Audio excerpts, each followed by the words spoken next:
excellent in medical value travel. All are working in silos, and even Ministry of External Affairs and government has also some unique initiatives to promote medical value travel. Now we need coordination of all these stakeholders at one place to offer better, well-coordinated medical value travel facilities. And opportunities include, reform in policies and regulation, which Dr. Mehta has already highlighted, ensuring high quality care, ethical governance, integrated stakeholder collaboration is also one of the important area. And therefore, now I would like to end with 4 pillars for taking this discussion forward and identifying roadmap for medical value travel. First is leveraging potential of India as a leader in medical value travel, how South-South cooperation can improve access to affordable and high quality medical care. Regulatory and policy gaps, how do we identify regulatory gaps, policy gaps, and bridge at us to match the pace with which the medical value travel field is growing and the demands are growing, and how can we ensure address those regulatory and policy reforms should bridge the barriers related to economic barriers, administrative barriers, and legal barriers. How can we address those and ensure ethical and equitable medical value travel, and shifting focus on patient care and experience, how our healthcare services meet the expectations of patients, and importantly, last pillar is growth strategies. What are the growth potential that we must leverage or we can leverage together by assessing, MVT gap, then enhancing capacity building. So here capacity building is not only of healthcare providers, but other service providers and players in medical value travel. We need to build capacity continuously, ensuring South-South cooperation and public-private partnership, not only related to India as a nation, but also in other countries where this South-South cooperation can provide post-treatment follow-ups, post-treatment care, rehabilitation care after taking services from India. And for that, public-private partnership, not only in India but other countries, can also be leveraged. Branding of our care is also. Can you finish quickly, yes, because we are late. And we can't go on. And then research, continuous research. So with this, we would like to end and open the floor for discussion and hand over the session to the chair.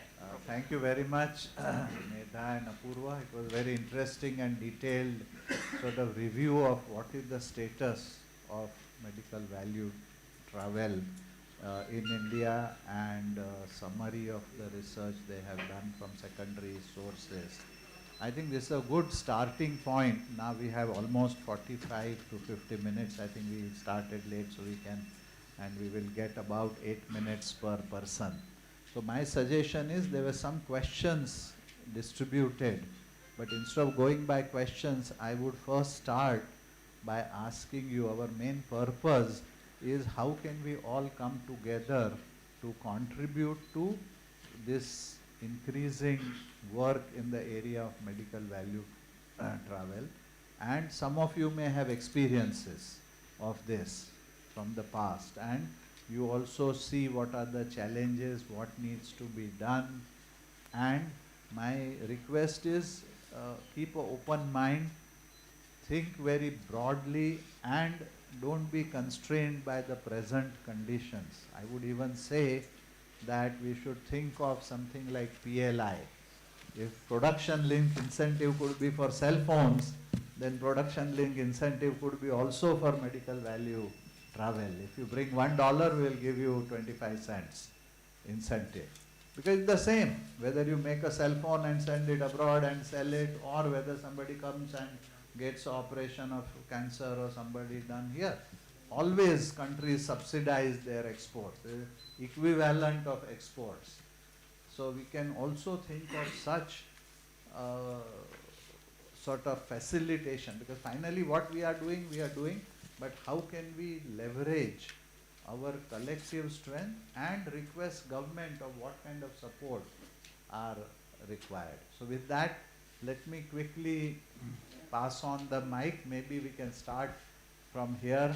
Doctor, he had the longest experience before independence, so I think I give him the privilege.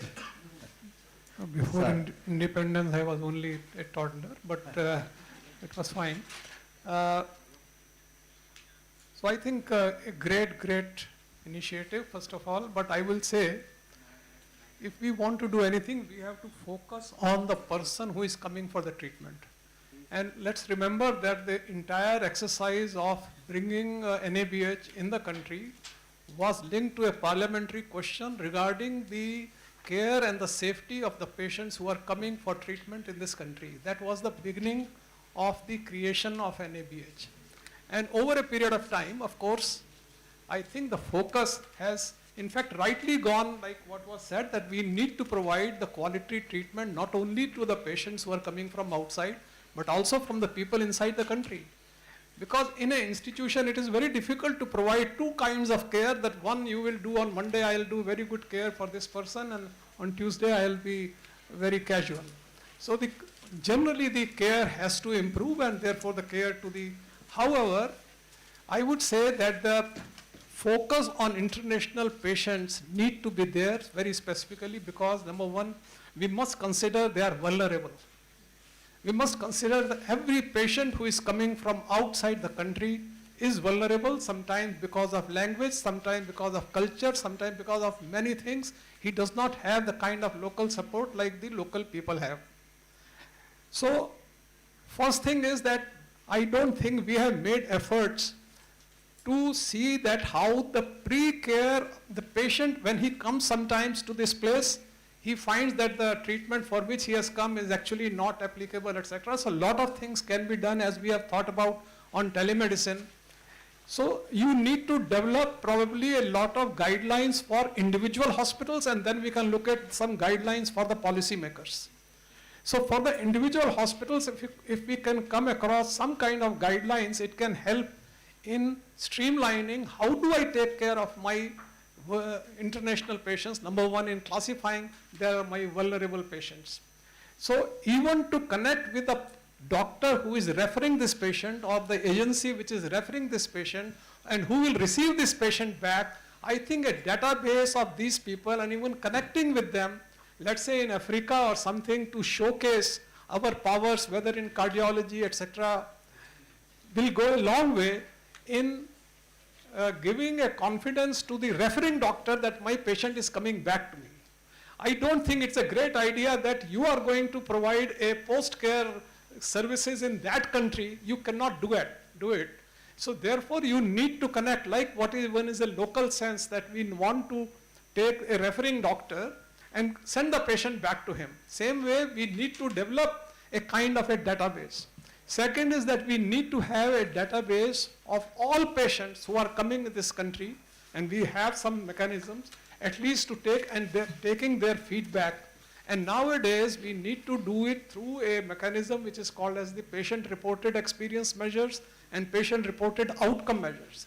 And that's where CAHO can help in giving you the validated tools of this PREM and PROMS and this kind of a database, so that we will be able to then focus on the this feedback and capturing the feedback, and therefore developing individual guidelines for a hospital, that what all can go wrong, and therefore the safety of these patients, the safe outcome of these patients is extremely important. We need to capture it at an individual hospital level. We need to also capture it at a national level. And how do I make this data transparently available to other people, to outside people? We don't even have a portal today that if a hospital, if somebody, even in a person in my country wants to say, I want to go to an accredited hospital, we can remove that issue of NABH and JCI by saying all ISQA accredited hospitals. So all ISQA accredited accreditations, we need to have a portal. I am in Delhi, I want to say that within my 50 kilometers, can you show me the hospitals which are ISQA accredited? Now this kind of a portal needs to be there to show me the where are these hospitals. So anyway, we can go on more, but thank you very much. Thank you. So for those who are born after independence, now the opportunity is equal. He had a special opportunity. So those who want to speak, please raise your hand and we will go. I would also request, there are 2-3 people who joined later on, but I think some of them are missing. So if your introduction is not done, maybe at the end we will have another round for those. Yes, sir. Yeah, thank you, sir. I'm Dr. Ashish Jain, Max Hospital. So, first of all, 2 comments and then my 2 suggestions to the House. One is what we are doing right now in the current scenario is that there is the same pie. Nobody is trying to increase that pie. And all the private hospitals, they are fighting for the same pie. You know, everybody is trying to have OPD in Uzbekistan and Tanzania and places like this. Nobody is trying to explore new markets, neither they are trying to increase the volume from the same country. That is point number 1, and we must focus in a coordinated way to increase the pie rather than fighting for the same pie. That is 1. Your comment about the PLI, sir, the product linked or production linked incentives, yes, it does exist, and we call them as touts right now. We don't have an agency. The production linked incentive does not come to the doctor, it does not come to the hospital, it goes to the touts. I think they are good messengers and brand ambassador for your hospital, but at the same time bring a huge disrepute to the people who are going back. I think if we have certain mechanism by which we can streamline these touts and incorporate into the system and make them ethically answerable and do the right things, I think they can be a real good messenger for this. Sir, my suggestions would be that we should have designated hospital for medical value tourism.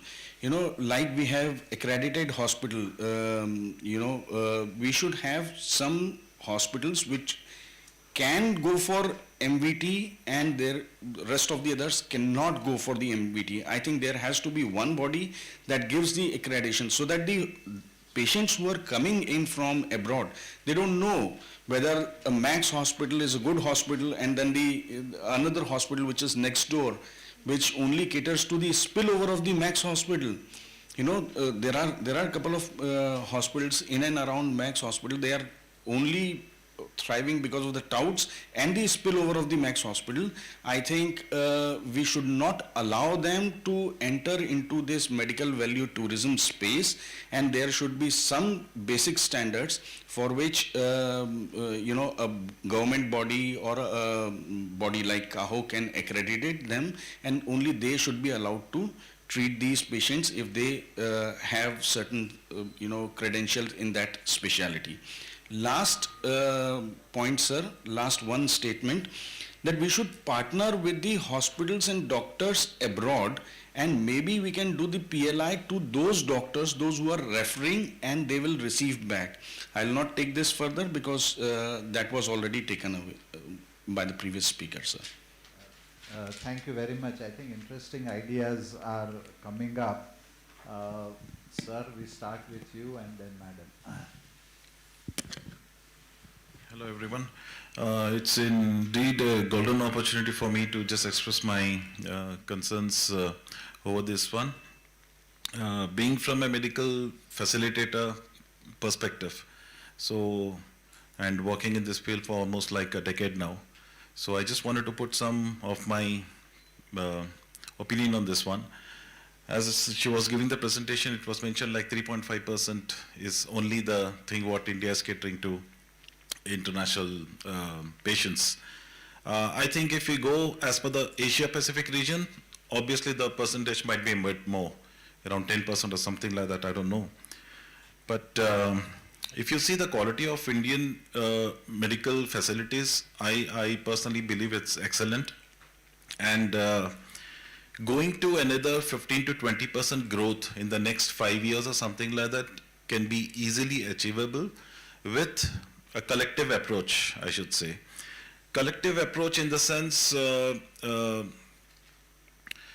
Tier 2 cities which has got very good potential with their excellent expertise in the medical field or equipments or anything like that should not be ignored. It's a collective approach what we are going to represent India as to the world like. And once we are talking about internationally, few minor aspect as well plays an important role, like for example air ambulances companies which we are associated with, which is like highly professional. So we need to encourage those areas as well. The air ambulance companies, it's a UK-based company, UK-based doctors company who are presently working in Bangalore and Hyderabad. So by the name ICAT. So these are the things, like minor things also should be considered while we are approaching towards, internationally, globally, I should say. And from the government side, I should say, like, just the thing is to take care of the easy process of the visas, and to just try to see that I personally felt that few times the anti-national sentiments which goes along the Gulf or something like that, it surely some way or the other affected the medical travelers, and the false propaganda, all these things as well. So request to the government, like, just to take care of these issues, being more diplomatic in this regard as well. Yeah. Okay, thank you.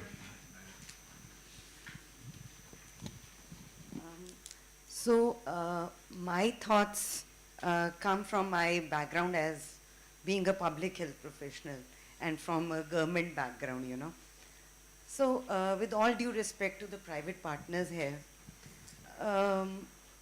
what I feel personally is that we are trying to promote MVT through the lens of private partners.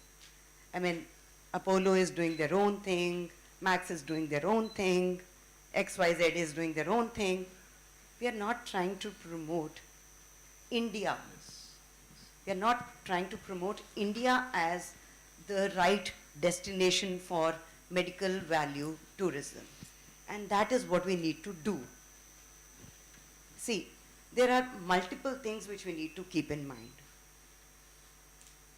Our own country already has an issue of inequity in healthcare. We need to take care of that. We also need to take care of the international patients. True. But then there has to be, overlap of funding. What we earn from MVT, a part of it has to go to the public infrastructure strengthening as well. That is how the whole ecosystem needs to work. The second point is that if we really want to promote India as MVT, the right destination for MVT, we need to have two important things. One, a MVT cell, a growth cell, MVT growth cell at a national level, where all the rules, the regulations, the policies are being considered under the government. Secondly, the transparency of everything, all the services being provided here in India to all the foreign nationals. One particular portal where everything is accessible, all information is accessible. Even before the patient visits India for any treatment, the visa facility is there, the expenses are clearly told to the patient, the risk is informed, the consent is informed there. All these things need to be taken care at that portal itself, so that a trust builds up, which is largely missing. Let us not, it's a little negative tone, but let not the foreign nationals feel that they are going to be looted here in India. That kind of concept needs to go away right now, at this very moment. And that is where transparency of expenses has to come. We already have ABDM. The credentials of the provider should be there, and this should be synced with the portal, MVT portal, so that if I have the whole basket of providers there, the whole basket of treatments there, and whatever, as a patient, whatever I need is there clearly. That is what we need. So India cannot just bank on clinical brilliance. We are brilliant clinically. Yes, there is no question about it. But then what we need is transparency. We need trust. We need policies. We need regulations. We need right patient experience. That is what is going to speak largely for India as a whole, as a MVT destination. That is extremely important. And last but not the least, let us not reinvent the wheels. There are several global south countries which are doing really well as MVT destinations. Let's get some learnings from them. Thailand has a great story. Let us learn from it. So it's just about a couple of things which are lying in silos. Let us bring them together and at one single platform, and then we are good to go. I think clinically we are there. The other things are largely missing. So we need to bring them together. And this kind of a study which IIPH has done, I think that brings a lot of things into perspective. Yeah, the last thing which I would also like to say is the clinical, the doctors who are mostly into clinical practice, they've forgotten what importance is research. You have fabulous stories, the case studies, researches which are being conducted in your own hospitals. Document them. Bring about awareness about that. And that is how we are going to, showcase that all these kind of cases are being, very successfully being done here in India, better than the West. And that is how we are going to promote MVT for India. Thank you. Thank you. That reminds me, 2 points I think both have raised. I'll come to you, sir. My first lecture in Hopkins when I started doing public health in 1982 was a professor of biostatistics. He showed one slide. First slide in the first class, in the first lecture, the slide reads that in God we trust. In US, you know what it means. It is written in the currency. It is there like Satyameva Jayate equivalent of US. The second slide or below it is written, rest must produce data. So people will come to you if you can show that we are one of the world's best center for certain disease treatment. But if you say we are very good, my 10 patients are better, people will listen. Some of your relatives may come, etc., etc. But why do people go to Mayo Clinic or why do people go to XYZ hospital? Because they have developed reputation backed by data. So her point and sir's point, I am just reiterating that we are very poor in maintaining data, and of course financial data we keep very well in the government as well as in private. But the outcome data, I recently read several states CAG reports of health department and I was shocked.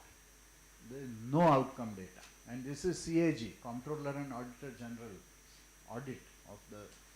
There are so many beds are full, so many beds, so many patients, so many this, but zero on outcome. So I'm failed to understand that even CAG has not even understood what is, and it says performance audit. So we have to really focus on outcome, because finally patients want to get cured. And unless we can show that, okay, our rate is equivalent to XYZ hospital, people may not be willing to take that risk. Thank you. Sir. Thank you, sir. So, through the slide presentation which we had and through my own experience in a tier 2 city, Raipur, where we get less amount of patients because of the direct connectivity is not there. But there are few important points which I would like to raise is that the most important thing why a patient or a facilitator will send the patient to India when or any country when they feel that there is a political instability. So the point raised by one of the candidate here is that there are rumors about political instability or religious matters, like after this Pahalgam attack we are seeing these messages go to the countries also, especially the Middle East countries, from where and from Bangladesh also we are getting a lot of patients. So we should our government should focus on this, that India is a secular country and every person is having their own, as a Muslim I never felt that I have been treated less than any other. So this message should go by government also and by public also, that no such things are not there, because it is very important for patient and facilitator also, those who are sending their patient to our country, they should get this message clearly. Second thing is that there are few things like now the political scenario in Bangladesh is changed. So after that the visa approval is also became the problem. Previously we used to get a lot of patients from Bangladesh, but now after the government changes and the political instability there, again Hindu-Muslim rights and things we have seen there. So visa delays or visa denials are there. These things are also affecting our medical travel. Apart from this, what I feel that as we give lot of trainings and courses are there, we should promote medical tourism also as a course. We should some bachelor degree or diploma, so that those students can learn about the language and also about the cultural training. We should identify that these are the countries from where most of the patients are coming, like Eastern African countries, from CIS countries.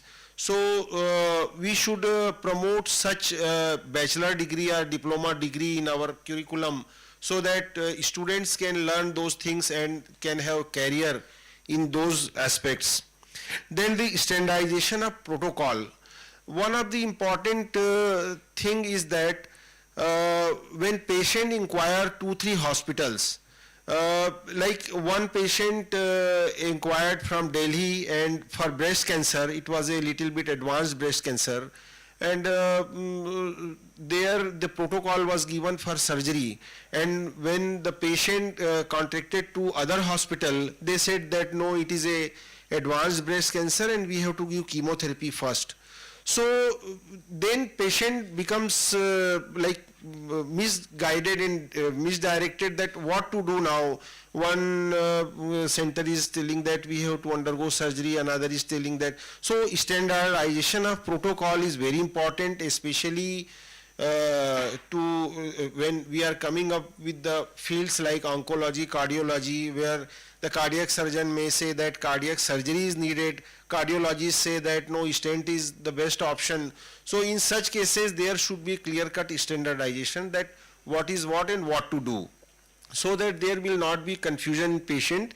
And regarding the data, like we said that we are very good in traditional treatment like Ayush, Ayurveda, Yoga, Homeopathy, Unani.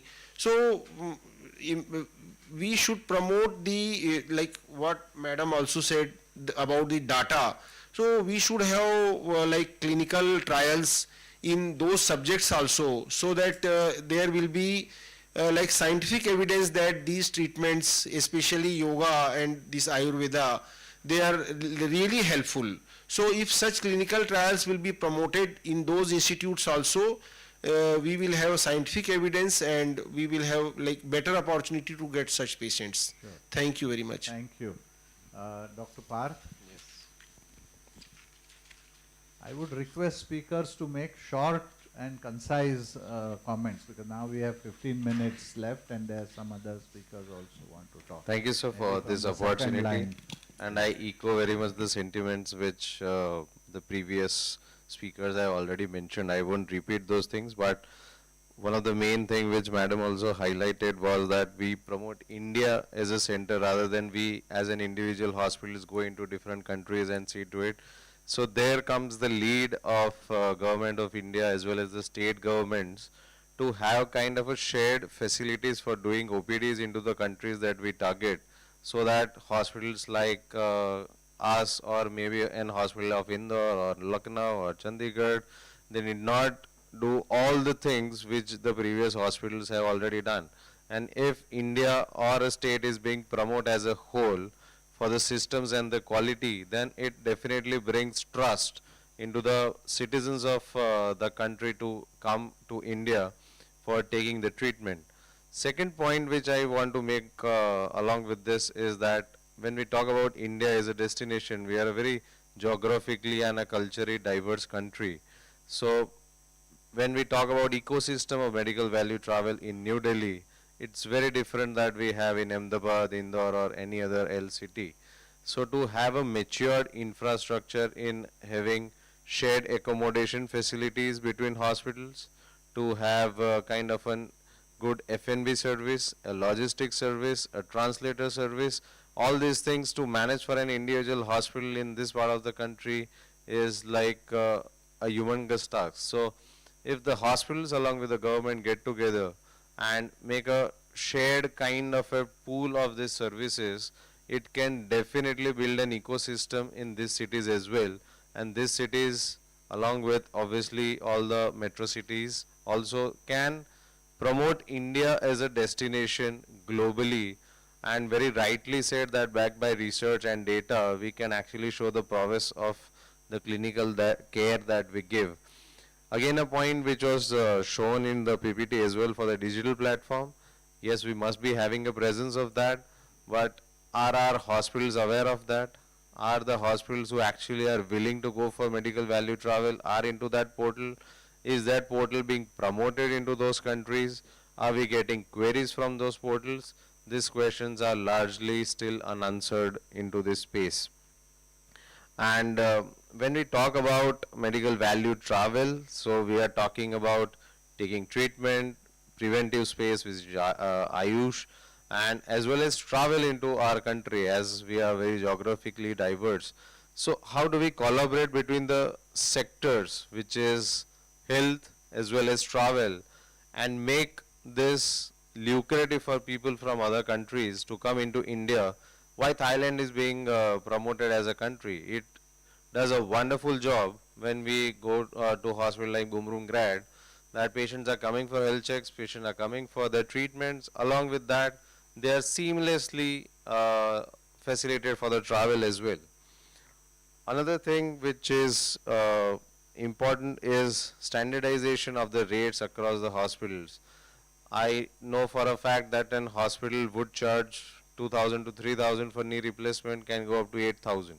So the vast gap between the charges of different treatments is also a concern for people of other countries to come into ours. So if I know that a perfect charge to give for any patient is like next to impossible, but can we have a range of charges? Can we have a range of services for different hospitals to charge, so that there is a transparency in this space as well? And last but not the least important would be the grievance redressal forums. Many of the patients who come to our country, where they will go if there is any case of grievance? Where should they go if the hospital had committed something and it's not being followed? There are grievance redressal forums for our citizens, but what for the international?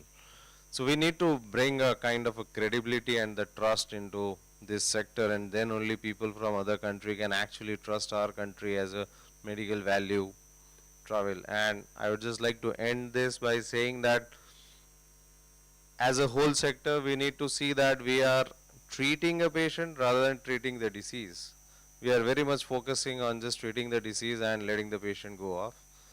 How do we see that we are actually treating a patient along with their relatives empathically, and definitely this sector can really be a champion sector for Government of India. Thank you. Thank you. I think interesting points made. I just want to make quick comment about promoting India. I think it's a very good objective, but it's a long-term objective. If you think of, say, Japan, we think of Japan's engineering and other prowess, it happened over 30, 40 years. China, Germany. So as a nation, you take time, because other thing side will happen is that if some negative news comes, if you are promoting India, then that negative news will also hamper you. But if you say that, okay, XYZ hospital in India is the best world center, now India may be dirty, India may be whatever, but that hospital will provide you the best care. So that is as a short term, and sir also said very interestingly that can we have some kind of special or higher level accreditation or separate system for those who are doing substantial medical value tourism or travel, and they have a special accreditation status besides the regular accreditation, or at a different level. JCI is of course there, and that's what is more complicated. So we have to think in that direction. Okay. Yes, sir. Yeah. Okay. Well, he had raised hand here, and then sir, and then I go there. Yeah, thank you, Chair, and thank you, IIP PHG, for inviting for this interesting Quick discussion. comments, sir, now Yes, because we have 10 quick, minutes. of course, I know the importance of time. So very quickly, that the first remark that you mentioned about the PLI scheme, so that is of course right now for the in the manufacturing sector, but we did have a same kind of a scheme which is called Services Exports from India scheme in the earlier foreign trade policy. It was scrapped in 2-3 years back, but if the industry demands those things, then certainly these would be incorporated into the new foreign trade policy or as the amendment to the existing foreign trade policy. So it is not that this was not there, it was there. Second thing, on the as I was mentioning in my initial remark, that I am more from the trade side, that how actually these things, the commercial aspect. So in the international trade agreements, as far as the medical value travel is concerned, generally there were not many restrictions on the travel from the sending country side. Most of the things are primarily from the receiving country. For example, like visa. Now this is purely in the domain of Government of India. How soon it can give, whether family members are given. So that is purely in the domain of Government of India, not from other country. But there are associated other things which we in the trade parlance say different modes of services. So in the trade parlance, this is called mode 2. That MBT is called mode 2, which is called consumption abroad.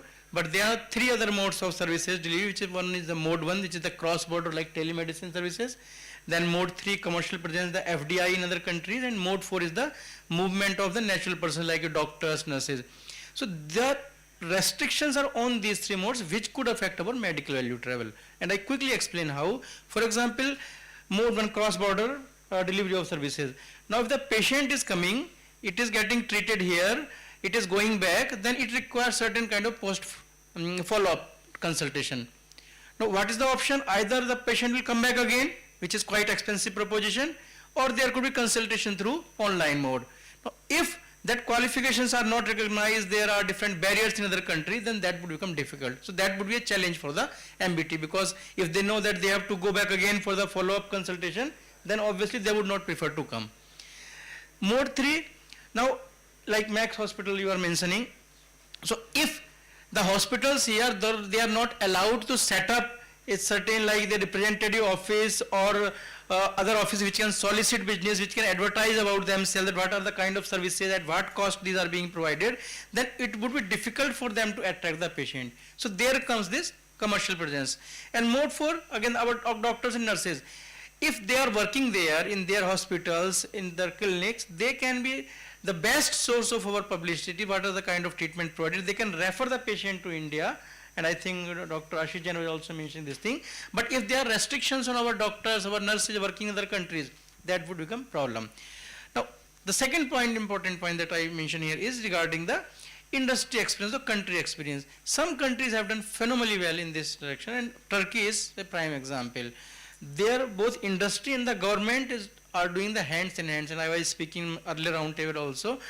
One thing, at the government level, they have signed an agreement with the Switzerland, so their patient can come seamlessly to Turkey, and their airlines, like I think it was mentioned in the presentation also, their airlines have discounted fares for the foreign patients, so they can at least, see, if the patient are coming spending lakhs of rupees, giving a discount of 20-25,000 may not mean, but it has a symbolic effect, that they are treated, or there is a humanitarian approach, so that is very important. And third thing is, which is very important, is that flight duration. So I think again Dr. Ashish Jain was mentioning that we should increase the pie. Let's be very realistic that patients from like Europe or Americas, Latin America, they are very difficult to come to India. And not because whether it is a hygiene issue or other issue, it is purely because of flight restriction. So most of the patients that are coming to India either from the neighboring Southeast Asia or to some extent African countries. So then what is the solution for this thing? The solution is that in that case the flight is 10 hours, 16 hours, then obviously critical patients requiring cardiac surgery, they will not come. But non-critical patients like for hair transplant, cosmetic surgery, dental treatment, they will come. And Turkey actually has developed expertise in these areas. So we should gradually develop, as when you will develop this white paper and suggest that we should gradually develop into that non-critical treatment also, so that that pie increase. And second advantage, again I mentioned the earlier round table also, that it will have, right now we are having high volume, low cost, but this will have probably low volume but high value, because dental treatment, medical or hair transplant, they are expensive. And the last suggestion very quickly is that we should recommend that in the medical colleges like MBBS etc., there should be a course, short course on the medical value travel. Like in the engineering college, they study engineering, but they also have a course on management or economics. Similarly, in the MBBS college, they should have a course of medical value travel, so they know what is going on, what kind of regulation, what need to be done, what are the sensitivity required, all this should be there. Thank you so much. Thank you very much. Yes, sir. Thank you so much for the opportunity. I think very quickly, we are promoting individual agencies, as Dr. Agarwal mentioned, accreditation by A, B, C, D, rather than targeting what should be the target to a patient from outside country. That should be done from the government and private both. Second thing is we should realize that MBT has two components. One is provider, service provider, a second is facilitator. And both need to be taken into consideration. They need to work together. They can't work independently. What is happening actually? And I'm very lucky to say that in last 20 years I have seen what you have seen. I have answers to all your questions, but you are not aware. That's again the gap of information which is already existing. Indian Medical Tourism Portal already exists for last 11 years, inaugurated by Mr. Modi in 2014. People are not aware because SCPC promoted it, Commerce promoted it, and then, so I think need to be pulled up.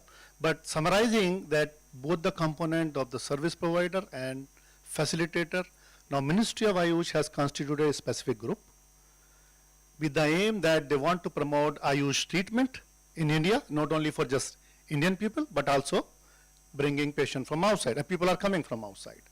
But to make sure that they come to the right place, by the right person, by the right way, they are not developing Ayush mark scheme, which is for product as well as the services.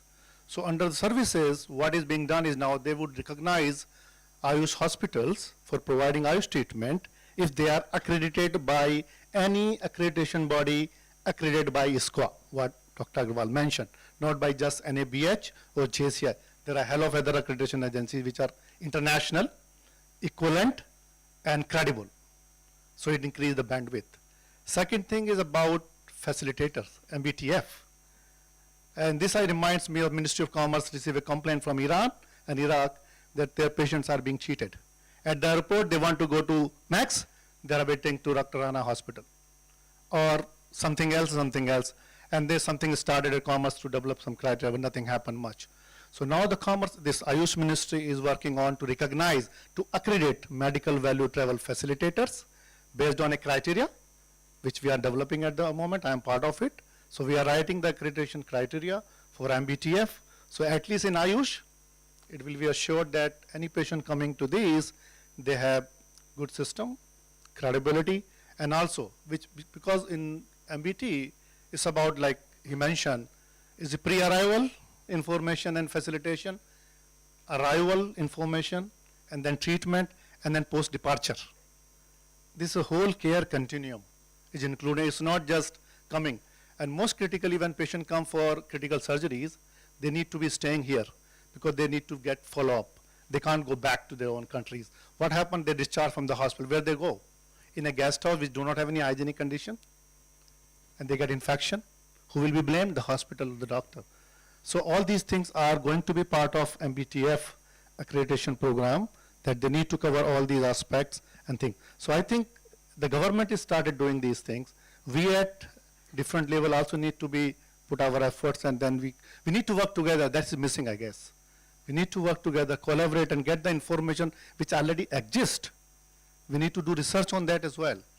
So I think that's the only thing I can say, otherwise I keep talking for the whole day. Thank you. Now we will have a special session for you online with your lot of knowledge. Any other comments? Yes, madam. Will you also introduce yourself because you came late? We have more time because Good the morning. next session is at 1:30, so nobody will push us out. As and when we want to go, we will go, but we can extend it by at least half an hour. Good morning, everyone, and very honored to share my comments in front of a very esteemed chair here. I'm Dr. Namrata Mohan. I am a fellow with the Ministry of Health. I'm undergoing my training for public health management, and I'm also working for Project ECHO India. I'm handling currently programs across Southeast Asia and African geographies. So I'm taking care of the WHO Afro program and some grant funded programs for oncology and maternal health care in Southeast Asian countries. So I just wanted to leave this the panel with a bit of food for thought, and that is in the era of robust globalization, and we are talking about aspects that involve, any health policy would involve aspects across economics, across political aspects, and there will be some soft power that we always talk about, and India has been blessed with a very beautiful soft power that is cultural, that also Ayush is one of that component. And what I believe is that India has a long road before it emerges as the valuable destination for of medical value, and it is already on road for that. But I believe it's worth discussing and focusing on positioning India for quality care first by methodologies that surpass these political boundaries. Now, how that can happen, we've been discussing and hearing about introducing courses in medical colleges, in MBBS curriculums.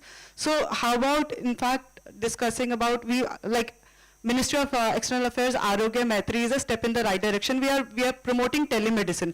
But what telemedicine does is one-to-one. So you are impacting, one physician is catering to one patient. How about one physician catering to the community by building a robust network of tele-mentoring instead of telemedicine? So India has beautiful colleges. I'm a product of one.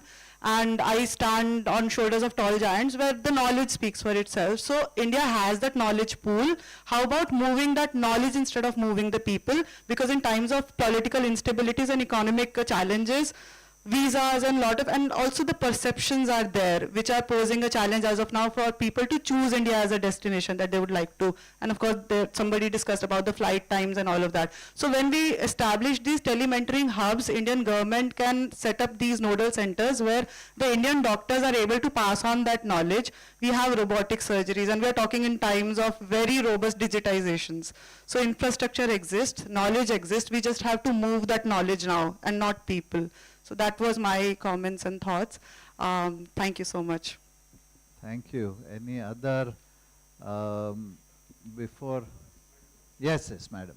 Yeah.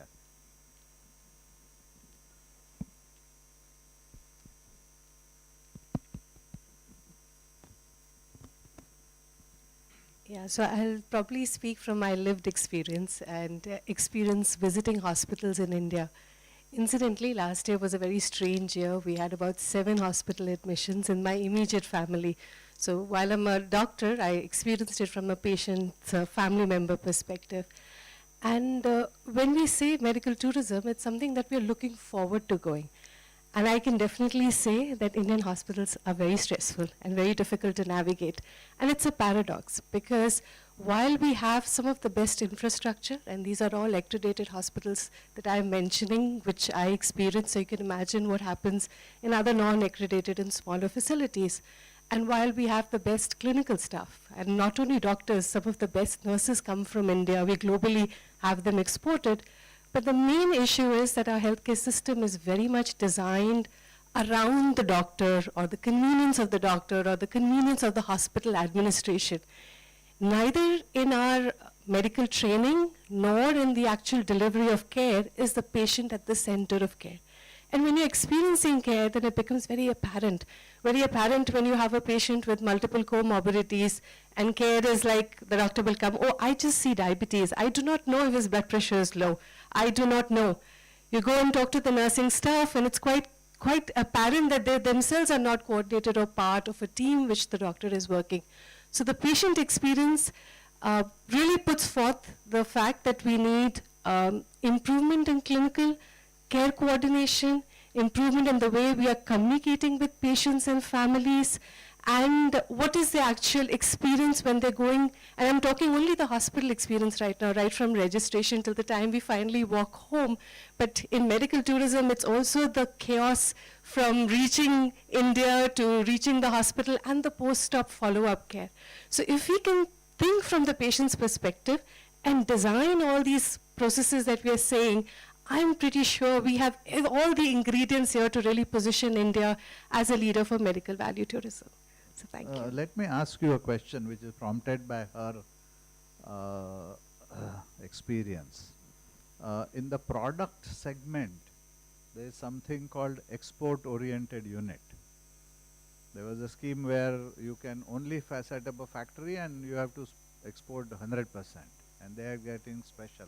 So should we think of, because what she is saying is if it's a common hospital, you are treating Indian, you are treating foreigner, you are treating AB, whatever, PMJY patient also, it's a whole different thing.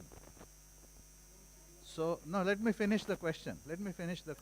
Why I am saying is because in management, if you want to perfect a system, you have to, there are two strategies. One is focus, that I focus on this and I only serve this. I will not take any Indian patient. I'm just extreme, I'm saying. And then it is designed and people are doing it. It's going to happen within next few years. I tell, it will be next to the airport. So you don't need to go through the city. So as you arrive, within 10 minutes you are in the hospital next to the airport. The whole staff, everything, language, food, whatever is catered to. And then you can do excellent service which will attract patients. It will be expensive, it will not be cheaper because it's export oriented, because exporters are paying much higher price. So is that what we should go, or we should have this mixed? Some hospitals have developed separate wings, saying okay, this building is for foreigners and this building is for general people. Yes, sir. I want to listen to this. This is a question I am raising. No, sir, you can create, I'll tell you, the most wonderful place, and I mean just like this great Bharat Mandapam, but the experience of coming inside the Bharat Mandapam or navigating it does not go away because you have created a very beautiful place. So you can create Taj Mahal, but I can tell you that the problems that Dr. Abha has just talked about will remain same. Because the issue of healthcare is not going to change. When it is a comorbidities are there, multiple these things are there, how the doctors are kind of coordinating, how are we communicating. So the patient being in the center of care, and that's where I would also like to address what Dr. Ashish Jain was, to increase the pie. To increase the pie, like I will say that just as an individual pediatrician, when I started my practice, what was my scope and how did my practice increase was by the word of mouth. So we have to look at the feedback of individual patient going out of every single hospital of the country. And madam, India is also Max, India is also Apollo, and India is also Safdarjung Hospital, India is also LNJP Hospital, India is all one. We let us not create any kind of a boundaries, and I don't feel that, and let me tell you today, lot of people who are staying outside the country, they come and meet their relations, they may be going to Bihar, they are looking for a treatment place very near their place. You need different, and there will be a need for those specialized centers looking for cosmetic surgery and for dental treatments and all that. But I feel that one of the things we need to do is to take the feedback of every single patient and use it in the social media today to as their bites to promote us, and maybe give those patients discount who are ready to give their bites. So, the patients should be ready to say that I got my treatment done at, let us say, such and such place and I had a great treatment. Give him discount. And so lot of strategies can be there to promote it. So then there is a question of One ethics. round for those Nothing who are sitting unethical, in the sir. back. It's a real thing You if are I'm also feeling good equal about it. members of this august audience, so please, if anybody from the back wants to say anything, I want to give chance. Yeah. Yeah, if nobody from the back, yes. Yeah, so they should, younger people should also talk. Yes, sir. Good morning, sir. Sir, just one small point, Please introduce yourself. I'm Dr. Manpreet. I'm third year postgraduate from Maulana Azad Medical College, Community Medicine. Lovely, So, one small point, we are talking about individual aspect, but we are not talking about public health aspect. So, I agree with ma'am. So, one thing is we are talking about climate change and air pollution. So, if we are a non-smoker in Delhi, okay, so I am still smoking 15 cigarettes a day. That is itself is a risk factor. Okay, so no one will prefer coming here if this is issue. For long term, we can keep this as a goal. Ki, good environment अच्छा होगा Good तभी. environment, yeah. So when we say we promote India, it included improving air, improving taxis, improving non-cheating, cleanliness, everything. And you saw what has happened to Goa. If you have seen, Goa was the tourist, this thing now gone down because of all kinds of problems. So our tourism sector has also a lot of lessons for us. Yes, madam, you wanted to say something, and so many. Sir, on your point, while I do agree with the ease of attracting people by having it closer to the airport, I think what sir was saying, the root cause is that we need to, we don't want more inequities. We really want to improve the quality of care for patients who are getting care in India as well as those who are seeking from abroad. That means we need to elevate our own quality of care and move beyond infrastructure and big buildings and technologies and even very well-trained staff to actually improving the clinical care and the quality of how we are training our doctors to better coordinate, work in a team, keeping the patient at the center of the way they're delivering care. And that is a missing element. We were not taught that in medical college. It's still not being taught the way it should be, and it's reflected in the care that's getting delivered. Yeah, but looking at my past experience, I must say that is a 100-year agenda. Equity in India is even 200-year agenda. And none of the developed countries have got equity, except some Western European countries, Sweden and all. US, highly iniquitous. China, highly iniquitous. So equity is a good goal, but why I gave you the example of export-oriented unit is if you want to get somebody from, say, US to come here, you can't say that go to a general hospital, we will improve, we are nurses, same everything. So when it is an export, why Taj Mahal people go? Taj Mahal Hotel, I am saying, not Taj Mahal. Taj Mahal Hotel or Oberoi Hotel, because over 40 years they built a brand name. They built meticulous cleanliness. They built meticulous service. And that is why foreigners are happy to go. Many UN has accredited, World Bank people will stay in these hotels. Why? Because they did. They don't stay in rough hotels. So if you really want to, because I'm not saying if it was how to improve India's health services, it's a different discussion. if it is how to improve the medical, our tourism record. We have the fantastic tourist sites, 10 times better than China, maybe X times better than many other countries. But our so our overall performance in terms of attracting people to the country is not so good. So if you really want to attract medical tourists, we have to think of a strategy, and that is why I am saying, overall, we want to improve the country, no doubt. We want to improve cleanliness. When will India become clean? Like Japan, tell me. Pardon? Yeah, so, so far we have talked, but we have done something, but not.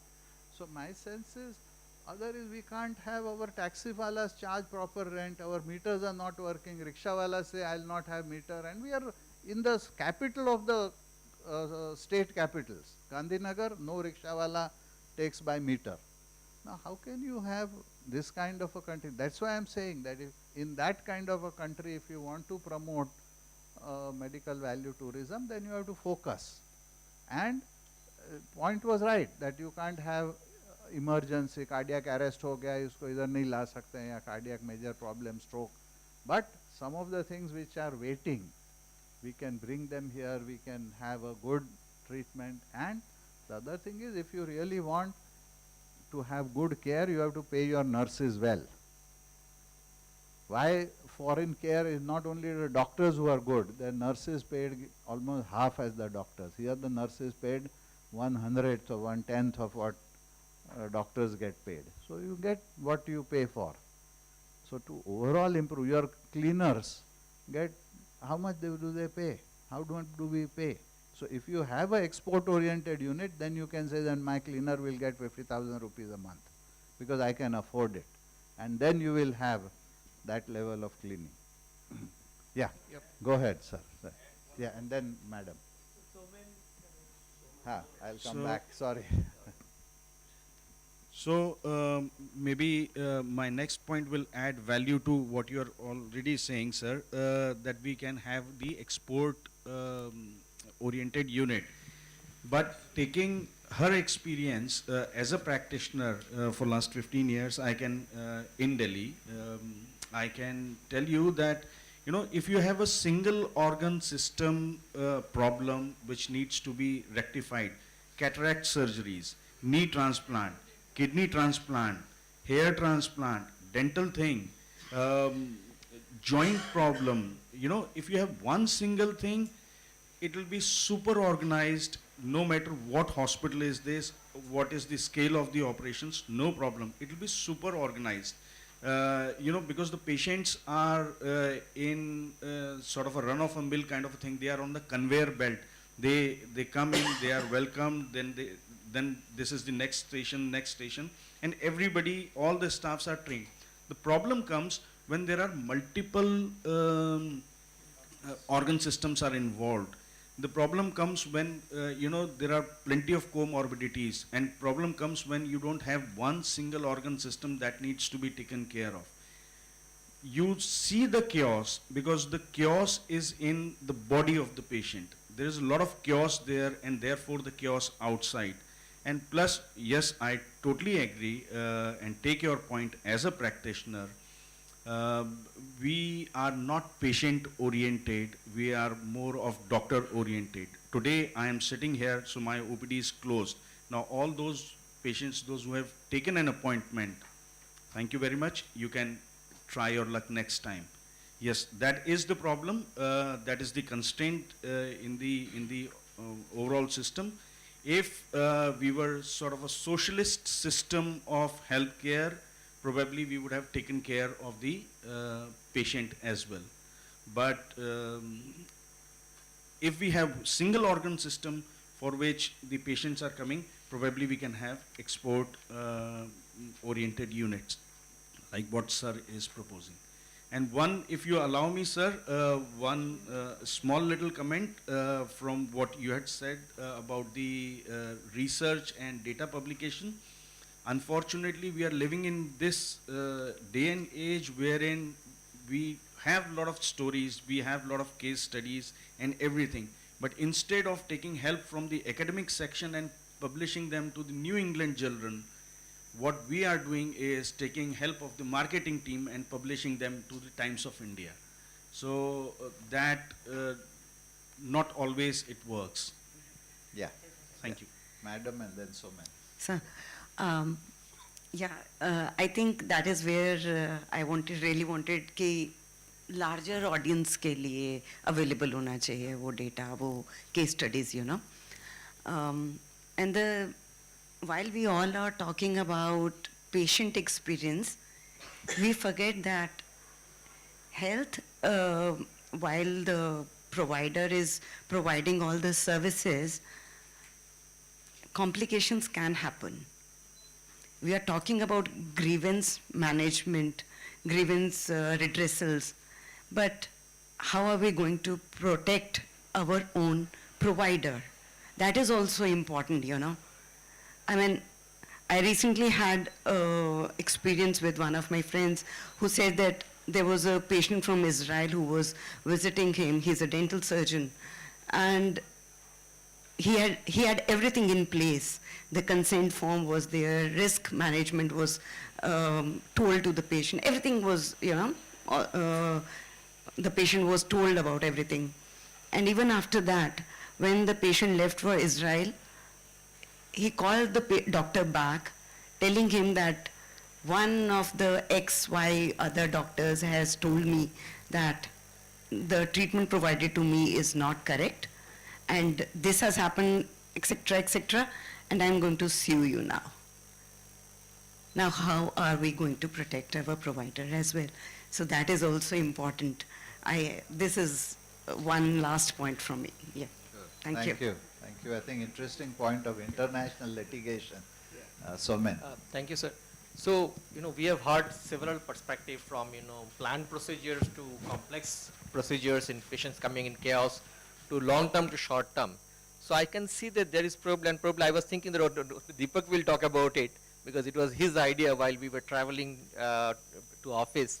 There probably is a time that where Kaho, with Dakshin and IPH and others can basically get together to form something like a Zomato for MBT, where rates, like now we have PMJ, we have rates. We can always argue, disagree with rates and everything, but we can have a rates agreed for MBT and publish it in Zomato so that patients can get an end-to-end services, information that how much will it cost, where, and they can always discuss, decide whether they want to go to Max or they want to get D or any other hospital or Safdarjung hospital for that matter. So rates in public sector, rate in private sector, rate in tier 1 city, rate in tier 2 cities. And of course, hospitals which are having accreditations so that certain degree of care it can be ensured.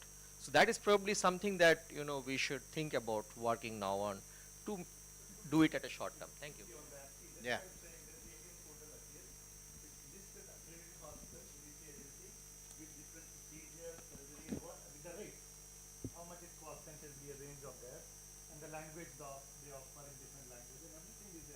Point is, the information is missing, and that may not be updated.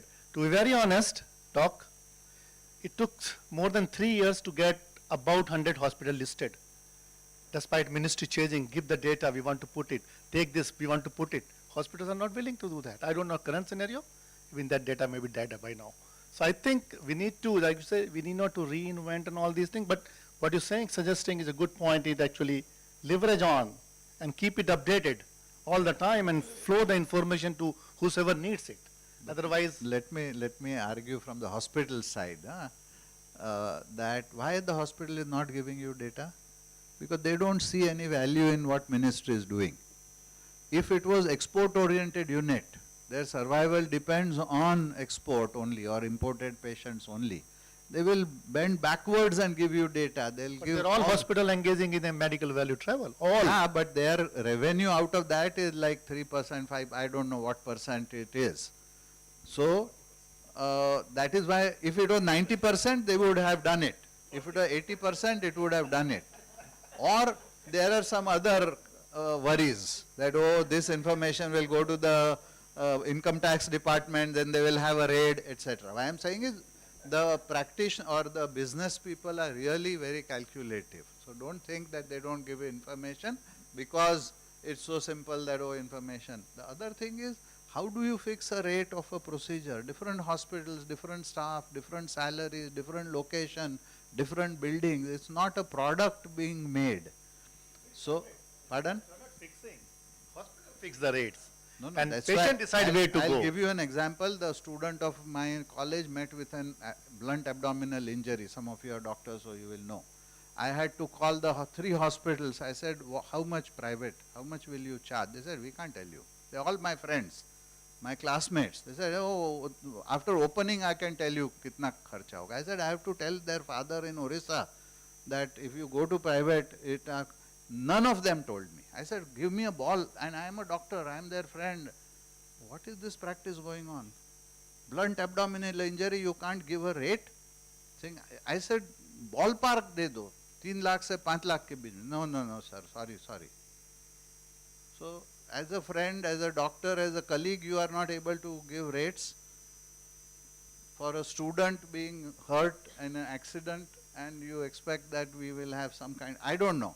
It's a major issue, we will not have time to discuss, but it's a problem that our systems are still not that mature, and I don't know, hospital owners are there, they should speak.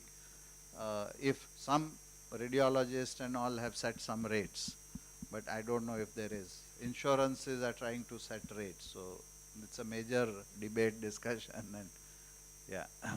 Okay, any other? Sir. Sir.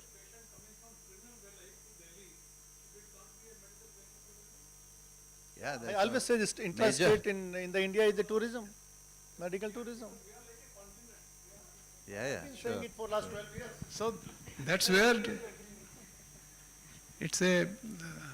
we are a huge country, and therefore I'm saying that this whole concept of medical value tourism should first of all center around giving patients safe care. And that is where, let's take this data of United States, sir. Accreditation agency like Joint Commission has been in existence for 80 years, and which is like the mother of all accreditation bodies. And the deaths, not the adverse event, deaths due to preventable medical errors are the 3rd leading cause of death in a country like United States. So the reason is that we have to work on developing a culture of safety, and unless we do that, you can keep on saying and doing whatever, it will grow, the medical value tourism will grow because of the efforts of Apollos and Max and Fortis and KD Desai and everybody. Whatever individuals they are doing, they will happen it. We have to start looking at the whole piece, and how do we help these hospitals in developing a culture of safety, and how do we make them accountable for providing safe care. And we must have an outcome data. And unless we have that outcome data, and that's where you can start to give licenses or not licenses to people, how will you do that? Otherwise, they will just pass another exam and get the right to treat medical value tourism patients, and will continue to do the same things. Thank you. I think we have to wrap it up. Lastly, on yes. a lighter note, may I request him not to compare the healthcare to medical value tourism with Zomato. We can have some other example. Some other. We don't have a cloud kitchen system. No, that was just a lighter note. Yes, you want to? Please. I'm from IIPG side only. I am from Ayush background, so I just want to keep a simple point from that side, that being a practitioner from Ayush department, there are therapists who are treating the patients, and they are not so much aware about the languages and how to talk with the foreign delegates and everything. So it's a barrier for them. So if we think for the Ayush perspective, it is quite difficult, and also for the yoga practitioners who are who are having diploma in that, so they are also practicing the same.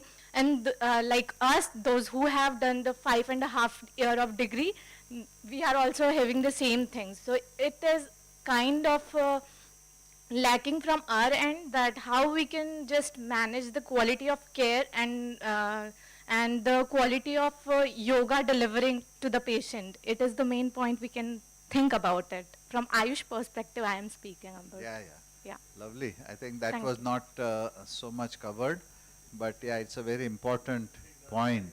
In Ayush ministry is doing it, and even individual Ayush practitioners I know are doing a lot of online training through internationally also possible. So I think thank you very much. I'm not going to summarize, but I think very important points have come which Medha was writing, I saw. So are you going to summarize or no? You want to say some last minute, some summary of what you heard and So we have been noting these kind of discussions. This is our third subsequent discussion, and this I think would be valuable in coming up with a white paper, which would be shared with all of you for your for going through and giving you. White papers have been lying in board's rooms for I don't know how many years. Say action paper, please. Yeah, so so we would do action paper. So we would do action paper, and we will be sharing it with you as well for your inputs and going through that. And I think the entire discussion traveled around starting from being patient, and I think that's the basic to start from. Patient-centeredness, safety of patient, ensuring quality of care are the basic foundation on which the entire collaborative efforts can also rely upon. So we need to first, we need to establish that foundation, right? Ensuring that these collaborative efforts through Department of Commerce, Medical Services Trade, and air ambulance, airlines, Ministry of External Affairs, everything falls into place. So those puzzles can only fit into place if that foundation through quality of care and patient-centeredness needs to be the focus for the Indian hospital industry as well, irrespective of private or public. So we all need to keep that in mind. And thank you, all of you, for your time here. I'll hand it over to Sir for the remarks. so I think thanks very much. All of you spent a lot of time, effort to come here in spite of your busy practices and work. We hope we'll keep in touch with you because it's a very important emerging area.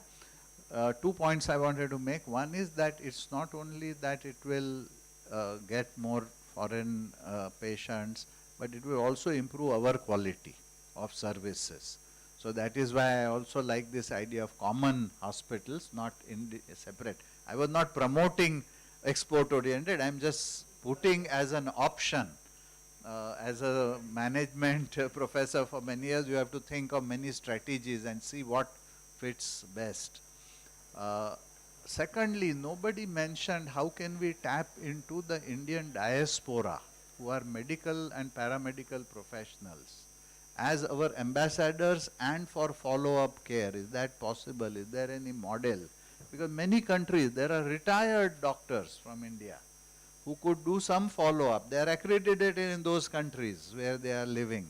So we have to also think how do we build connections. Second is, of course, there are non-doctor Indian diaspora in many businesses which can also help. So we have to also see how we can tap them into this whole effort. With that, let us thank everybody on behalf of Indian Institute of Public Health. You all came. Thank you very much.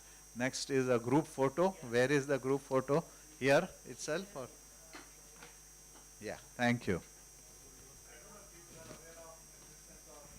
National Medical Wellness and Tourism Board under the Ministry of Tourism. Yeah, madam? No. Is it working? That's why I'm saying. It is there, but not Some chairs for people to sit, so 2 lines because otherwise.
some amazing community activists in their own right who have been championing the reason, the cause of health, of empowerment, of protection, of safety and environment in the respective regions and the villages that they come from. So really, let's put our hands together to welcome all of them here. Oftentimes, I think we treat community engagement as a checkbox, right? I mean, we just bring them on to a final round of meeting to share our lessons, and we check off the box and we call it community engagement. But what really is community engagement? How do we co-develop an agenda? How do we define priorities in a manner that matters to the communities that we hope to impact, right? So from the journeys here, we will learn, we will listen, and we want to keep it very open. We will have an initial round where each of these community leaders will share their journeys and their stories with us, and you can have a very open, interactive dialogue with them. So with us are a great mix of community leaders. I'm going to have to translate because they're going to be speaking in diverse languages. We will have Hindi. Iram, aap Hindi mein bolenge. You know, Harugobind, you're comfortable with English, I suppose. Hai na? Okay, we also have a lot of them from Karnataka who will speak in Kannada, but I will hopefully be able to translate it for all of you. So we have Rubia with us. You know, Rubia is an adolescent girl from one of the most backward districts of Karnataka, Koppal, which has traditionally seen high rates of child marriage, and where there has been a traditional disadvantaged position that is ascribed to a girl child. And Rubia is one of the thousands of girls that have risen up to the occasion, that have been a part of the empowerment process, and who now question status quo, who question power, who question inequalities in their villages. And she has championed several causes for her villages, and there have been instances where she's fought caste system, where she's broken barriers. So welcome, Rubia. Nimna illi nodi tumba santosha agta ide. Thank you so much. We also have with us Madhu. Madhu Naduvinamani. She represents the Devadasi community. How many of you all know about the Devadasi tradition?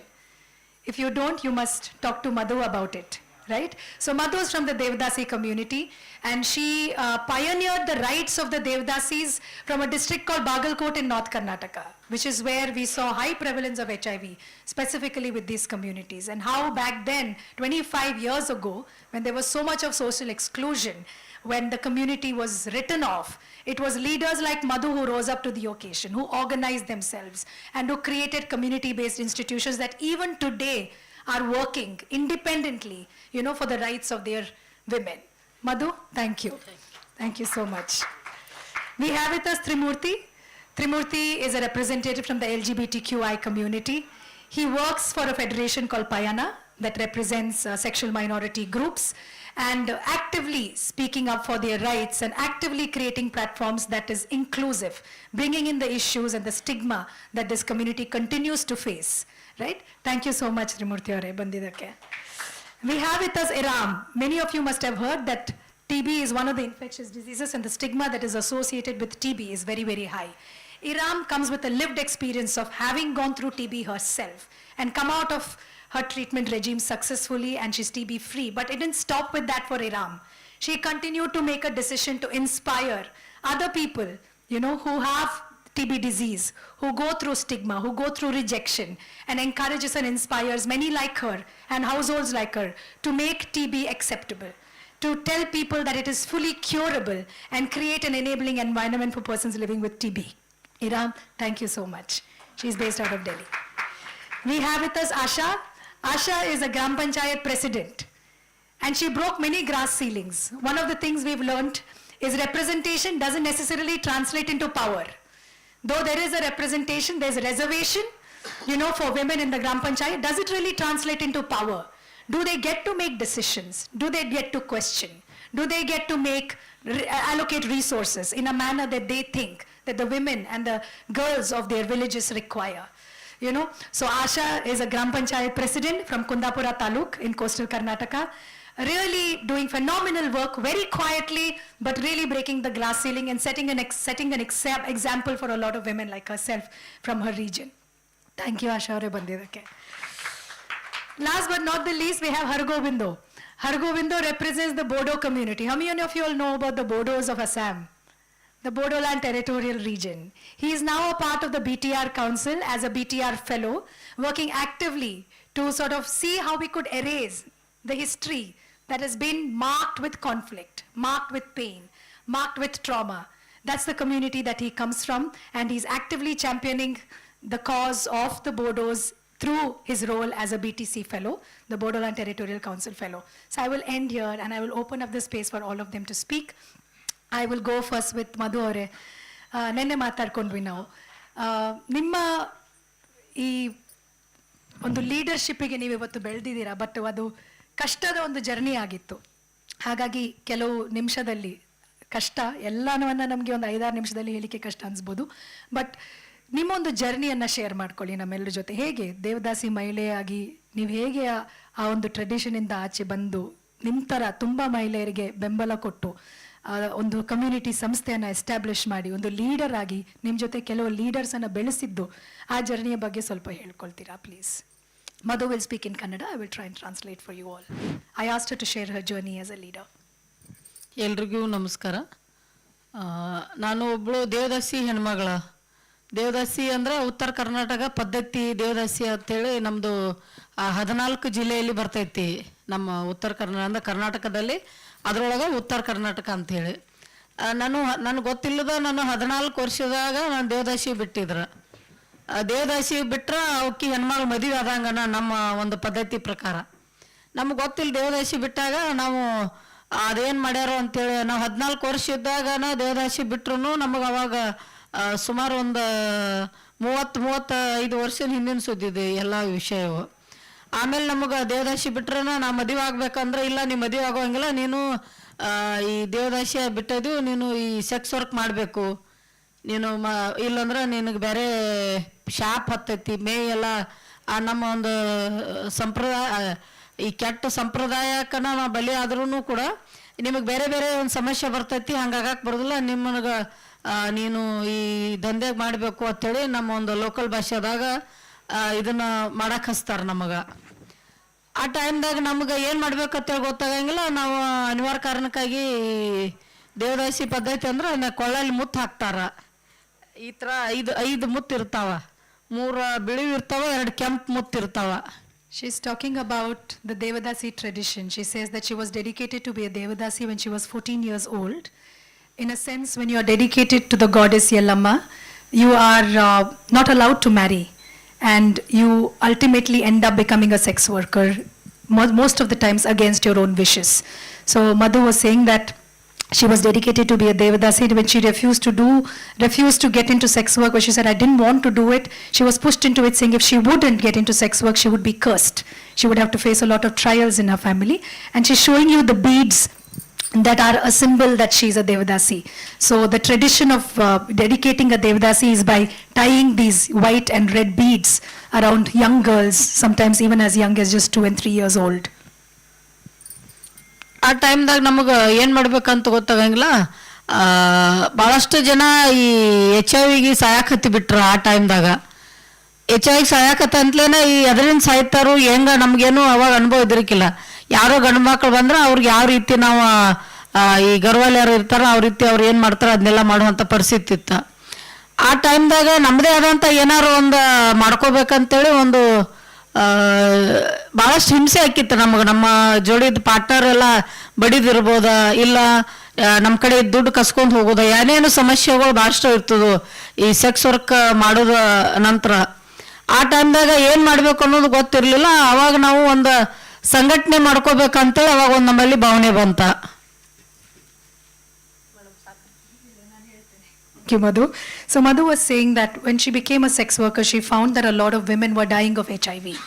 And really there was no answer. And she also found that it was extremely difficult for them to break out of the shackles and the control of the gharwalis under whom they worked, and there was no escape for them. Compounding their challenges was also the amount of violence that they faced as Devadasi women from their intimate partners, from the clients, as also economic violence. So in spite of the fact that they were earning through sex work, a lot of the earnings, they did not have the power to use the earnings in the way that they'd like to. So they decided that they needed to come together. They needed to come together and organize themselves. ಅದ್ರ ಜೊತೆಗೆ ಈ HIV ಹೆಚ್ಚಿಗೆ ಎಲ್ಲಿಂದ ಬರ್ತೈತೆ ಅಂದ್ರೆ ಈ sex worker community ಬರ್ತೈತೆ ಅಂತ ಭಾಳಷ್ಟು ಮಂದಿ ನಮ್ಮ ನೋಡಿ ಕಳಂಕ ತಾರತಮ್ಯ ಮಾಡ್ತಿದ್ರು, ಸ್ಟಿಗ್ಮಾ ಸಿಕ್ಕಾಪಟ್ಟಿ ನಮ್ಮ ನೋಡ್ರೆ ದೂರ ಆಯುವಂಥ ಜನ ಭಾಳಷ್ಟು ಇದ್ರು ಆ ಟೈಮ್ದಾಗ. ಸುಮಾರು 25 ವರ್ಷದ ಹಿಂದಿನ ಸುದ್ದಿದು. ಇಷ್ಟು ನಮಗೆ ಒಂಥರ ಅಸಹ್ಯ ಆಗಿಬಿಡ್ತಿತ್ತ, ನಮಗೇನ್ರಿ ಈಗೆಲ್ಲ ನೋಡ್ರಿ ಏಡ್ಸ್ ಐತತ್ತ ಓಡಿ ಹೋಗ್ತಾರಲ್ಲ ಅನ್ನುವಂಥದ್ದು. ಆ ಕಾರಣಕ್ಕಾಗಿ ನಮ್ಮದೇ ಆದಂಥ ಒಂದು ಸಂಘಟನೆ ಮಾಡ್ಕೊಂಡ್ರೆ ನಾವಾರ ಸುರಕ್ಷಿತವಾಗಿ ಇರಾಕ ಒಂದು ಅನುಕೂಲ ಆಕೈತೆ ಸಮಾಜದಾಗ ಅಂತ ನಮ್ಮಲ್ಲಿ ಭಾವನೆ ಬಂದಿತ್ತು ಆ ಟೈಮ್ದಾಗ. Saying that as a community there was so much of stigma and discrimination and they had to face this on a daily basis. So she's saying we were disgusted. That's the word that she said. I mean, we were so disgusted that people wanted to stay away from us. They didn't want to have associate with us. They didn't want to be close to us. They were really disgusted by this, and everybody in their village also would like to keep them away, right? So they said the only way to do this was them to come together as a community of sex workers, a community of Devdasis, to take care of themselves, to protect themselves. ಅವಾಗ ನಾವು ಸಂಘಟನೆ ಮಾಡ್ಕೊಂಡು ಸುಮಾರು ಒಂದು 26 ಜನ ಮಹಿಳೆಯರು ಕೂಡಿಕೊಂಡು ಒಂದು ಚೈತನ್ಯ ಏಡ್ಸ್ ತಡೆಗಟ್ಟುವ ಮಹಿಳಾ ಸಂಘಟನೆ ನಮ್ಮ ಜಿಲ್ಲಾದಂಥ ಒಂದು ಸಂಘಟನೆ ಮಾಡಿಕೊಂಡು ಸಂಘಟನೆದಾಗ ನಮ್ಮದು ಏನು ಸಮಸ್ಯೆ ಐತೆ ನಾವು ಹೆಚ್ಚಿಗೆ ನಾವು ಮಾಡುವಂಥ ಕೆಲಸ ಅಂದ್ರೆ ಕಾಂಡಮ್ ಕೊಡೋದಾಗಿರ್ಬೋದು, ಕ್ಲಿನಿಕ್ ಮಾಡಿಸೋದು, ಅದ್ರ ಜೊತೆಗೆ ಮಾಹಿತಿ ಹೇಳ್ತಿದ್ವು ನಾವು. ನಮ್ಮ ಕಡೆಯಿಂದ ಒಂದು ಸ್ವಲ್ಪ ಮಾಹಿತಿ ಮೆಟೀರಿಯಲ್ಸ್ ಇರ್ತಿದ್ವು, ನಾವು ಪ್ರತಿಯೊಂದು ನಾವು ಚಾಟ್ ಮೂಲಕ ಮಾಹಿತಿ ಕೊಡ್ತಿದ್ವು. HIV ಬರೋದು ಹೆಂಗೋ ಈ ರೀತಿ ಎಲ್ಲ ಈ ಸೆಕ್ಸ್ ವರ್ಕರ್ ಕಮ್ಯುನಿಟಿ ಮಹಿಳೆಯರಿಗೆ ಅವೇರ್ನೆಸ್ ಮೂಡಿಸ್ತಿದ್ವು. ನಮ್ಮ ಜಿಲ್ಲೆಯಲ್ಲಿ ಹೆಚ್ಚಾಗಿ ದೇವದಾಸಿ ಪದ್ಧತಿಯಿಂದ ಈ ಸೆಕ್ಸ್ ವರ್ಕರ್ ಬರೋ ಕಾರಣಕ್ಕಾಗಿ ನಮಗದು ಸ್ವಲ್ಪ ಕಷ್ಟ ಇತ್ತದ. ಹೆಣ್ಮಕ್ಳನ್ನೆಲ್ಲ ಹೊರಗಡೆ ತರೋದು, ಈ ಮೂಢನಂಬಿಕೆದಿಂದ ಹೊರಗಡೆ ತರೋದು ಅಂತದ ನಮಗೆ ಭಾಳ ಕಷ್ಟ ಆಕಿತ್ತು. ಅದ್ರೊಳಗೆ ಇನ್ನೊಂದು ಮುಖ್ಯವಾದ ಚಾಲೆಂಜ್ ಏನಿತ್ತು ಅಂದ್ರೆ ಈ ದೇವದಾಸಿ ಪದ್ಧತಿ ಆ ಟೈಮ್ದಾಗ ನಾವು ಹೆಂಗೆ ಬಂದ್ ಮಾಡಬೇಕು, ಈ ಪದ್ಧತಿದಿಂದ ಮಹಿಳೆಯರಿಗೆಲ್ಲರಿಗೂ ಈ ಹೆಂಗೆ ಹೊರಗೆ ತರಬೇಕು ಅನ್ನುವಂಥದ್ದನ್ನು ನಮ್ಗೆ ಆ ಟೈಮ್ದಾಗ ಭಾಳಷ್ಟು ಕಷ್ಟ ಆಗ್ತಿತ್ತ ನಮಗೆ. Institution, they started working on HIV prevention and support. So a lot of condom distribution, setting up clinics, bringing the women, getting them connected to these kinds of services. And because their district had a high concentration of Devdasi women, they found it really difficult to change the minds of the sex workers, of the Devdasi women. And their ultimate goal became, how can we stop the practice of Devdasi dedication itself? How can we make Devdasis look for different ways of living, and how can this culture itself be sort of get out of the communities?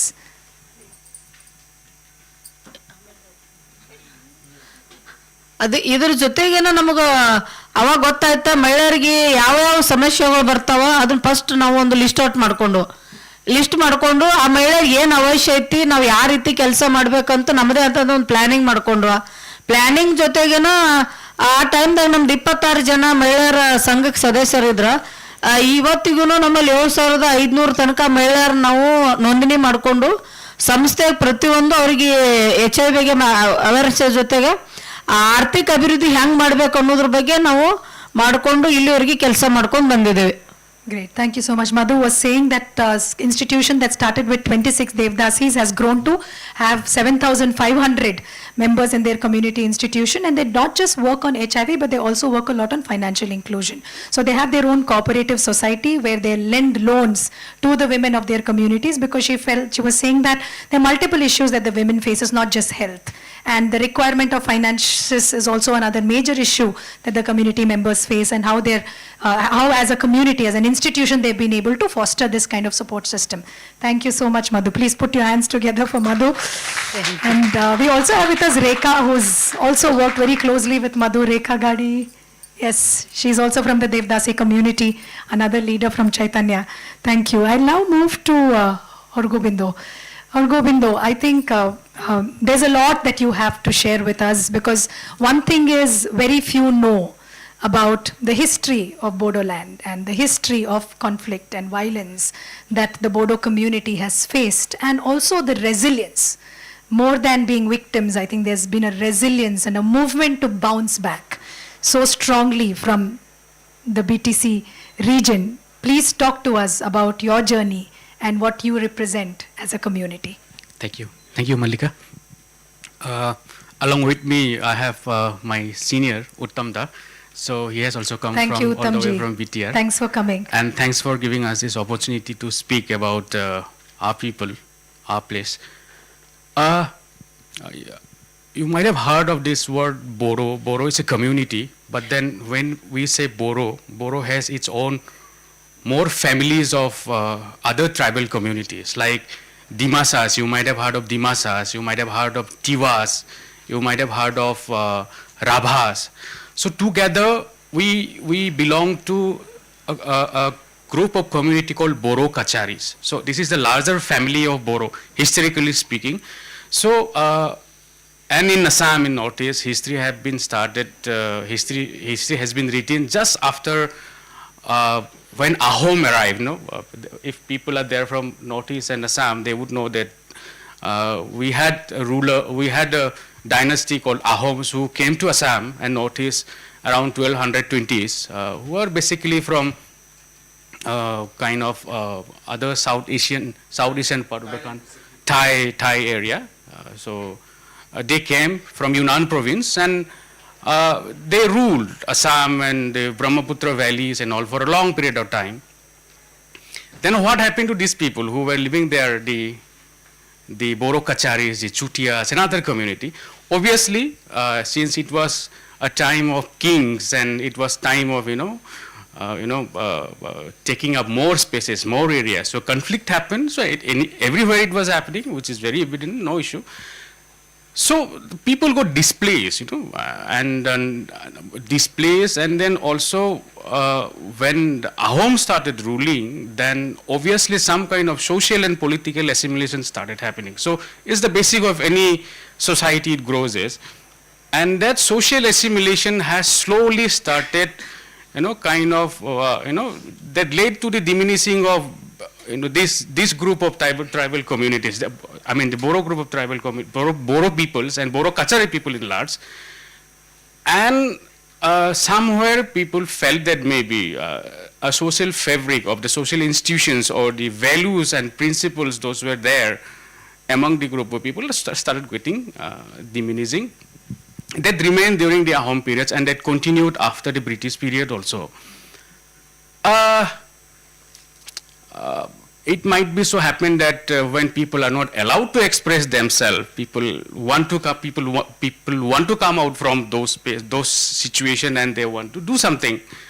So in 1960s, when these things were being continued from in Assam and other part of northeastern states, in 1960s, these Boro people, I mean, we started coming out with a peaceful movement of expressing ourselves. We have started talking about, gone is gone, let's bounce back. Let's try to rebuild the society, rebuild the community. It was a very peaceful at very initial stage, but then towards 1980s and 1990s, it became kind of an armed movement. So that is how many people might know that, Boro people are very, aggressive in a way, and they had held arms. That is not the truth, actually. That might be the reason. There is story behind that. So I'm just trying to give you a glimpse of how we perceive it. There might be other way of looking into it as well.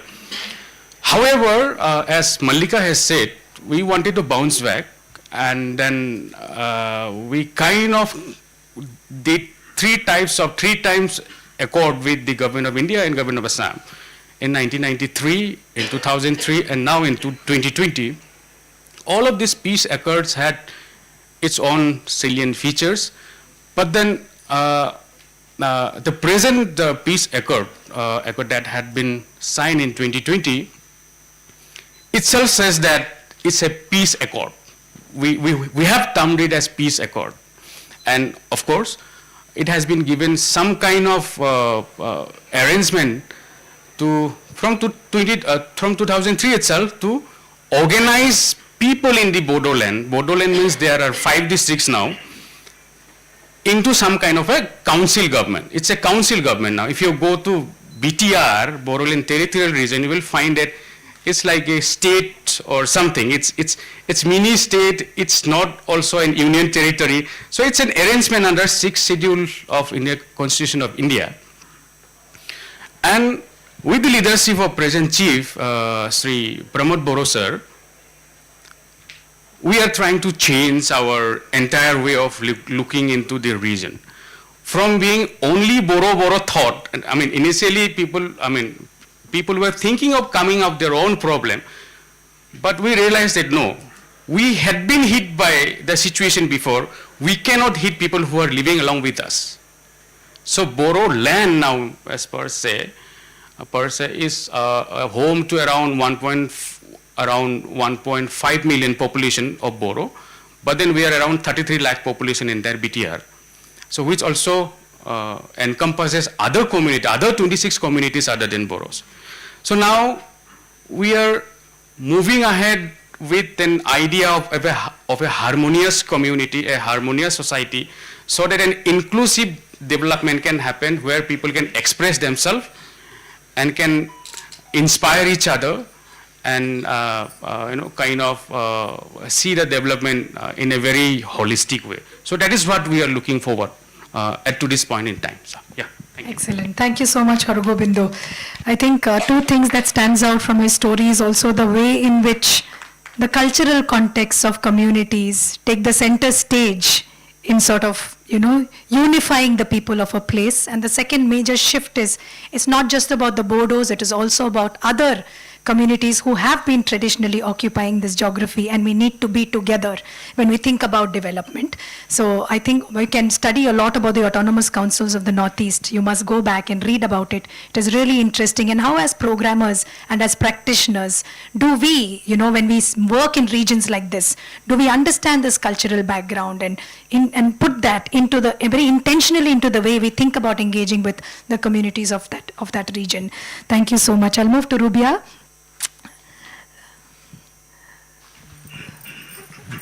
ರೂಬಿಯಾ, ನಿಮ್ಮದು ಕಥೆಯನ್ನು ಹೇಳಿ, ನಮ್ಮ ಜೊತೆ share ಮಾಡ್ಕೊಳ್ಳಿ. ಕೊಪ್ಪಳದಲ್ಲಿ ಹೇಗೆ ನಿಮ್ಮ journey ಶುರುವಾಯಿತು, ನೀವು ಹೇಗೆ ಪ್ರೋಗ್ರಾಮ್ ಜೊತೆ ಸೇರಿದ್ರಿ, ಅದರಿಂದ ಏನು ಬದಲಾವಣೆ ಆಗಿದೆ ನಿಮ್ಮ ಲೈಫಲ್ಲಿ, ನಿಮ್ಮ ಥರ ಇರೋ ಮಕ್ಕಳ ಜೀವನದಲ್ಲಿ, ನಿಮ್ಮ ಎಲ್ಲ ದಿನ ಬೆಳಿಗ್ಗೆ ಎದ್ದು ನಿಮ್ಮ ಏನು ಇನ್ಸ್ಪೈರ್ ಮಾಡುತ್ತೆ ಅಂತ ನೀವು ಸ್ವಲ್ಪ ನಿಮ್ಮ ಸ್ಟೋರಿಯನ್ನು ಶೇರ್ ಮಾಡ್ಕೊಳ್ತೀರಾ? Okay madam, thank you. ಎಲ್ರಿಗೂ ನಮಸ್ತೆ. ರುಬಿಯಾ ಫ್ರಮ್ ಕೊಪ್ಪಳ್. ನಾನಿವತ್ತು ಆಸ್ ಎ ಅಡೋಲಸೆಂಟ್ ಗರ್ಲ್ ಆಗಿ ಮಾತಾಡ್ತಾ ಇದ್ದೀನಿ, ಅದು ಕಮ್ಯುನಿಟಿ ಲೆವೆಲಲ್ಲಿ. ಈ ಒಂದು ಕಮ್ಯುನಿಟಿ ಲೆವೆಲಲ್ಲಿ ಹುಡುಗಿಯರಿಗೆ ಅಂತ ಬಂದಾಗ ಸುಮಾರು ಸಮಸ್ಯೆಗಳಿದ್ದವು. ಅದರಲ್ಲಿ ನಾನು ಕೂಡ ತುಂಬಾ ಸಮಸ್ಯೆಗಳನ್ನ ಅದರಿಂದ ಹೊರಗಡೆ ಬಂದಿದ್ದೀನಿ. ಉದಾಹರಣೆಗೆ ಹೇಳ್ಬೇಕಂದ್ರೆ, ಫಸ್ಟ್ ಆಫ್ ಆಲ್ ನಮ್ಮ ಮನೇಲಿ ಸಹ ಹೊರಗಡೆನೆ ಕಳಿಸ್ತಾ ಇರ್ಲಿಲ್ಲ.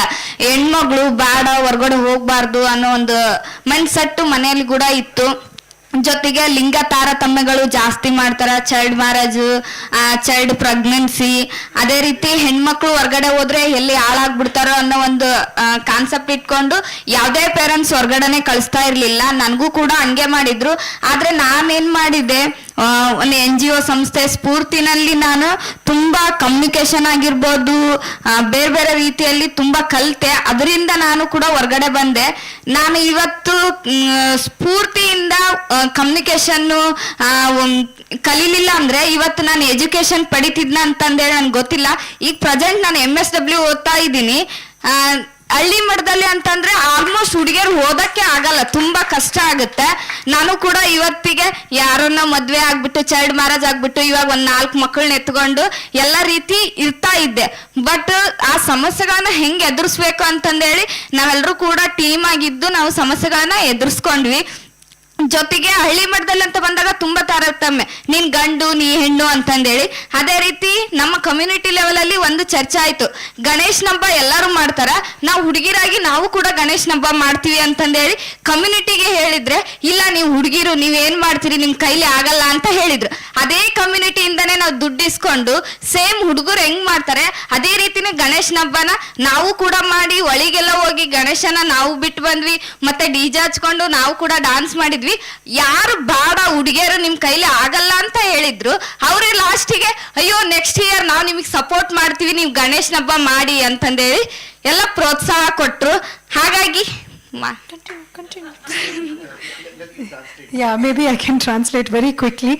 So Rubia talks about the challenges that she faced as a young girl in a very a very conservative village of North Karnataka, and many girls like her facing the same problem. So she was talking about how girls are not allowed to go out because they feel like by sending girls out, by making them more mobile, the chances of bringing dishonor to the family is very high. So the pressure of the girl to always be responsible for preserving the honor of the family is something that she went through. She was not allowed to travel, she was not allowed to go out, meet people, and she was saying that there's a lot of gender discrimination, a lot of difference in how girls and boys are treated in her villages.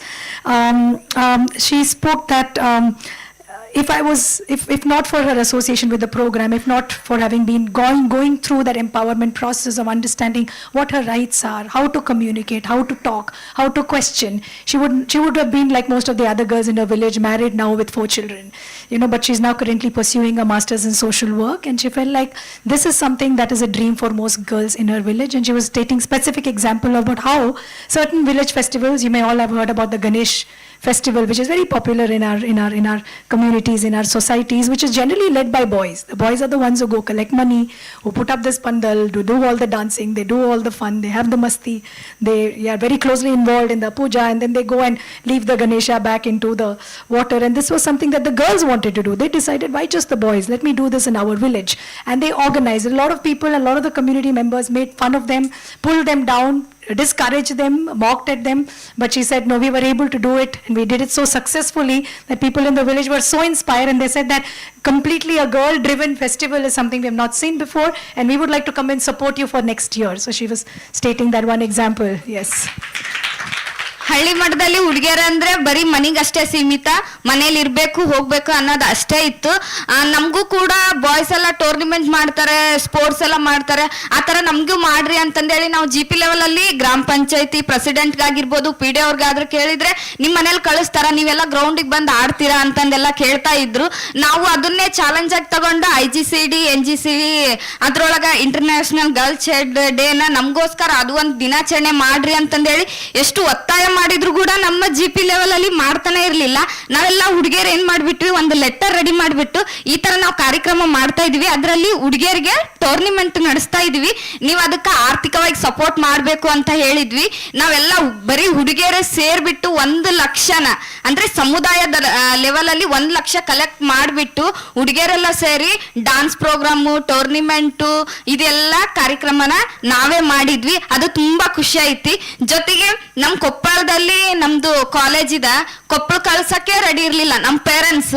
ಇವಾಗ ನಾ present Raichur district Devadurga ತಾಲೂಕಿನಲ್ಲಿ field coordinator ಆಗಿ ಕೆಲಸ ಮಾಡ್ತಾ ಇದ್ದೀನಿ. ಅದು ತುಂಬಾನೇ ಖುಷಿ ಆಗದ. ಜೊತೆಗೆ ನಮ್ಮ ಹಳ್ಳಿ ಮಠದಲ್ಲಿ ಏನಂದ್ರೆ ಹೆಣ್ಮಕ್ಳು ಮನೇಲಿ ಇರ್ಬೇಕು, ಅವ್ರು ಏನು ಗಾಡಿ ಹೊಡಿಬಾರ್ದು, ಅವ್ರ ಇಷ್ಟ ಬಂದಂಗೆ ಇರಬಾರ್ದು ಅಂತ ಎಲ್ಲ ಹೇಳ್ತಿದ್ರು. ಆದ್ರೆ ನಾನೇ ಓನ್ ಆಗಿ ನಾನೇ ಸ್ವಂತ ದುಡ್ದು ಬಿಟ್ಟು ನಾನೇ ಸ್ಕೂಟಿ ತಗೊಂಡು, ನಮ್ಮ GP ಅಲ್ಲಿ ಯಾವುದೇ ರೀತಿ ಯಾರು ಕೂಡ TVS ಗಾಡಿ ಓಡಿಸಲ್ಲ, ಸ್ಕೂಟಿ ಓಡಿಸಲ್ಲ, ನಾನೊಬ್ಳೆ ಓಡಿಸ್ತೀನಿ. ಅದಂತೂ ನನಗೆ ತುಂಬಾ ಖುಷಿ ಇದೆ. ಇದು ಇನ್ನೊಂದು ಏನಾಗ್ಬೇಕಂದ್ರೆ ಹಳ್ಳಿ ಮಟ್ಟದಲ್ಲಿ ಹುಡುಗಿಯರಿಗೆ ತಮ್ಮಲ್ಲಿ ಹಲವಾರು ಕಲಿಕೆಗಳು ಇರ್ತಾವು, ಜೊತೆಗೆ ಅವ್ರಿಗೆ ಹೇಳ್ಕೊಳಕ್ಕೆ ವೇದಿಕೆಗಳು ಸಿಗೋದಿಲ್ಲ. ಹಂಗಾಗಿ ನಾವು ಏನ್ ಮಾಡ್ತೀವಿ, ಭಾರತ ಇನ್ನೂ ಡೆವಲಪ್ಮೆಂಟ್ ಆಗ್ಬೇಕು, ಅಭಿವೃದ್ಧಿ ಹೊಂದುತ್ತಿರುವ ದೇಶ ಅಂತ ಹೇಳ್ತೀವಿ. ನಮ್ಮ ಭಾರತ ಅಭಿವೃದ್ಧಿ ಹೊಂದಬೇಕಾಗಿರ್ಬೇಕು ಅಂದ್ರೆ ಫಸ್ಟ್ ಹಳ್ಳಿ ಮಟ್ಟದಲ್ಲಿ ಎಲ್ಲದೂ ಕೂಡ ಸಮಾನ ಅವಕಾಶ ಸಿಗ್ಬೇಕು, ಎಲ್ಲರೂ ಕೂಡ ಭಾಗವಹಿಸ್ಬೇಕು ಅನ್ನೋದು ನನ್ನ ಆಸೆ. Wonderful. I have a lot of ground to cover. I'll try. Thank you, Rubia. So she was saying that there's a lot of pressure on the girls in her villages to stay at home. You be home, you don't be seen, you don't go out, you don't do things. And so they decided that, as part of their coming together as a part of their collectivization processes, what they did is they wanted to come together, just the girls coming together to put together a tournament. Their girls are out there, they're playing games, they're playing sports. For example, kabaddi, which is generally a very male-driven sport. Girls are not allowed to play kabaddi in a lot of spaces. So they came together and they started negotiating with the Gram Panchayat, but the Gram Panchayat never paid any attention to them. They were not very interested in supporting them. But she said that with a lot of pressure, they wrote a letter to the Gram Panchayat and they mobilized 1 lakh rupees, to conduct an event, conduct a tournament where all of the girls could come together. They danced, they competed, they played sport, and they were seen on a public platform, and this is something that's very rare. So she feels extremely proud about doing that. And she was saying that in her part of the world, parents are never encourage girls to, pursue higher education or to go out and work. So she's pursuing her higher education, and she also works as part of a project as a field coordinator. She feels very proud about that. And also in her part of the world, girls are not encouraged to drive or to ride scooties. She said that she broke that myth, she dismantled that norm, and she earned with her own money, she bought a scooty, and she's the only girl in her entire panchayat who rides a scooty. Right? So she's really sending out a message to the people and doing it in a way that she's able to, in her own constraints. And she was talking about how we keep talking about this country developing, and she says that if this country has to develop, the people of the village, both women and men, boys and girls, have to have equal opportunities. That's the only way this country is going to develop. And she said that that's her mission. That's something that inspires her. Thank you, Ruby. ಅವ್ರು ಇನ್ನೊಂದು ಹೇಳಿದ್ರು ಡೆಲ್ಲಿ ಸಿಟಿಗೆ college ಕಳಿಸ್ತಿರ್ಕಿಲ್ಲ ಇವತ್ತು ಇಲ್ಲಿ ಡೆಲ್ಲಿ ಮಟ್ಟದಾಗ ನಮ್ಮ ಮನ್ಯಾಗ ಕಳಿಸ್ಯಾರ ಅಂದ್ರೆ ಎಷ್ಟು ಅವಕಾಶ ಸಿಕ್ಕತ್ತೆ ಹೆಣ್ಮಗಳಿಗೆ ಬಿಟ್ಟಿದ್ದಕ್ಕೆ ಅಂತ ಹೇಳ್ತಾರೆ. ಲಾಸ್ಟ್ 2 ಮಾತು ಏನಂದ್ರೆ ಅಡೋಲಸೆಂಟ್ ಗರ್ಲ್ ಅಲ್ಲೇ ಜಾಸ್ತಿ ಸಮಸ್ಯೆಗಳಿರೋದು. ನಾವು ಅಲ್ಲಿಂದನೇ ಬದಲಾವಣೆ ಕಂಡ್ರೆ ನಾಳೆ ದಿನ ಯಾವುದೇ ರೀತಿ ಯಾವುದೇ ಹೆಣ್ಮಗಳು ಕೂಡ ಸೆಕ್ಸ್ ವರ್ಕ್ ಮಾಡಲ್ಲ.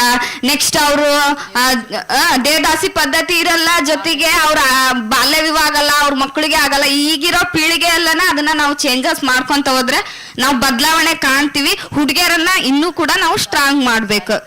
ಇನ್ನು ನನಗೊಂದು ಆಸೆ ಐತಿ, ನಾನು ಪಂಚಾಯತಿ ಪ್ರೆಸಿಡೆಂಟ್ ಆಗ್ಬೇಕು. ಯಾಕಂದ್ರೆ ಪಂಚಾಯತಿ ಪ್ರೆಸಿಡೆಂಟ್ ಅಲ್ಲಿ ಹೆಣ್ಮಕ್ಳು ನಮ್ ಕಡೆ ಇರೋದು ಹೇಳ್ತಾ ಇದ್ದೀನಿ. ಅವ್ರು ಪ್ರೆಸಿಡೆಂಟ್ ಆಗಿರ್ತಾರ, ಅವ್ರ ಹಸ್ಬೆಂಡ್ ಬಂದು ಸಿಗ್ನೇಚರ್ ಮಾಡೋದು, ಅವ್ರು ಹೋಗಿ ಸ್ಟೇಜ್ ಮೇಲೆ ಕೂಡೋದು, ಆ ತರ ಮಾಡ್ತಾ ಇದಾರೆ. ನನ್ನಿಂದ ಏನಾದ್ರೂ ಬದಲಾವಣೆ ಆಗ್ಬೇಕು, ನನ್ನಿಂದನಾದ್ರೂ ನನ್ನ GPL ಬದಲಾವಣೆ ಆಗ್ಬೇಕು ಅನ್ನೋದು ನನಗೆ ಅದು ಒಂದು ಆಸೆ ಮತ್ತು ಕನಸಿದೆ. ನೆಕ್ಸ್ಟ್ ಟ್ರೈ ಮಾಡ್ಬೇಕಂತಿದ್ದೀನಿ. Thank you so much. Exactly. So Madhu was saying that she also mentioned a point where girls are not allowed to go to other places. But she's here sitting in Delhi today and talking to all of you at the World Health Regional Summit. So just the platform that was created itself is something that she wants to draw attention to. And one of the things she said, which is very powerful, is why the stage of adolescence is so important. Why it is so important for us to intervene at the stage of adolescence when it concerns girls. She's saying if girls at this stage are empowered, they have the information, they have the knowledge, they have the platform, then they don't have to get into sex work. They can say no to being dedicated to be a Devadasi. And she says that her dream is to become a Gram Panchayat president, because in her villages, in her area, she's seen that a lot of the women who are elected to be Gram Panchayat presidents are namesake women presidents, because their husbands are the ones who attend meetings on their behalf, their husbands are the ones who sign checks on their behalf. So she's saying she wants to change that narrative. She wants to become a leader, she wants to aspire to become a Panchayat president who is able to make a difference for her people. Thank you, Rubia. I would now, maybe. So that's just one of the manifestations, many manifestations of what we see. So perhaps we can ignore, Thank you. So I would now like to move to Iram. इराम आप कोई भी language में बोल सकते हो. अगर हिंदी में आप कंफर्टेबल हो तो हिंदी में बोल सकते हो. यहाँ पे सब लोग हिंदी समझ सकते हैं. So Iram, you have a journey as a TB champion. Your journey from someone who fought stigma, who fought several barriers, as someone who was diagnosed with TB, but has come out of it successful and now to be a champion. Iram, over to you. Good afternoon everyone. सबसे पहले तो मैं धन्यवाद करना चाहूँगी KHPT WHP team का. नहीं, मैं सुन सकते हैं, बोलिए. KHPT WHP टीम का मैं धन्यवाद करना चाहूँगी, जिन्होंने आज मुझे ये अवसर दिया कि मैं आज आप सबके सामने अपने विचार व्यक्त कर पाऊँ और इस लायक मुझे समझा कि मैं आप सबके सामने बोल पाऊँ. तो मेरा नाम इरम है और मैं एक TB चैम्पियन हूँ. सबसे पहले मैं आपको ये बताना चाहती हूँ कि जब हमें TB हो जाता है तो हमारी सोसाइटी में एक स्टिग्मा बना हुआ है कि टीबी हो गया, टीबी एक लाइलाज बीमारी है, इसका तो इलाज ही मुमकिन नहीं है, अब पता नहीं कब तक दवाई खानी पड़ेगी, पता नहीं ठीक भी हो पाएंगे या नहीं. यही सब नेगेटिव थॉट्स मेरे माइंड में भी थे. तो तब मेरा टीबी का ट्रीटमेंट स्टार्ट हुआ. तो जब प्रवेश चंद्र हॉस्पिटल से मेरे टीबी का ट्रीटमेंट स्टार्ट हुआ था, वहाँ के होल स्टाफ और टीम इतनी सपोर्टिव है, उन्होंने मुझे सपोर्ट किया, मोटिवेट किया। बीच में दवाई छोड़ने वाली थी, उन्होंने मुझे मोटिवेट किया और बताया कि बेटा क्या क्या प्रॉब्लम्स आपको फेस करनी पड़ सकती हैं अगर आप दवाई बीच में छोड़ देते हो। MDR लाइक और भी बहुत सारी डिसीज़ हो सकती हैं अगर आप बीच में दवाई छोड़ोगे। उसके रहते मैंने अपना टीबी का ट्रीटमेंट कंप्लीट किया। तो ये तो आता है एक बैड फेस। अब मैं आपको इसका एक पॉजिटिव फेस बताती हूँ। कहते हैं ना कि एक सिक्के के दो पहलू होते हैं, एक नेगेटिव भी होता है तो एक पॉजिटिव भी होता है। अब मैं इसका आपका एक पॉजिटिव फेस बताती हूँ। मेरे टीबी का ट्रीटमेंट कंप्लीट हुआ, कुछ टाइम हुआ मुझे, उसके बाद मुझे जब प्रवेश चंद्र हॉस्पिटल में as a TB champion approach किया गया। इम्पैक्ट इंडिया से मेरी ट्रेनिंग चली, उसके बाद अरविंद सर और मिराज सर ने मुझे ट्रेनिंग दी, उसके बाद मैं एक टीबी चैंपियन बनी। तो मेरे लिए ये एक बहुत ही बड़ा अचीवमेंट है कि मैं एक टीबी चैंपियन हूँ और बहुत ही गर्व की बात है कि मैं एक टीबी चैंपियन हूँ। ये एक बहुत ही अलग सा एक्सपीरियंस है कि रोज़ नए नए लोगों से मिलना, इंटरेक्ट करना, कम्युनिटी मीटिंग्स करना, कम्युनिटी में जाना, उनको टीबी के बारे में बताना, उनकी प्रॉब्लम्स को सुनना और उनकी प्रॉब्लम्स को सॉल्व करने की कोशिश करना, ये सब हम लोग करते हैं। और जैसे LFU होते हैं, लॉस्ट फॉलोअप, जो पेशेंट्स अपना ट्रीटमेंट बीच में छोड़ देते हैं, हम लोग उनको मोटिवेट करते हैं, उनको दोबारा ऑन ट्रीटमेंट लेके आते हैं, होम विजिट करते हैं। स्कूल अवेयरनेस मीटिंग ये होती है कि हम स्कूल्स में जाते हैं, बच्चों को अवेयर करते हैं बच्चों को कि टीबी किस तरीके से हो सकता है, क्या क्या सिम्टम्स होते हैं टीबी के और कैसे उसका बचाव हम कर सकते हैं। फर्स्ट अटैम्प्ट में ही हम लोगों को फर्स्ट सिम्टम हमें दिखता है तो हमें तभी डायग्नोस कराना चाहिए। हमारी जो गवर्नमेंट है उसने इतने सारे टीबी सेंटर्स खोले हुए हैं, मोहल्ला क्लिनिक खोले हुए हैं, इवन सारे टेस्ट जितने भी टेस्ट हैं सब फ्री ऑफ कॉस्ट हैं बिल्कुल, like CB NAAT, Truenat, X ray, everything is free of cost and treatment of TB is free of cost. पूरा ट्रीटमेंट आपको फ्री ऑफ कॉस्ट दिया जाएगा बिल्कुल। उसके ऊपर से एक और स्कीम लगा रखी है गवर्नमेंट ने कि जो भी टीबी पेशेंट है उसको 1000 रुपीज़ पर मंथ हर टीबी पेशेंट को। वो किस लिए कि जो कुछ पेशेंट्स होते हैं अपना प्रोटीन इंटेक पूरा नहीं कर पाते, अफोर्ड नहीं कर पाते, तो उन लोगों के लिए वो स्कीम चलाई गई कि ताकि वो लोग अपना प्रोटीन इंटेक पूरा कर सकें। तो ये सब काम होते हैं। जो मेन रोल है हमारा वो ये है कि ज़्यादा से ज़्यादा लोगों को जागरूक करें, ज़्यादा से ज़्यादा लोगों को उनकी जिम्मेदारी समझाएं। अब हमारी जो गवर्नमेंट है वो 1 by 1 पर्सन के पास नहीं जा सकती है सब बताने के लिए, तो हमें क्या करना है, हमारी जिम्मेदारी ये बनती है कि पब्लिक प्लेसेस में जाएं, कम्युनिटी में जाएं, अपनी बात रखें, उनको टीबी के बारे में बताएं। और एक स्टिग्मा जो लोगों के मन में बन गया है ना टीबी को लेके कि अभी टीबी हो गया है मुझे, अब कोई मुझसे दूर ना होने लग जाए, मुझसे बात करना बंद ना कर दे, मुझे डिसलाइक ना करने लग जाए, वो स्टिग्मा हमें लोगों के मन में से दूर करना है। कुछ भ्रांतियां हमारे समाज में फैली हुई हैं कि अब टीबी हो गया है इसके बर्तन अलग कर दो, इससे दूर रहने लगो, अब टीबी हो गया इसके घर नहीं जाना, इससे दूर रहना है। वो भ्रांतियां हमें समाज से दूर करनी है और एक्चुअल में जानना कि टीबी है क्या। टीबी एक लाइलाज बीमारी नहीं है। तो हमें सब पेशेंट्स को इतना कॉन्फिडेंट बनाना है कि वो खुद आकर अपना टीबी का डायग्नोस कराएं और जल्दी से जल्दी अपना टीबी का ट्रीटमेंट स्टार्ट कर सकें। और लास्ट में मैं यही बोलूँगी कि ये इम्पैक्ट का ही इम्पैक्ट है जो आज मैं आप सब लोगों के सामने बैठी हूँ और इतना कॉन्फिडेंटली बोल पा रही हूँ। Thank you. Thank you so much. But I've just been told that I have just 10 minutes, so I will translate maybe at the end once the other two speakers also. Does anybody require translation of what Iram spoke? Maxine, I'll do it over lunch, I promise. Maxine and Anna, for sure. Okay, thank you. I will request now Trimurti to talk about his journey and his experience and some of the things that he has learned on how to make programs more inclusive. So he shared a few powerful things yesterday with us over dinner. I'll hand it over to Trimurti.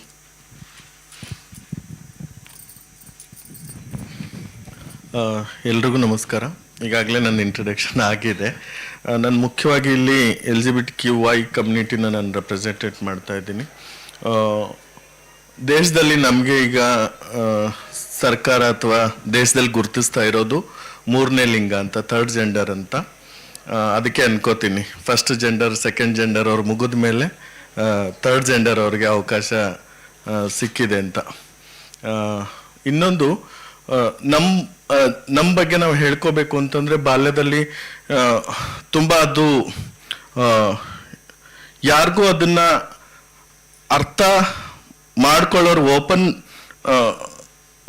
Heart ಇರೋರು ಮಾತ್ರ ಅದನ್ನ ಅರ್ಥ ಮಾಡ್ಕೊಳ್ಳೋಕೆ ಸಾಧ್ಯ. ಯಾಕೆಂತಂದ್ರೆ ಅದೊಂದು ತುಂಬಾ ಕಷ್ಟಕರವಾದಂಥ ಒಂದು ದಿನಗಳದು.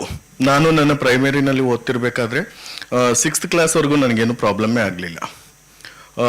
ನನ್ನ 6th ಕ್ಲಾಸಿಗೆ ಬಂದಾಗ ನನ್ನಲ್ಲಿ ಕೆಲವೊಂದು ಬದಲಾವಣೆಗಳು ಕಾಣಿಸೋದಕ್ಕೆ ಸ್ಟಾರ್ಟ್ ಆಯಿತು. ಅದರಿಂದ ನನಗೆ ಸ್ಕೂಲಲ್ಲಾಗಿರ್ಬೋದು, ಊರುಗಳಲ್ಲಾಗಿರ್ಬೋದು, ಬೇರೆ ಬೇರೆ ರೀತಿಯಲ್ಲಿ ಕಳಂಕ ತಾರತಮ್ಯಗಳು ಸ್ಟಾರ್ಟ್ ಆಯಿತು. ಅದರಿಂದ ನಾನು ನನ್ನ ಎಜುಕೇಷನ್ನ ನಾನು ಕಂಟಿನ್ಯೂ ಮಾಡೋಕ್ಕಾಗಲಿಲ್ಲ. ಪ್ರೈಮರಿ ಮಾತ್ರ ಮುಗಿಸೋಕ್ಕಾಯಿತು. ಹೈಸ್ಕೂಲ್ಗೆ ಹೋದಾಗ ಸ್ಕೂಲಲ್ಲಿ ಟೀಸ್ ಮಾಡೋದಾಗಿರ್ಬೋದು, ಬೇರೆ ಬೇರೆ ರೀತಿ ಪದಗಳಿಂದ ನಮ್ಮನ್ನು ಕರೆಯೋದಿರ್ಬೋದು, ಮತ್ತು ಫ್ಯಾಮ್ಲಿಗೂ ಕೂಡ ಅದು ಫ್ಯಾಮ್ಲಿಗೆ ನಾವು ಯಾವತ್ತೂ ಸಮಸ್ಯೆ ಆಗಲ್ಲ. ಫ್ಯಾಮ್ಲಿ ಸೊಸೈಟಿದ ಒಂದು ಭಾಗ ಆಗಿರೋದ್ರಿಂದ ಸೊಸೈಟಿನಲ್ಲಿ ಯಾವಾಗ ಫ್ಯಾಮ್ಲಿಗೆ ನಮ್ಮ ವಿಷಯಕ್ಕೆ ಅವ್ರಿಗೆ ಬೇರೆ ರೀತಿ ಪದಗಳು ಮಾತುಗಳು ಕೇಳ್ತಾರೋ ಅವಾಗ ಅವ್ರಿಗೆ ಸಮಸ್ಯೆ ಆಗುತ್ತೆ. ಅದಾದ್ಮೇಲೆ ಅವ್ರೂ ಕೂಡ ನಮ್ಮನ್ನ ಫ್ಯಾಮ್ಲಿನಲ್ಲೂ ಕೂಡ ಇಟ್ಕೊಳ್ಳೋದಕ್ಕೆ ಇಷ್ಟಪಡೋದಿಲ್ಲ. Trimurti was talking about how he represents the LGBTQI community, and he's saying that they are recognized as the third gender. So there is the first gender, and then there is the second, and after the second is the third gender. So there is this, sort of lack of prioritization of their issues. And he says that you have to be really open-hearted to understand the challenges or the dilemma that this community goes through. It is very difficult to express the kind of complexities and the dilemma that this community generally experiences. And he says that till about the age of 11, 12, he was okay, but when he entered standard 6, he started feeling differently. He started seeing changes in the way he felt, and because of which he was mocked. He was, put out by his friends, by his circles, and it became really difficult for him to continue schooling. In fact, he dropped out of school because of this challenge. And he said something really powerful. He said that families will never put you away because they are your family. But your family also at some point in time happens to be a part of a society. So when your society begins to mistreat you for being a certain way or feeling a certain way, then that begins to influence your family as well. So, even the family sort of started rejecting him and unable to understand what is really happening to him. ಮುಖ್ಯವಾಗಿ ನಮ್ಮ ಕಮ್ಯುನಿಟಿಗೆ ಏನಾಗುತ್ತೆ ಅಂತಂದ್ರೆ ಬಾಲ್ಯದಲ್ಲಿ ನಡೆದೇ ಇರ್ತಕ್ಕಂಥ ಘಟನೆಗಳು ನಮ್ಮ ಜೀವನದಲ್ಲಿ ನಡೆದೋಗುತ್ತೆ. ನಾವು ಯಾವಾಗ ಅದು ನಮಗೆ ಬುದ್ಧಿ ನಮಗೆ ಅದು ಗೊತ್ತಾಗಕ್ಕೆ ಸ್ಟಾರ್ಟ್ ಆಗುತ್ತೆ, ಅದು ಒಂದೊಂದೇ ನೆನಪಾದಾಗ್ಲಿ ಈಗಲೂ ಕೂಡ ನಮಗೆ ಅದು ಕೊರಗ್ತಾನೆ ಇರುತ್ತೆ. ನನ್ನ ಪ್ರೈಮರಿನಲ್ಲಿ ನಾನು 6th ಕ್ಲಾಸ್ ಇರಬೇಕಾದ್ರೆ ಟೀಚರೇ ನನ್ನನ್ನು ಮಿಸ್ಯೂಸ್ ಮಾಡ್ಕೊಂಡಿರುವಂಥದ್ದು. ಸ್ಕೂಲಲ್ಲಿ ಗಣೇಶನ ಹಬ್ಬ ನಡೀತಾ ಇರುತ್ತೆ. ಗಣೇಶನ ಕಳಿಸೋ ದಿನ ಅವತ್ತು ರಾತ್ರಿ ಒಂದು ರೂಮ್ಗೆ ಏನೋ ತೊಗೊಂಬರ್ಬೇಕು ಅಂತ ಸರ್ ಕರ್ಕೊಂಡು ಹೋಗ್ತಾರೆ. ಅಲ್ಲೇನೆ ಅವ್ರು ನನ್ನನ್ನು ಮಿಸ್ಯೂಸ್ ಮಾಡ್ಕೋತಾರೆ. ಆ ಘಟನೆ ಇವತ್ತಿಗೂ ಕೂಡ ನಾನು ಅದನ್ನು ಮರೆಯೋಕ್ಕಾಗ್ತಿಲ್ಲ. ಮತ್ತು ಯಾಕೆ ಅದಂಗೆ ನಡೀತು ಅಂತ ಈಗಲೂ ಕೂಡ ನಾನು ಯೋಚನೆ ಮಾಡ್ತೀನಿ. ಈ ಥರದ ಘಟನೆಗಳು ನಮ್ಮ ಜೀವನದಲ್ಲಿ ನಮ್ಮ ಕಮ್ಯುನಿಟಿನಲ್ಲಿ ಎಸ್ಪೆಷಲಿ ನಮ್ಮದು ಬಿಹೇವಿಯರ್ ಒಂದು ಬದಲಾವಣೆ ಇರುತ್ತೆ, ಮತ್ತು ನಮ್ಮ ಮಾತಿನ ಶೈಲಿನಲ್ಲಿ ಬದಲಾವಣೆ ಇರುತ್ತೆ. ಆ ಕಾರಣಕ್ಕೆ ಕುಟುಂಬದಲ್ಲಿನೇ ಸಂಬಂಧಗಳನ್ನೇ ಬೇರೆ ಬೇರೆ ರೀತಿನಲ್ಲೆಲ್ಲ ನಮ್ಮನ್ನ ಯೂಸ್ ಮಾಡ್ಕೊಂಡಿರ್ತಾರೆ. ಅದು ಹೆಂಗೋ ಒಂದು ಆ ಬಾಲ್ಯನ ಕಳೆದು ನಾವು ಇವತ್ತು ಬಂದಿರಬೇಕಾದ್ರೆ ಅವ್ರು ಎಲ್ಲ ನಮ್ಮ ಕಣ್ಮುಂದೆ ಬಂದಾಗ ಅವ್ರು ನೋಡಿದಾಗ ಆ ಎಲ್ಲ ಘಟನೆಗಳು ನಮಗೆ ನೆನಪಾಗುತ್ತೆ. ಈ ಥರದ ಒಂದು ಒತ್ತಡದಲ್ಲಿ ನಾವು ಇನ್ನೂ ಕೂಡ ಜೀವನನ ಕಳೀತಾ ಇದ್ದೀವಿ. So Trimurti says that there's a lot of, there are instances and incidents that have occurred in his life that are very difficult to erase from his memory.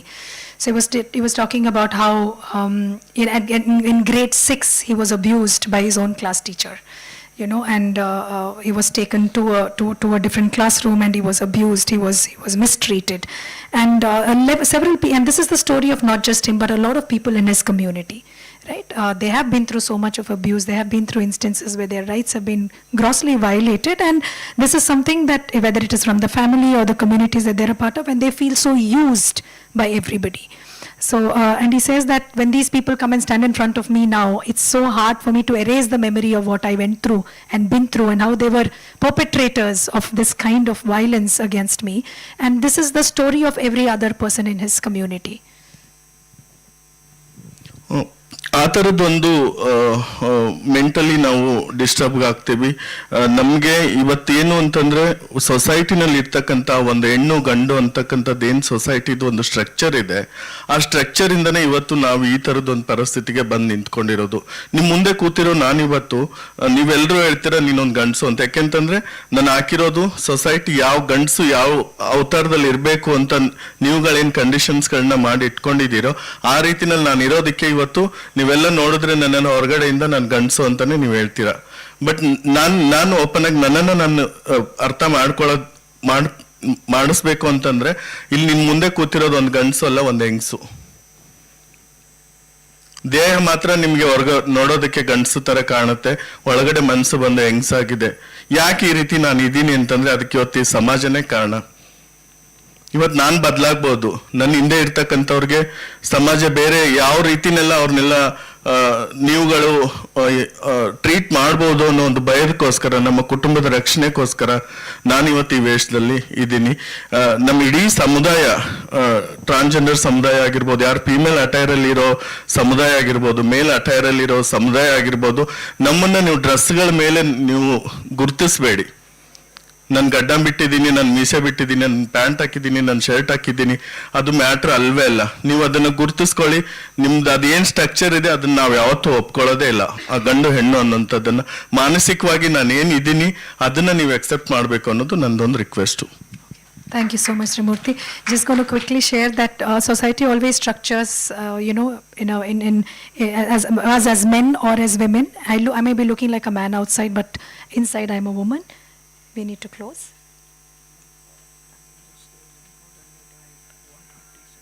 Okay, we'll close in 5 minutes. Yeah, thank you. Yeah, thanks, sure. So he also says that the reason why he's sitting here and wearing what he's wearing is because he feels like the society will accept him only because he's wearing the clothes that he's wearing. His family will accept him because of that.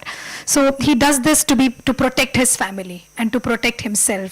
And he feels that this kind of an understanding that exists in the society needs to be dismantled. One of the things that Trimurti also shared is that I think I missed.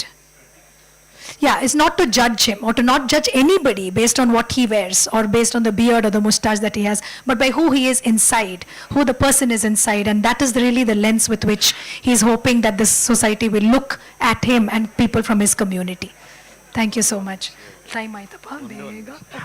ಒಂದು ವಿಷಯ ನಾನು share ಮಾಡಬೇಕು. ಈಗ ತುಂಬಾ ಜನ ಎಲ್ಲೋದ್ರು ನಮ್ಮ ಪ್ರಶ್ನೆ ಒಂದೇನೆ, ನೀವು ಎಷ್ಟೆಲ್ಲ ಮಾತಾಡ್ತೀರಿ, ನೀವು ಸೆಕ್ಸ್ ವರ್ಕ್ ಮಾಡ್ತೀರಿ, ನೀವು ಬೆಗ್ಗಿಂಗ್ ಮಾಡ್ತೀರಿ, ಯಾಕೆ ಅದು ಅಂತ. ಅದಕ್ಕೆಲ್ಲ ಕಾರಣ ಸೊಸೈಟಿನೇ. ಮನೆಯಲ್ಲಿ ಇವತ್ತು ನೀವು ಒಪ್ಕೊಂಡ್ಬಿಟ್ಟಿದ್ರೆ ನಮ್ಮ ಎಜುಕೇಶನ್ ನಾವು ಕಂಟಿನ್ಯೂ ಮಾಡ್ತಾ ಇದ್ವಿ, ನಮ್ದು ಗೌರವವಾದ ಸ್ಥಾನದಲ್ಲಿ ನಾವು ಇರ್ತಾ ಇದ್ವಿ. ಮನೆಯಲ್ಲಿ ನೀವು ಒಪ್ಕೊಳ್ಳದೆ ಇದ್ದಿದ್ದಕ್ಕೆ ನಾವು ಹೊರಗಡೆ ಬಂದ್ವಿ. ಹೊರಗಡೆ ಬಂದಾಗ ನಮ್ಗೆ ಬೇರೆ ಕೆಲಸನೇ ಇಲ್ಲ. ಎಲ್ಲೂ ಕೆಲಸ ಸ್ಥಳದಲ್ಲೂ ಕೂಡ ನಮ್ಗೆ ಕೆಲಸ ಮಾಡೋಕ್ ಆಗದಿರುವಂತ ಒಂದು ವಾತಾವರಣ ಇರುತ್ತೆ. ಆ ಕಾರಣಕ್ಕೆ ನಮ್ಗೆ ಈಸಿಯಾಗಿ ನಮ್ದು ಓನ್ ಆಗಿ ನಾವು ನೋಡ್ಕೊಳ್ಳೋದು ಅಂತಂದ್ರೆ ಒಂದು ಬೆಗ್ಗಿಂಗು, ಇನ್ನೊಂದು ಸೆಕ್ಸ್ ವರ್ಕ್. ಅದಕ್ಕೆ ಹೋಗ್ತಾ ಇದೆ. ಅದಕ್ಕೆ ಹೋಗೋದಕ್ಕೆ ಕಾರಣ ಯಾರು ಅಂತಂದ್ರೆ ಸೊಸೈಟಿನೇ ಹೊರತು ನಾವಲ್ಲ. ನಮ್ಗೆ ಈಗಲೂ ಕೂಡ ಮನಸ್ಸಿದೆ, ಗೌರವಯುತವಾಗಿ ಘನತೆಯಿಂದ ನಾವು ಬದುಕಬೇಕು ಅನ್ನೋ ಆಸೆ ಕೂಡ ಇದೆ. Yeah, so he says that a lot of people mock the community saying you beg or you do sex work, but he's saying that the society is responsible for it. You are responsible for it because we are never accepted the way we are. Our families don't accept us the way we are, so we can't continue education. We are discriminated in the workplaces, we are discriminated in schools, and therefore unless that changes, there cannot be an alternative narrative. Unless that shifts, there cannot be an opportunity for them, which is what he places before us as a community, as a society, that acceptance and that opportunity is what the community needs, so they can break out of these barriers and break out of this cycle of discrimination. Thank you so much, Trimurti. Just the last speaker, Madam Asha Aure. She is the Gram Panchayat President. I request you to share. We have the last 5 minutes before we close. ಎಲ್ರಿಗೂ ನಮಸ್ಕಾರ. ನನ್ನ ಹೆಸರು ಆಶಾ ಆಚಾರ್ಯ ಅಂತ. ನಾನೊಂದು ಗ್ರಾಮ panchayat president. ಬಹುಶಃ ಗ್ರಾಮ panchayat president ಆಗೋದಕ್ಕಿಂತ ಮೊದಲು ಈ ಒಂದು ಪ್ರೆಸಿಡೆಂಟ್ ಆಗುವಂಥ ಹುದ್ದೆಗೆ ಬರುವಂಥದ್ದು ಅಷ್ಟೊಂದು ಈಸಿಯ ಕೆಲಸ ಅಲ್ಲ. ನನ್ನ ಒಂದು ಜರ್ನಿ ಹೇಳಬೇಕಂದ್ರೆ, ನಾನು ಪದವಿ ಶಿಕ್ಷಣವನ್ನು ಮುಗಿಸಿರ್ತೇನೆ 2014 ಬಹುಶಃ ನಾನು MSW ಮಾಡಬೇಕಂತ ಆಸೆಯಿಂದ ಕಾಲೇಜನ್ನು ಸೇರ್ತೇನೆ. ಒಂದು ವರ್ಷ ಕಾಲೇಜಿಗೂ ಸಹ ಹೋಗ್ತೇನೆ. ಬಟ್ ನಾನು ಮನೆಯಲ್ಲಿ ಮದುವೆ ಅನ್ನೋ ಕಾರಣದಿಂದ ನಾನು ನನ್ನ ಶಿಕ್ಷಣವನ್ನು ಅಲ್ಲಿಗೆ ನಿಲ್ಲಿಸಿಬಿಟ್ಟು 2017 ನನ್ನ ಮ್ಯಾರೇಜ್ ಆಗ್ತದೆ. ಅದಾದ ನಂತರ ಬಹುಶಃ ನಮ್ಮ ಗ್ರಾಮೀಣ ಪ್ರದೇಶದಲ್ಲಿ ಬಹುಶಃ ಮದುವೆ ಆಗಿದ ಕೂಡಲೇ ಬಹುಶಃ ಹೆಣ್ಮಕ್ಳು ಆಯಿತು ಇನ್ನೇನು ಇಲ್ಲ ನಮ್ಮದು ಅಂದರೆ ಜಾಬಿಗೆ ಹೋಗೋದು ಸ್ವಲ್ಪ ಅಷ್ಟು ಡೌಟ್ ಇರ್ತದೆ. ಸೊ ಹಾಗಾಗಿ ಆಯಿತು ಇನ್ನೇನು ಇಲ್ಲ ಅಂದ್ಕೊಳ್ಳುವಂಥ ಟೈಮಲ್ಲಿ ಈ ಒಂದು ಗ್ರಾಮ ಪಂಚಾಯತ್ ನನಗೂ ಸಹ ಈ ರಾಜಕೀಯದಲ್ಲಿ ಸ್ವಲ್ಪ ಆಸಕ್ತಿ ಇದ್ದುದರಿಂದ ಗ್ರಾಮ ಪಂಚಾಯತ್ ಎಲೆಕ್ಷನ್ ಅಲ್ಲಿ ಭಾಗವಹಿಸಲಿಕ್ಕೆ ಅವಕಾಶ ಬರ್ತದೆ. ನಾನು ಹೈಯೆಸ್ಟ್ ಲೀಡ್ ಅಲ್ಲಿ ಸಹ ಗೆದ್ದು ನಾನು 2.5 ವರ್ಷಗಳ ಕಾಲ ನಾನು ಮೆಂಬರ್ ಆಗಿ ಅಲ್ಲಿ ಕೆಲಸ ಮಾಡ್ತೇನೆ. ಮೆಂಬರ್ ಆಗಿದ್ದವಾಗ ಬಹುಶಃ ರೆಸ್ಪಾನ್ಸಿಬಿಲಿಟಿ ಸ್ವಲ್ಪ ಕಮ್ಮಿನೇ ಇರ್ತದೆ. ಹಾಗೇನೆ ರೀಸೆಂಟ್ಲಿ 1.5 year ಬ್ಯಾಕ್ ನಾನು ಗ್ರಾಮ ಪಂಚಾಯತ್ನ ಪ್ರೆಸಿಡೆಂಟ್ ಆಗಿ ಆಯ್ಕೆ ಆಗ್ತೇನೆ. ಅದು ನಮ್ಮ ಬಾಡಿ ನಿರ್ಣಯ, ನನ್ನ ಅವಿಶ್ವಾಸ ಅಂದ್ರೆ ಯಾವುದೇ ಒಂದು ಇದಿಲ್ಲದೆ ನಾನು ಅವಿರೋಧವಾಗಿ ಇಲ್ಲದೆ ನಾನು ಆಯ್ಕೆ ಆಗ್ತೇನೆ. ಅದೊಂದು ನಂಗೆ ಇವಾಗ್ಲೂ ನಾನು ತುಂಬಾ ಹೆಮ್ಮೆ ಪಡ್ತೇನೆ. ಯಾಕೆಂದ್ರೆ ಒಬ್ಳು ಮಹಿಳೆಯಾಗಿ ನನ್ನನ್ನ ಅಷ್ಟು ಜನ ಪಂಚಾಯತ್ ಅಲ್ಲಿ ಪುರುಷರು ಇದ್ದು ಮತ್ತು ಮೀಸಲಾತಿ ಮಹಿಳೆ ಬಂದಿದ್ರು ಸಹ 6 ಜನರಲ್ಲಿ ನನ್ನನ್ನ ಸೆಲೆಕ್ಟ್ ಮಾಡುವಂತದ್ದು ಬಹುಶಃ ಒಂದು ಈಸಿ ಆದ ವಿಚಾರ ಅಲ್ಲ. ಅದನ್ನ ನಾನು ಇವಾಗ್ಲೂ ಅದ್ರ ಬಗ್ಗೆ ನಾನು ಹೆಮ್ಮೆ ಪಡ್ತೇನೆ. ಹಾಗೇನೆ ಬಹುಶಃ ನಮ್ಮ ಗ್ರಾಮ ಪಂಚಾಯತ್ ಲೆವೆಲ್ ಸರ್ಕಾರದಿಂದ ಬರುವಂತಹ ಕೆಲವೊಂದು ಯೋಜನೆಗಳಿರ್ಬೋದು, ಯಾವುದೇ ಸ್ಕೀಮ್ ಆಗಿರ್ಬೋದು, ಅದನ್ನ ನಾನು ಒಬ್ಬಳೇ ಡಿಸಿಷನ್ ತಗೊಳ್ದೇನೆ ನಮ್ಮ ಬಾಡಿ ಏನಿದೆ ಅದರಲ್ಲಿ ನಾವು ಒಂದು ಜನರಲ್ ಮೀಟಿಂಗ್ ಮಾಡಿ ಅದರ ಮುಖಾಂತರವಾಗಿ ನಾವು ಜನರಿಗೆ ನೀಡ್ತೇವೆ. ಹಾಗೇನೆ ಗ್ರಾಮ ಪಂಚಾಯತ್ ನಲ್ಲಿ ಯಾವುದೇ ಒಂದು ಸಭೆ ಸಮಾರಂಭ ಆಗ್ಬೇಕಂತ ಇದ್ರೆ ಬಹುಶಃ ನಾವು ಮಾತ್ರ ಸಾಕಾಗ್ಲಿಕ್ಕಿಲ್ಲ.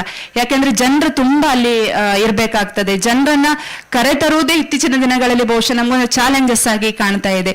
ಹಾಗಾಗಿ ನಾವು SHG ಗ್ರೂಪ್ ಮುಖಾಂತರ ಅವರ ಒಂದು ಸಪೋರ್ಟ್ ತಗೊಂಡು ಎಲ್ಲ ಒಂದು ಕಾರ್ಯಕ್ರಮಗಳಲ್ಲಿ ಜನರನ್ನ ತುಂಬವಾಗಿ ನಾವು ಅದರಲ್ಲಿ ಭಾಗವಹಿಸುವಿಕೆಯಲ್ಲಿ ಅವರನ್ನು ತೊಡಗಿಸಿಕೊಂಡು ಅವರಿಗೂ ಸಹ ನಾವು ಸಹಾಯವನ್ನ ಮಾಡ್ತಾ, ಹಾಗೇನೆ ನಮ್ಮ ಗ್ರಾಮೀಣ ಭಾಗದಲ್ಲಿ ಹೆಚ್ಚಾಗಿ ನಮಗೆ ಚಾಲೆಂಜ್ ಇರುವಂತದ್ದು ನೀರು.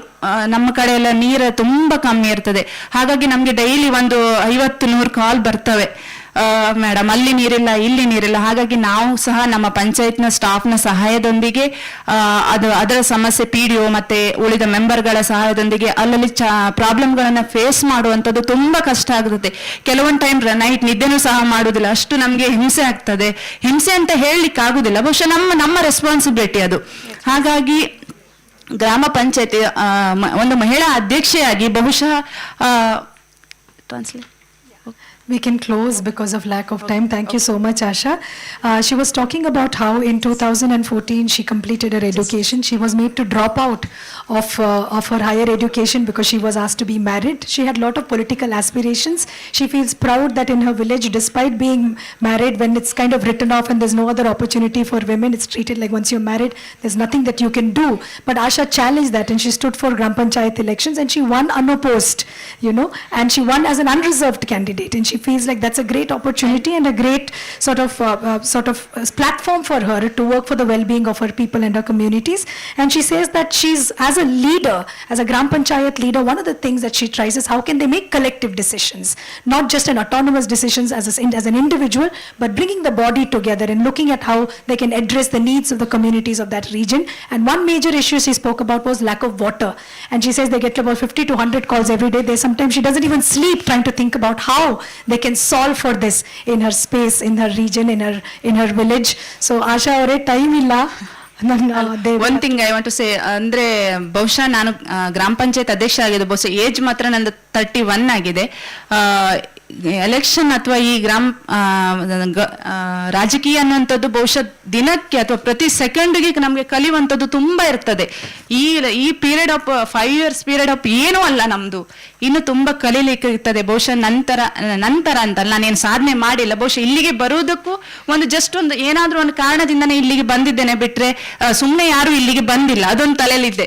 ಸೊ ಅದಕ್ಕೋಸ್ಕರ ನಾನು ಹೇಳೋದು, ಯಾವ ಹೆಣ್ಣು ಮಕ್ಕಳು ಸಹ ಇಂಡಿಯಾದಲ್ಲಿ ಅಥವಾ ಎಲ್ಲಿ ನಮ್ಮ ಕಂಟ್ರಿಯಲ್ಲಿ ಯಾರು ಸಹ ಮನೆಯಲ್ಲಿ ಕೂತ್ಕೊಳ್ಳದೆ ಅವರಲ್ಲಿ ಏನ್ ಟ್ಯಾಲೆಂಟ್ ಇದೆ ಅದನ್ನ ತೋರಿಸ್ಬೇಕು, ಎಲ್ಲರೂ ಮುಂದೆ ಬರಬೇಕು, ಎಲ್ಲರೂ ಅವರವರ ಗುರಿಯನ್ನು ಅವರು ತಲುಪಲಿ ಅಂತ ಹೇಳ್ತಾ ಧನ್ಯವಾದಗಳು. Thank you. Asha says she's only 31 and she has a long way to go.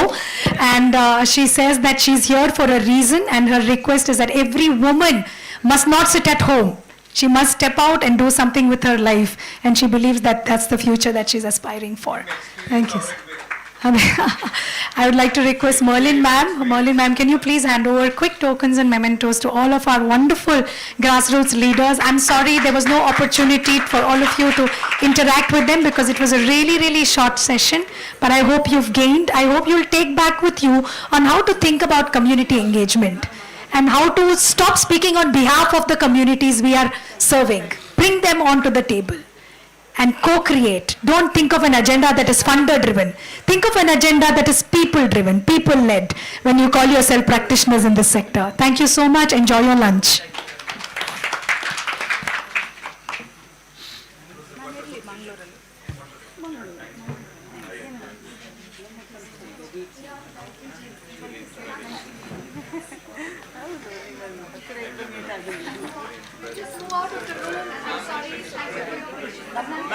Ma'am, it wasn't a matter of a short session.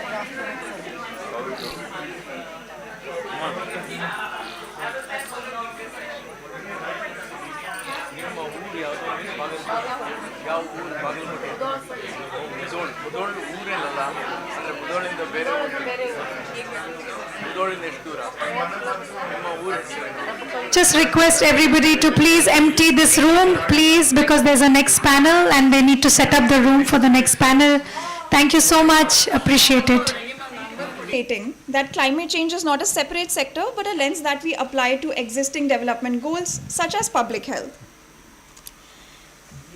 Everybody in the room here now knows that India is at a pivotal moment. Climate change is no longer a distant environmental concern. It is now one of the greatest public threats we have. We also know that over the past 2 decades, heat-related deaths in India have surged by 55%.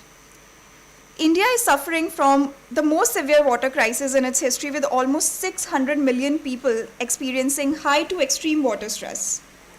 We also know that the epidemiology of vector-borne diseases is also being reshaped by climate change. Yet, we still truly lack an integrated understanding of how climate risks manifest in health systems and everyday lives.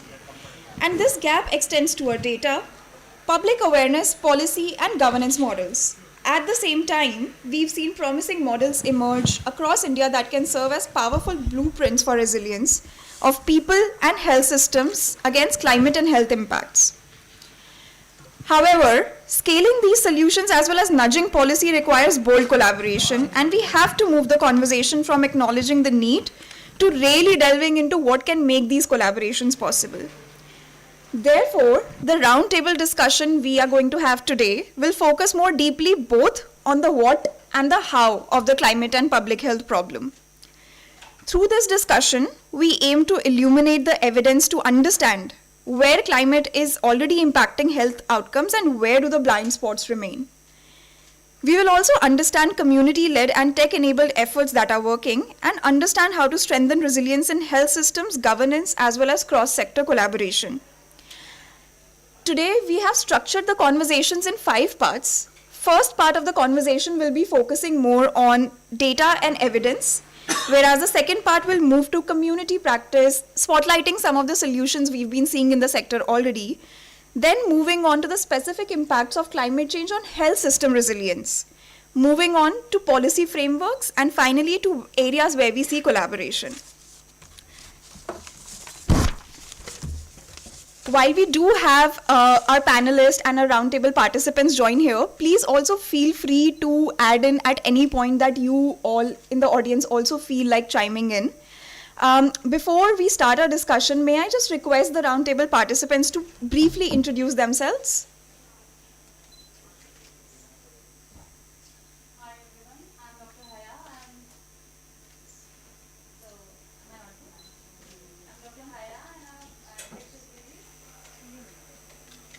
Thank you. So I'm working at Kushi Baby as an infectious disease and One Health expert, and happy to be here and contribute in this roundtable. Hi, I'm Pranav. I'm also from Kushi Baby and I lead partnerships and strategy, currently anchoring our climate and health portfolio work. Hi everyone, my name is Kiran Kumar Sen. I am the Chief Operating Officer at Indian Foundation. I anchor the digital platforms and change-making networks portfolio within INREM. Thank you. Hi everyone, my name is Raghu Dharmaraju. I'm CEO of Art Park, and our current work spans dengue, heat waves, livestock, and environmental surveillance, all things that intersect with climate. Hi everyone, I am Dr. Manish Kumar. I head the adaptation and risk analysis team at CSTEP. We are an organization based in Bangalore with an office in Noida. And we're working at the interface of urban, rural, and peri-urban continuum, looking at ecosystem-based adaptation. So glad to be here. Thank you. Thank you. I am Vishwas. I lead the climate resilience team at the Council on Energy, Environment and Water, CEW. And at the Council, our team focuses on analyzing climate change impacts across various sectors, health being one of the key sectors to look at, and also to plan for adaptation across different scales, so local, subnational as well as national scale.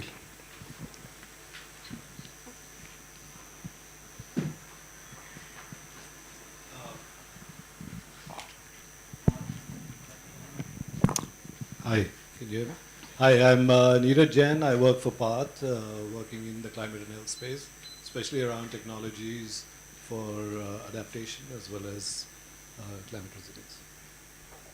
Hi, I'm Huda. I work with Selco Foundation. We primarily work at the nexus of health and climate in rural and tribal contexts.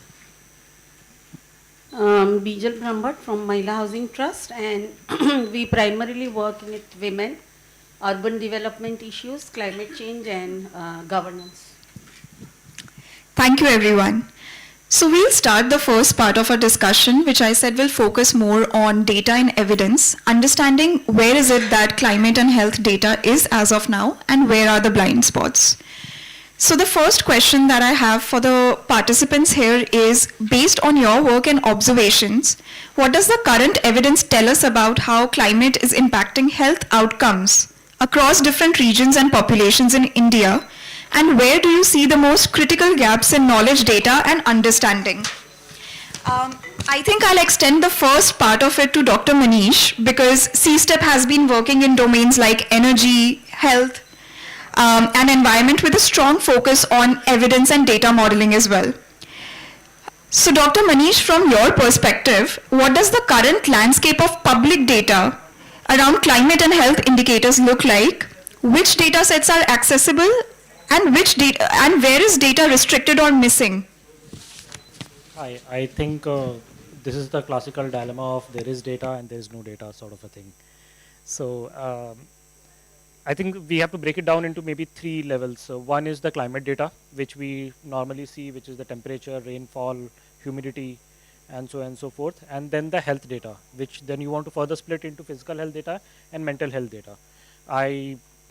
We have been trying to actually look at where are the scopes and where are the places at which data lies. And to be honest, it's not a very great picture. It's better at the climate level. We have the temperature data, you have the IMD 1 degree gridded data for temperature.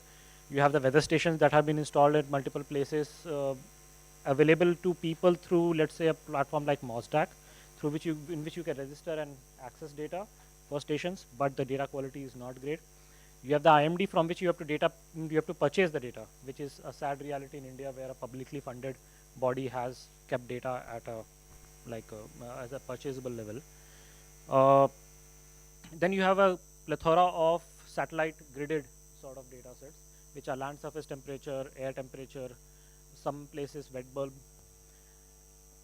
These all lie at different scales, ranging from as good as maybe gridded data at 0.05 degrees, which is 25 square kilometer, to 1 degree IMD, which is 10,000 square kilometer, 1 pixel sort of a level.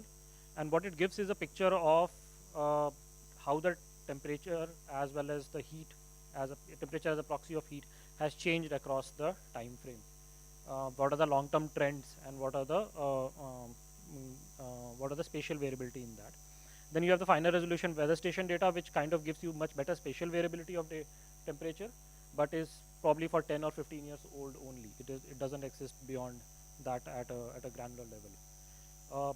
Not of very great quality. You have to clean it up a lot and you then require that level of capacity to be able to do that. Rainfall is much better. Wet bulb, which is the felt heat sort of a thing, is again reliable on the weather station data, which is very, very patchy. So to some extent, this gives a picture of the climate aspects of it. People have tried to use this data to develop the urban heat island sort of indexes or indicators of felt heat. Again, it varies, the efficacy and accuracy of that varies between a city like Delhi or a Bangalore, which may have 30 stations in a small area, to a city in Nagaon, which doesn't have probably one weather station. So that level of variability. Coming back to physical and mental health data, I think there is very little data in the public domain on mental health. So I think that doesn't exist unless you are able to tap and develop collaborations with some people like Nimhans or mental health professional like I'm forgetting the name, Telemanas, yes, thank you. Telemanas, which can be developed through collaborations in this case. Physical health again is not as great. There is an IDSP data which is at the PHC level, which provides you some indicator of PHC level diseases that are reported, but requires a lot of cleaning, a lot of effort to actually collate at a grid level and build it at a grid level.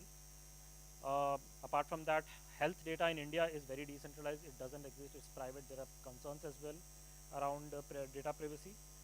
I'll just make 2 points on further before closing this thing. One is that I think what we are struggling with is a national level database, which is publicly accessible but is anonymized for data privacy, which can give us indicators of health which are related to, which may or may not be related to climate related events.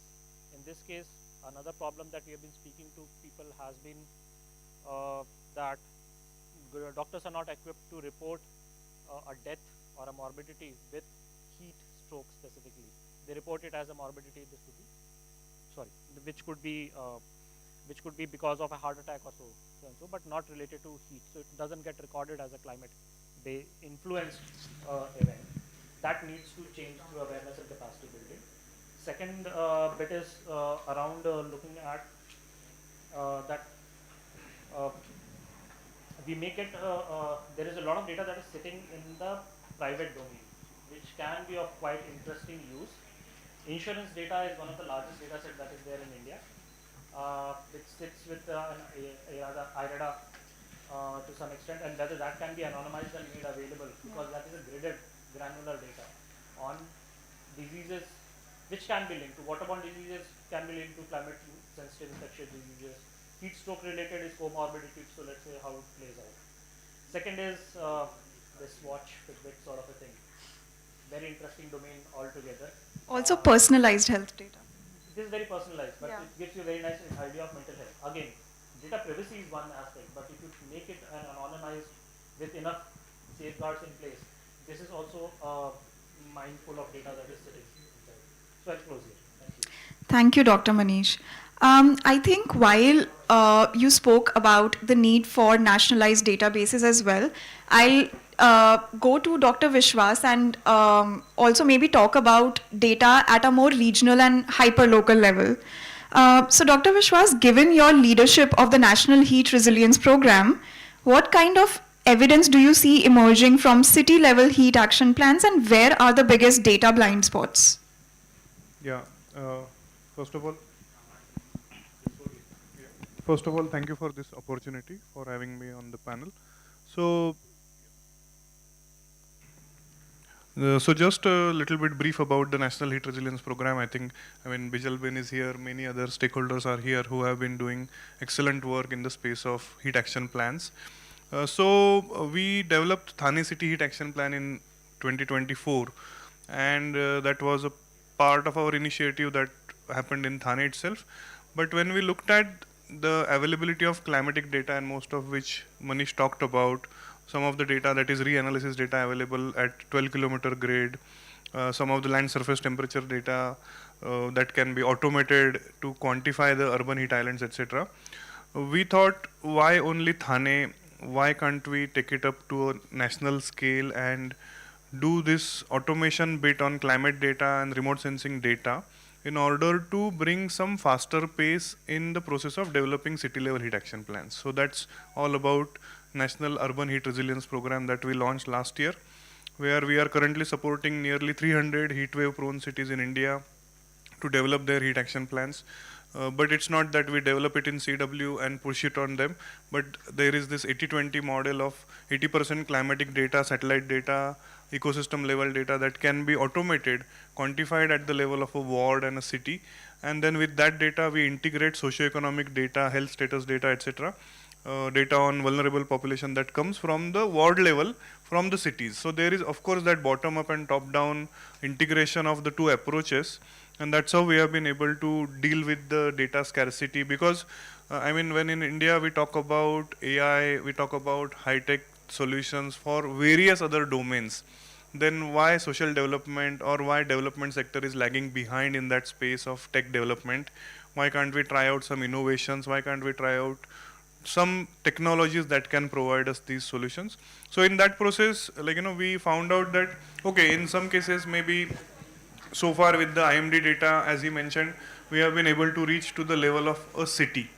But in case of heat, what is more important is what happens within that city, like, you know, which wards are at the highest risk, what is that vulnerable population that resides in these wards, and what are the current adaptation strategies that they have been able to implement. For this kind of work, of course, you have to go to the field, you have to interact with the cities, you have to get that ward level data, because otherwise our heat action plans will be very superficial and they will only stick to the city level, where they will miss out on majority of actions that are needed to be taken at the ground level. So at least for doing that, ward level data becomes very important.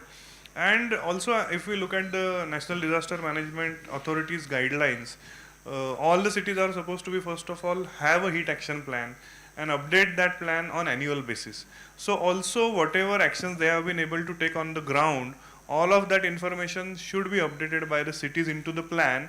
So that plan gets enriched, and, like, you know, there is some value addition, there is some learning that gets integrated into the process.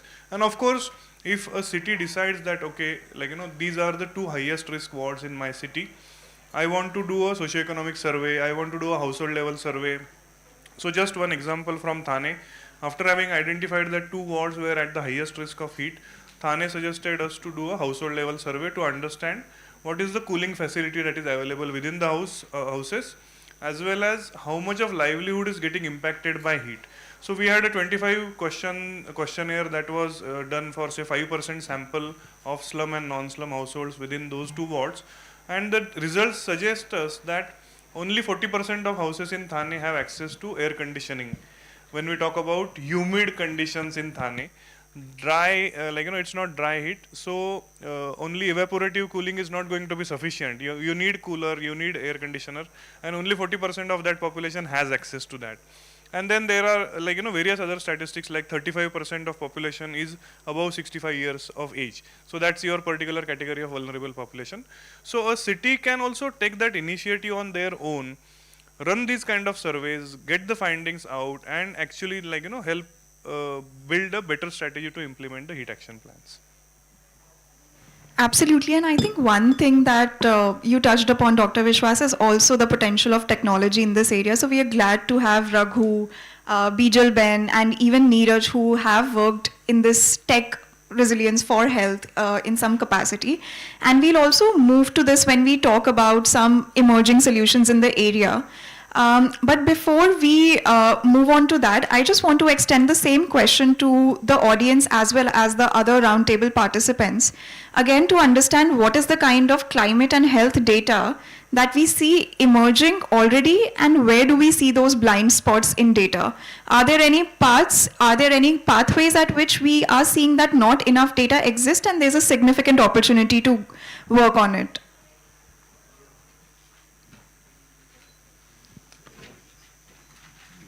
Can I come in? Yes. Yeah, I'm going to zoom out a little bit from Thane to the regional thought process and, just go around. I think we have a lot of data which is available on climate-related adverse events, right? There's a lot of data that's available. And the impact of that is also quite clearly visible, especially on health systems. We also have a lot of data available on impact of heat related, heat stress on human health. Is it as granular as we want it to be? Probably not. Do we really need to go there? I'll put a big question mark on that because, we're 1.4 billion people. Heat is the problem. So I'm just going to sort of throw this, be a little bit provocative here and say, let's zoom out a little bit. There are, let's not completely get lost with the data sets because we know that there is an impact, climate has a direct relationship with health. And let's focus on the solutions, So, sorry, just being completely out there. Yeah.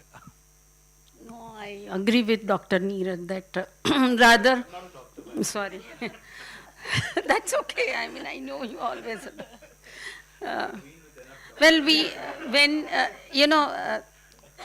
I feel climate change because either it is exacerbated by certain issues or it exacerbates other issues in turn, and it's cross-cutting. It's very difficult. So if we focus and if we want to start only on what is the correctness of data, I think I completely agree we should start action.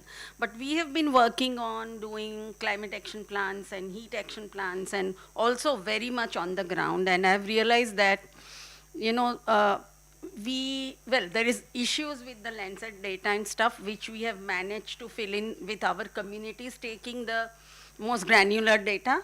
But trying to get health data from the, the health systems at the ward level, they have clearly told us it's not going to work out. They are very resistant to give. So, in fact, most HAPs, if you see, heat action plans will be only talking of mortality.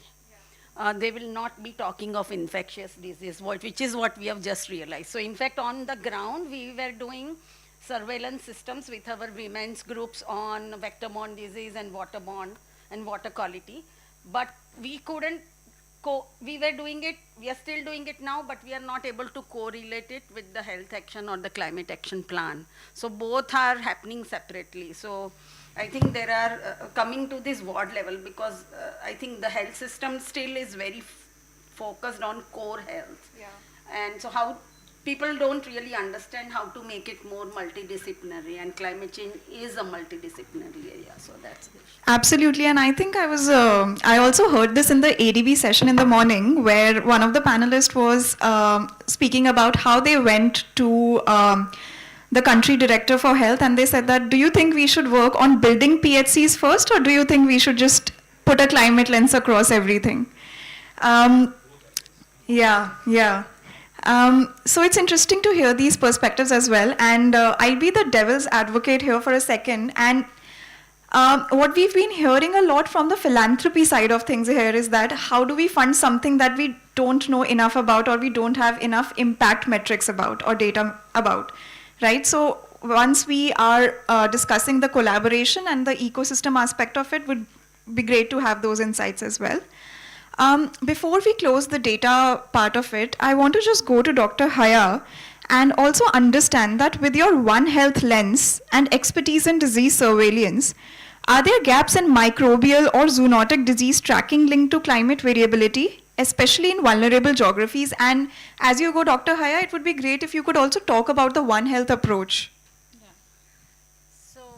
I would like to break this whole conversation and this question into three sections. One is vector-borne, another is zoonotic, and third will be the remaining infectious diseases. So as we collect the data for vector-borne, actually it is inspired by the climate, because during the monsoon and post-monsoon season, the vector surveillance activities are intensified, the line list procurement are, collection is intensified. But the question is, if we are getting the data, are we trying to locate it to the where they are being caused, where the cases are being actually noticed? Because there is a gap. People take the Aadhaar card which reflect their permanent address, and the person is residing somewhere else, and the actual occurrence is being somewhere else. So are we able to locate the point of infection? That's how are we collecting the data? That is the first question mark. And even if we are collecting it for vector surveillance are being done to the point of their occurrence. But the gap, where the gap is this, that is it being analyzed against the climatic variables at the very hyperlocal level? Are the climatic variables, the data is available, are they being analyzed? If yes, there are connections which are well established. But to develop models, which forecasting models at hyperlocal level, we need a correct data. Correct data for occurrence of the disease, if you are trying to forecast that particular disease, and for the climate health data, climatic data. Another, I would like to go for like zoonotic diseases. Again, many zoonotic diseases, if we take out the mosquito-borne, if we go to the scrub typhus, how are we following the vectors? The breeding season is again post-monsoon season for the vector of scrub typhus. It's a chigger mite, the larval phase, which is responsible. But we are not going to, track that down. And the preventive action is just spraying the animals. We should focus on the rodent populations. And then again, is this data is being tracked down to the point of occurrence and then being analyzed?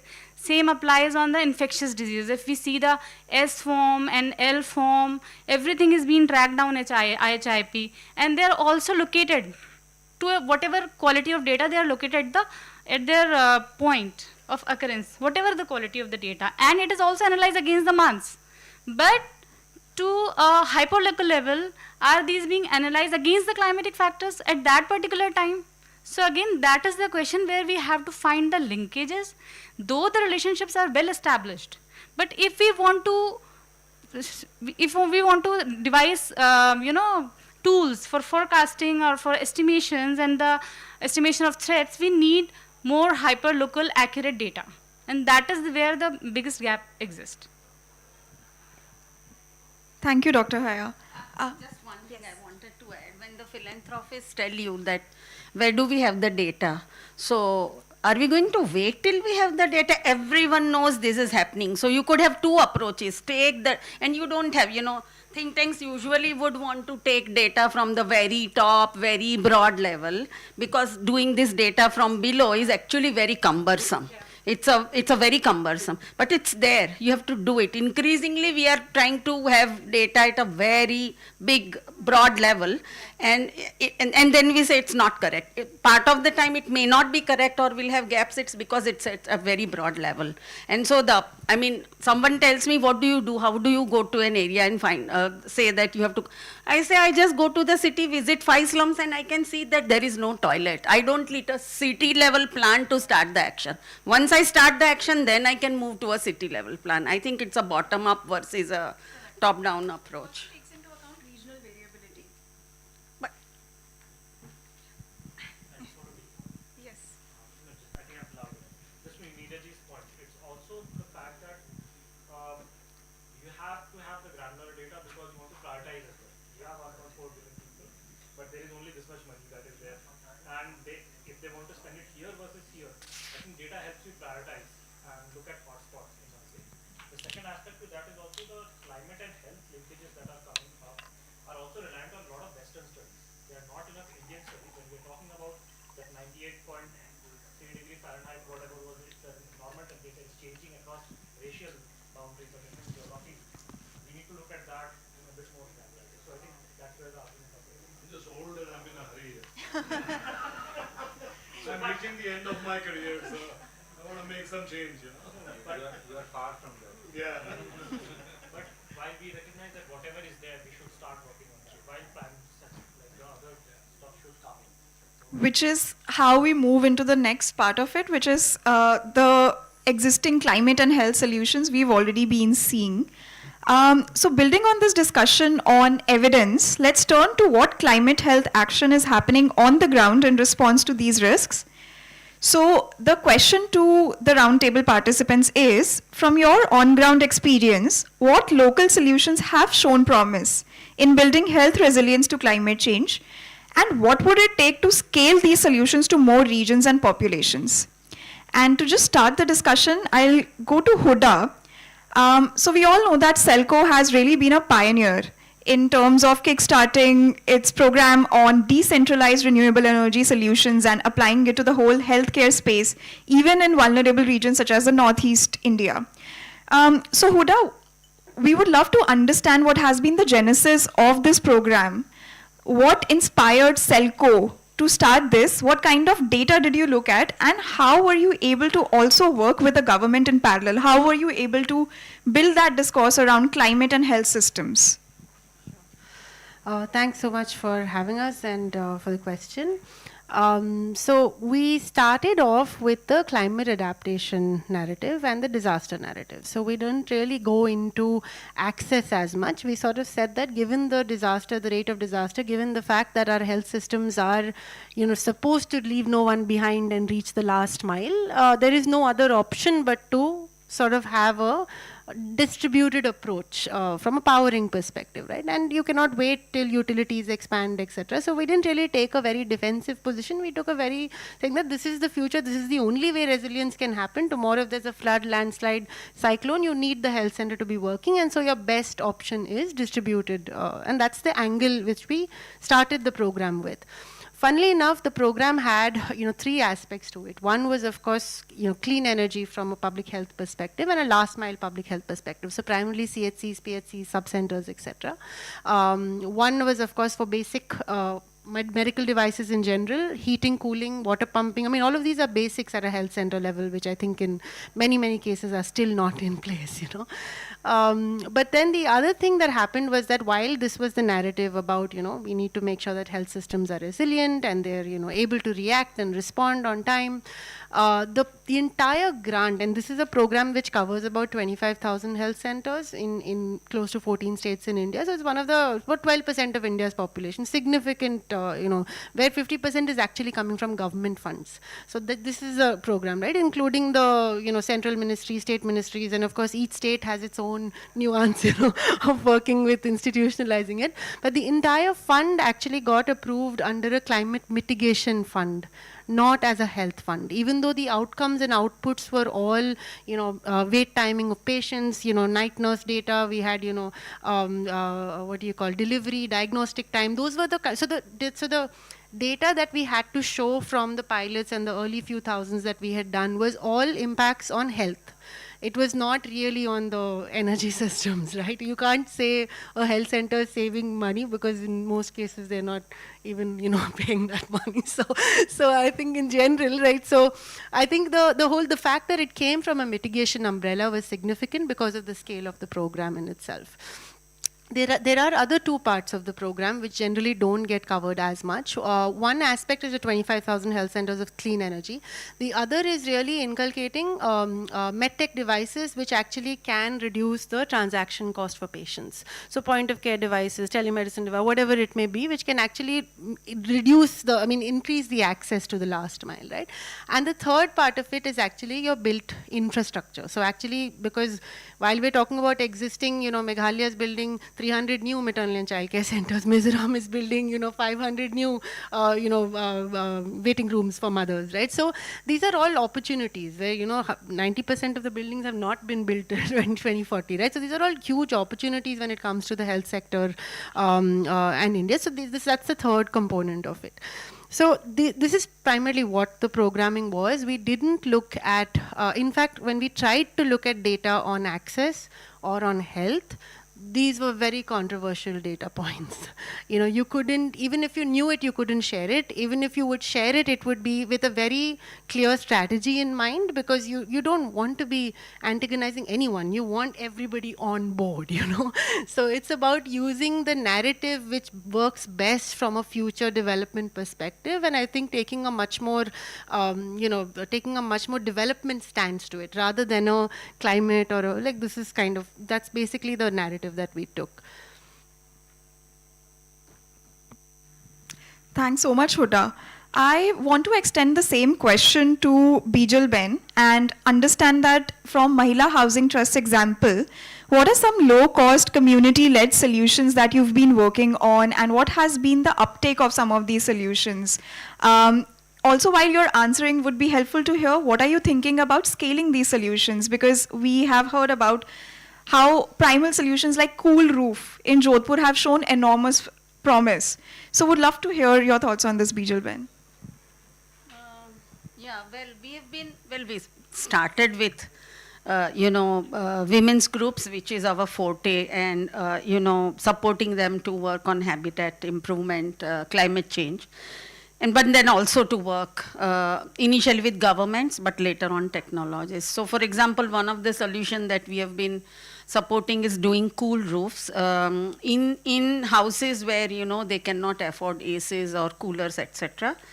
And what we do is we try and teach the women the science. So we install the temperature loggers and support them to take the readings and compare it with a non-cool house or a IMD temperature for that day, and they understand. And slowly they started taking it up at a settlement level and also talking to the government. So there we have worked on solutions in built environment, also how to take the data. So for example, from there we extended it to how could we do a cooling station for vendors and gig workers who could take respite, and all in passive technology, so not, ACs or something like that, which is a big hit.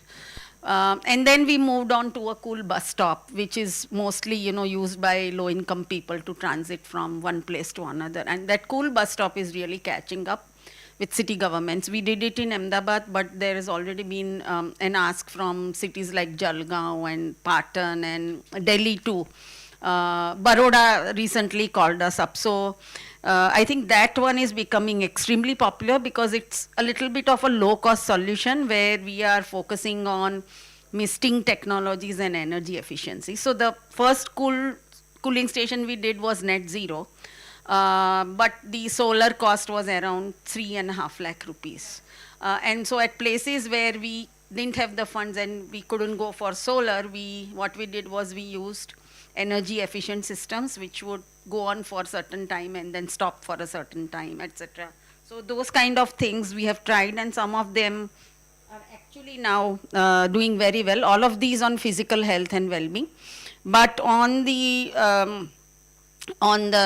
core health side, we have been trying to work on developing surveillance systems within the communities for vector-borne disease and also for waterborne disease.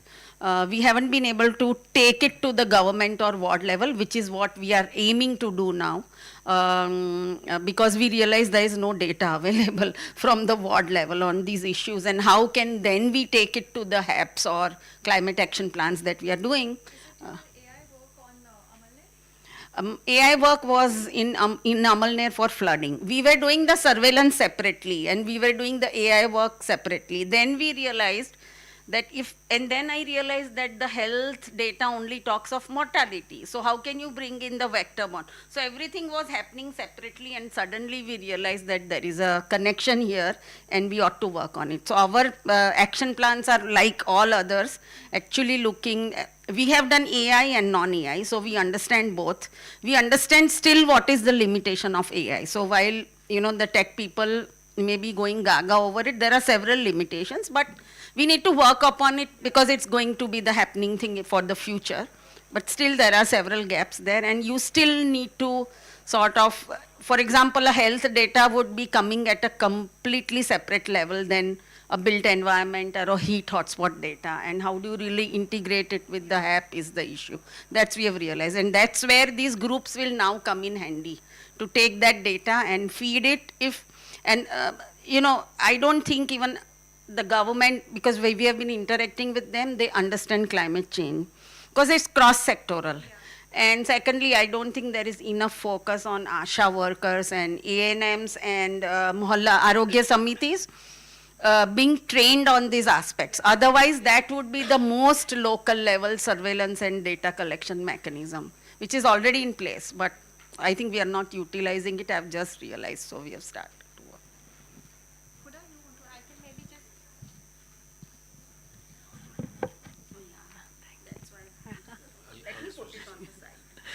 I can maybe just add to this, the last point on RKS, ARS and, the integration of climate smart solutions and awareness, because this was one of the fundamental challenges, right? You're working in the health system, you're trying to integrate climate smart solutions, but how is it owned, how it is run, how is it maintained, how is it integrated, does community ownership, how many thefts happen, how many breakages happen, who's actually, so because it's not part of the health system yet, right? So with a lot of learning and back and forth, finally there are two different aspects which has really kind of helped data emerge, and also that data being used for further decision taking. And so there are two. One is we've basically developed an asset management platform called Saura eMitra, which is essentially an issue resolution mechanism, which is with the starting point of it is your health staff.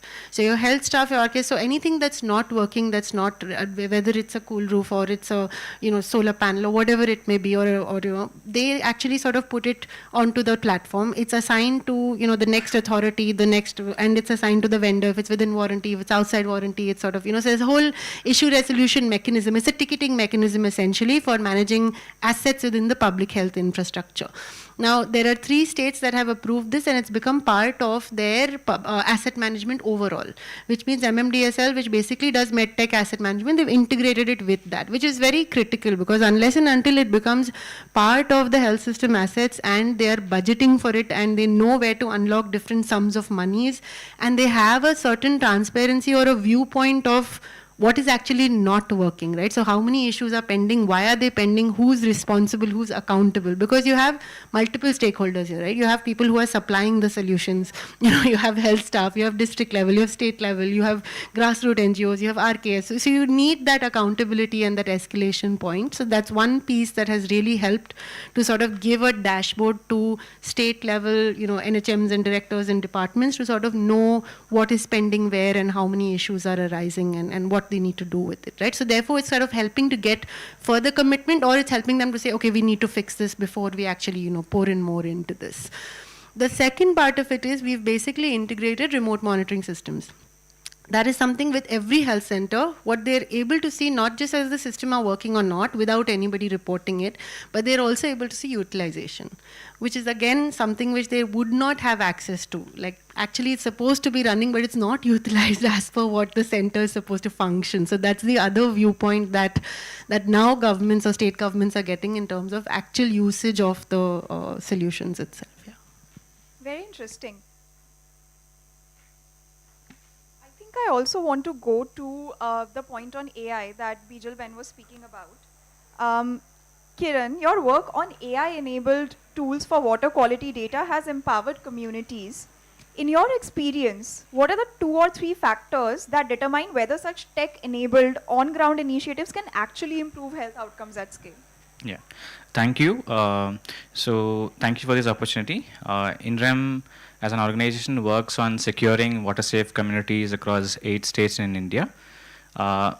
So that particular, we believe that technology is an enabler, and the core work of actually trying to solve for health outcomes actually lie in working with the communities. And I'm going to give 3 examples from, and those examples actually will help us highlight those factors that actually led to health outcomes at scale. The first example is from the state of Madhya Pradesh. Madhya Pradesh, we have Nikita Sharma. Nikita Sharma is a community health officer. Now, community health officer is the first point of contact by the health department who is sitting in the community health center. We know that the state of Madhya Pradesh has a lot of water contamination issues. So our core work lies in trying to, because water quality problem is actually a very invisible problem. And our core strategy lies in how can we make that problem visible. Because acceptance of the problem itself is the first step towards trying to solve the problem. So when we had trained these community health officers, and so after training, when they went back to their centers, we had onboarded them on our WhatsApp bot, and where the community health officers could ask any questions and get local answers that is based on our experiences of over 15 years of working in the space of water quality. Now, one particular example that Nikita Sharma came across, now she has tested the water. Now water has different contamination, and now she knows some solutions which are now part of the training program. But while she is trying to test, she found while fluoride contamination is a prominent contamination, she also finds nitrate contamination, another issue. It's like an out of syllabus question that she gets. So how do you then do it? Now that's where the bot comes in. She can write in her local language, and then also the bot can actually give local simple solutions that to understand what is the root cause of the nitrate contamination in her village, and then communicate it to the people who are actually facing the brand. So that's where we feel that building skill within the system, that's what I'm taking point from Bijal Bain, that building skills within the system is one factor that actually has led to scale. And then we have similar community health offices across all villages in Jhabua. So that's how the scale impact is working. That's the first example. The second example, we'll head to northeast, state of Assam. We have Rimpi Datta. Rimpi Datta is a school student in Upper Assam, and through our 2-day orientation program, which we call the Jal Shala, within the Jaldut program of Assam, working with State Jal Jeevan Mission of Assam, she finds that there is a iron contamination problem in her village. Now, that motivates Rimpi Datta to actually meet her local villagers and trying to understand this particular problem. And then, now what she does is trying to communicate the importance of safe water there. Now, what that triggers is actually people moving to safer sources, safe source of water, which the Jal Jeevan Mission is there providing. Jal Jeevan Mission is the national program by the Department of Drinking Water and Sanitation to provide safe drinking water to every household in rural India. When Rimpi Datta does that, when she reports back on the WhatsApp bot platform, which is connecting with all the Jalduts in Assam, that's where she gets recognized and also gets awarded for her work. So we now have 60,000 such Jalduts across the state of Assam, and plan to reach about 1.5 lakh in the coming year. So the second approach is recognition through gamification is what I feel has worked at scale, and that will motivate students, here any citizen volunteer, to do things on scale. That's the second example. The third example is also coming back to the point Bijalji mentioned about how climate change is such a issue that needs intersection of data. So we were working in Western India, Gujarat. We are working there to, the water there in Anand district is quite saline, so people cannot drinking. The total dissolved solid is more than 2,000, and the water is very saline. So we are trying to install water purification plants in these villages. But in February 2025, epidemic outbreak happened. This was jaundice outbreak happening in February, which is a non-season, because you expect such bacterial outbreaks happening post-monsoon. But this happened in February 2025, putting the entire system into an alert system. The district collector ordered the health department and also the rural water supply department to provide chlorinated water to all the households in Anand district. Now we are working there, and we are trying to provide this solution of safe water.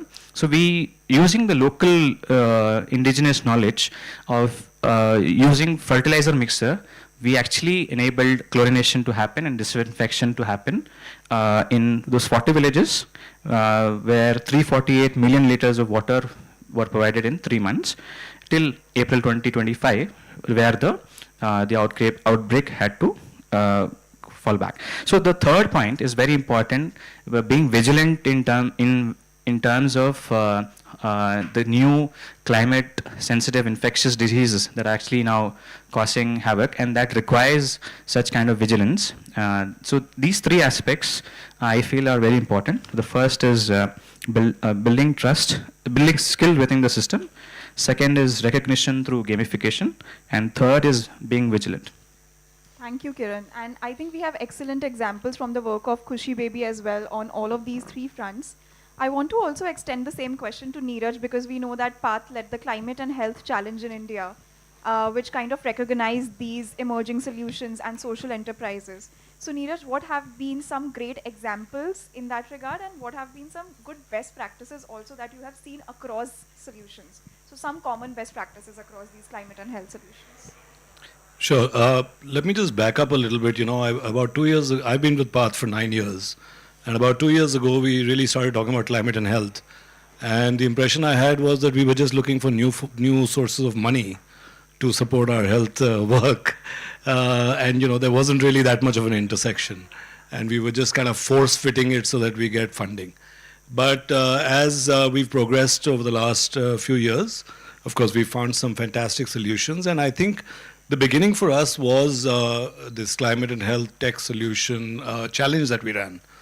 I think we had about 130 applicants from all over the world, some community-based processes, some technology solutions, very, very interesting ones, of which we actually identified about, I think there were about 30 or 35, which were really solutions that could be rolled out and could have impact. Interestingly, we've taken a bit of a different sort of a look at it, where we are kind of saying, do we generate evidence before we sort of push these out, or do we just move into operational research?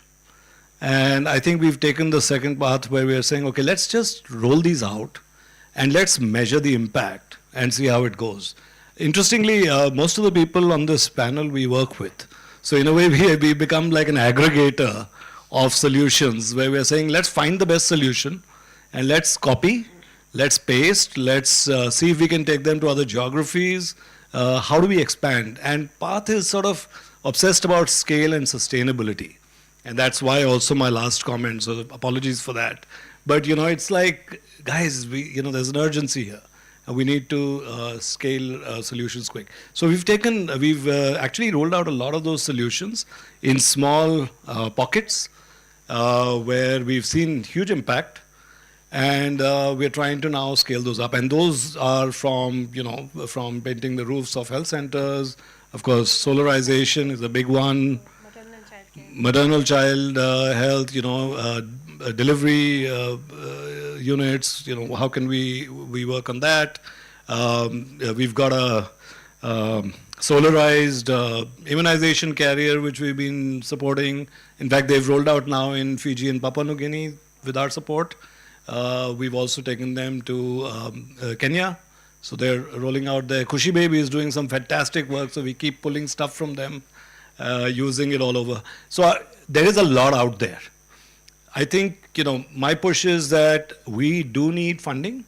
And I think philanthropies, your question about how do we get philanthropies to keep funding it, I don't think it's about creating research at this point and then going to them. I think it's about showing them how it's going to work at a large enough sort of level. And I know Raghu is shaking his head very... By the way, we are rolling out their solution in Orissa now. Am I right, Raghu? Still happening? So, we thought it'll work.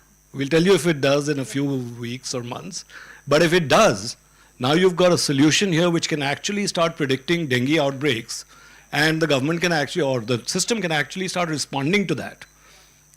We're not sure if it's going to work, but we are going to do it, and we are going to run with that. So like that, I think philanthropies also are kind of saying, okay, show us real impact at scale, which is sustainable, which can be scaled up, and we will put the money. And we're finding that to really be the way forward. So lots of solutions. I can send you a whole list. We have a whole compendium of stuff, which, so yeah, sure, absolutely. And I don't think we're working with you, so yeah, we should start doing that. And also also, Neeraj, the point that you made about philanthropy, also having some philanthropists who are interested in piloting out some solutions, who are interested in taking that risk and seeing what works and what doesn't work. Oh, you'll be surprised. There are so many of them out there, right from the Unitaids of the world to the ACT grants of the world, small philanthropists. I mean, there are hundreds of them out there, but they're all hungry to see how this is going to have real impact and how is it going to be scaled and sustainable. You know, I mean, so those are the important pieces which is really driving philanthropy. So I'm talking to Neera, and we should do something together with Dasra. Yeah. Yeah. Yeah, so I've been silent so far. I'm going to say a few controversial things, right? Otherwise, what's the use, right? See, look, we are in a pre-Model T world. Model T cars, folks, remember? And we are talking about, oh, we want lots of cars, we want impact, all that. We haven't figured out the supply chains to build those solutions, nor the roads, fueling stations, or the, periodic checking to make sure that these solutions are there. And it's a chicken or egg problem, right? So I'll immediately change that. This is data and this sort of impact is a chicken and egg problem. This is not a chicken or egg problem, right? And if you don't do both, forget about it, right? So 2, you want to measure impact. This is like saying you want to measure the impact of electricity. The very first year it was invented, right? We are in infancy with some of this stuff, right? We can disagree. Usually we usually disagree. We have this thing, yeah. So we did not see. So let's go back to the Industrial Revolution. We did not see the impact of electricity until the factory layouts changed to understand how electricity should be used. Until then, if you looked at Manchester, it was all these pulleys and that and this and this. Much of what we are talking about is us trying to bring in a tiny bit of electricity in tiny something in that big factories of pulleys and chains and saying, iska impact nahi hai yaar. Okay? So, what does that mean? There are systemic design issues. I totally agree with you that we have to be solution based. If we say, hey, we want to build these systems, we want layers and layers of data, no one's interested, right? At the same time, to say that I'm interested in this putting one car, putting it on some small side road, it's a first prototype car on some side road, right? And it will fall apart, and say declaring it a failure is also premature, right?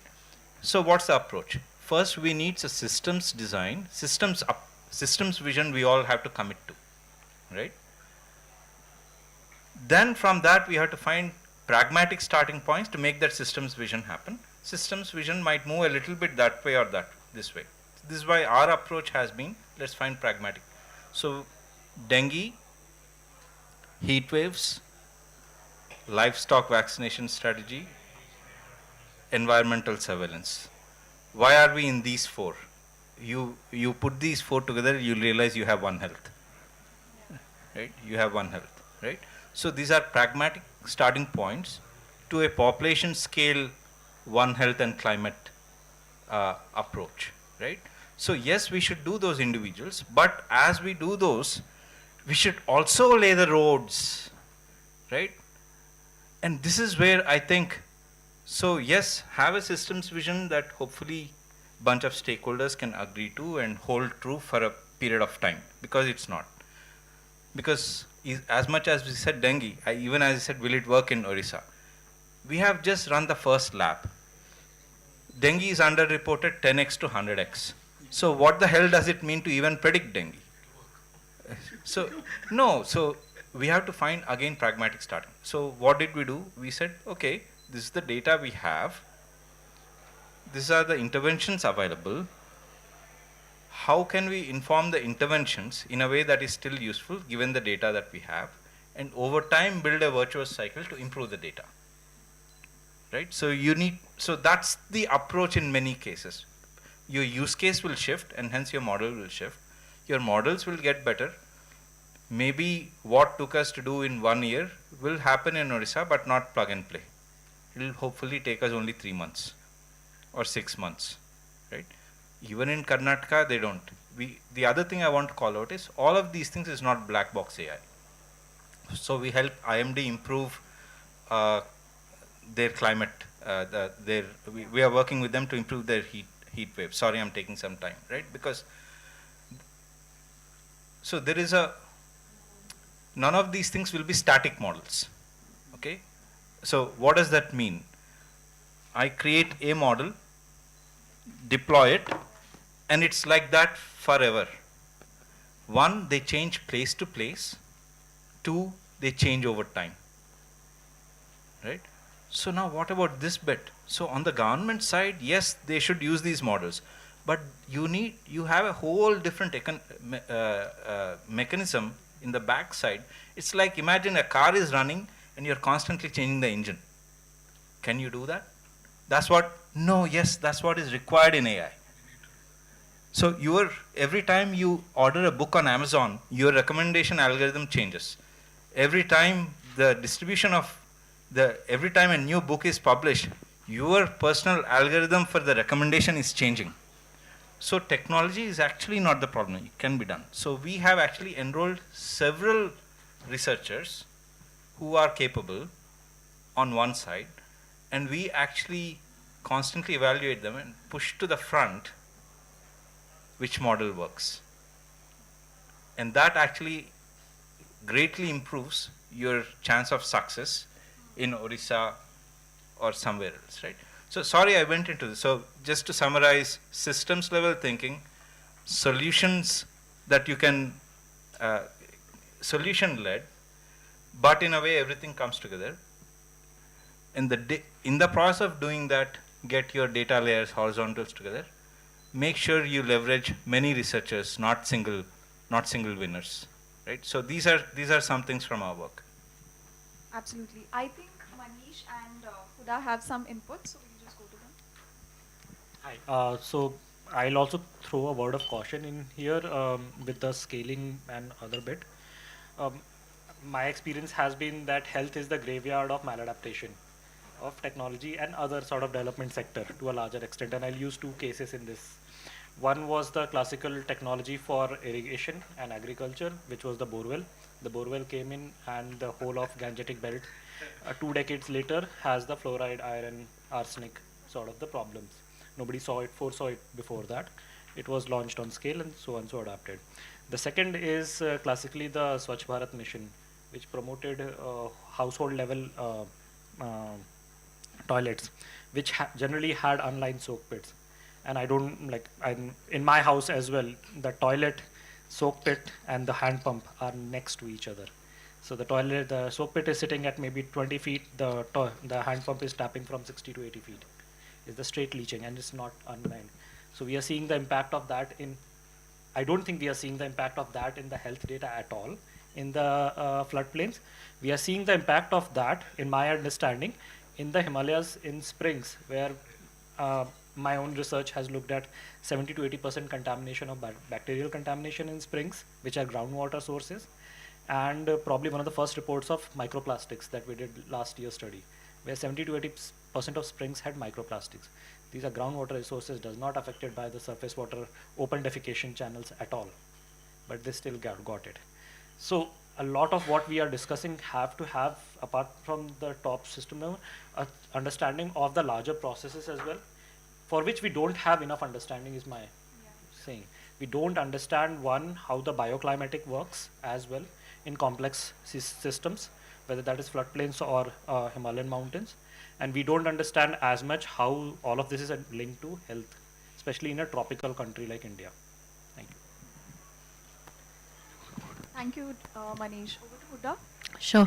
No, absolutely with you in terms of, at the end of it, climate change, I think as Bijal Bell was also saying, it's a systems challenge, it's complex systems challenge, etc. And like you're saying, many people can't fully understand it also. Like, I think one of the examples that I've heard is how, you go to a doctor and you have something wrong in your toe and then they'll say, go check for diabetes. That's systems thinking, right? Something's off somewhere, but they train for that, they know, right? But then I think what we're talking about is different levels of systems, right? Now, in our experience, right, of course, everything is interconnected, household well-being, productive workspaces, everything, right, healthcare, everything is interconnected. But that being said, like, we constantly look for systems thinkers, systems designers, who are also doers, not just planners, researchers. How do you convert that into programs, action? And I think while we see primarily 3 sets of people, right, we see a lot of people that we're able to find on the project, the task level.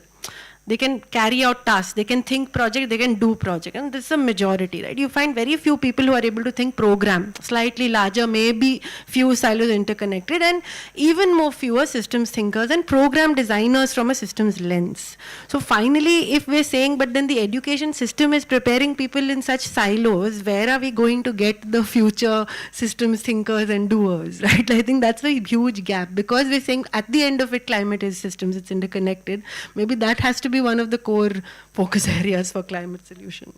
And I'm glad that at least in this discussion, one of the things that we could all agree on was how climate and health are a systems issue, and we need to look at it from that lens. I also had a question for Raghu along those lines, but I think it has been beautifully answered anyway.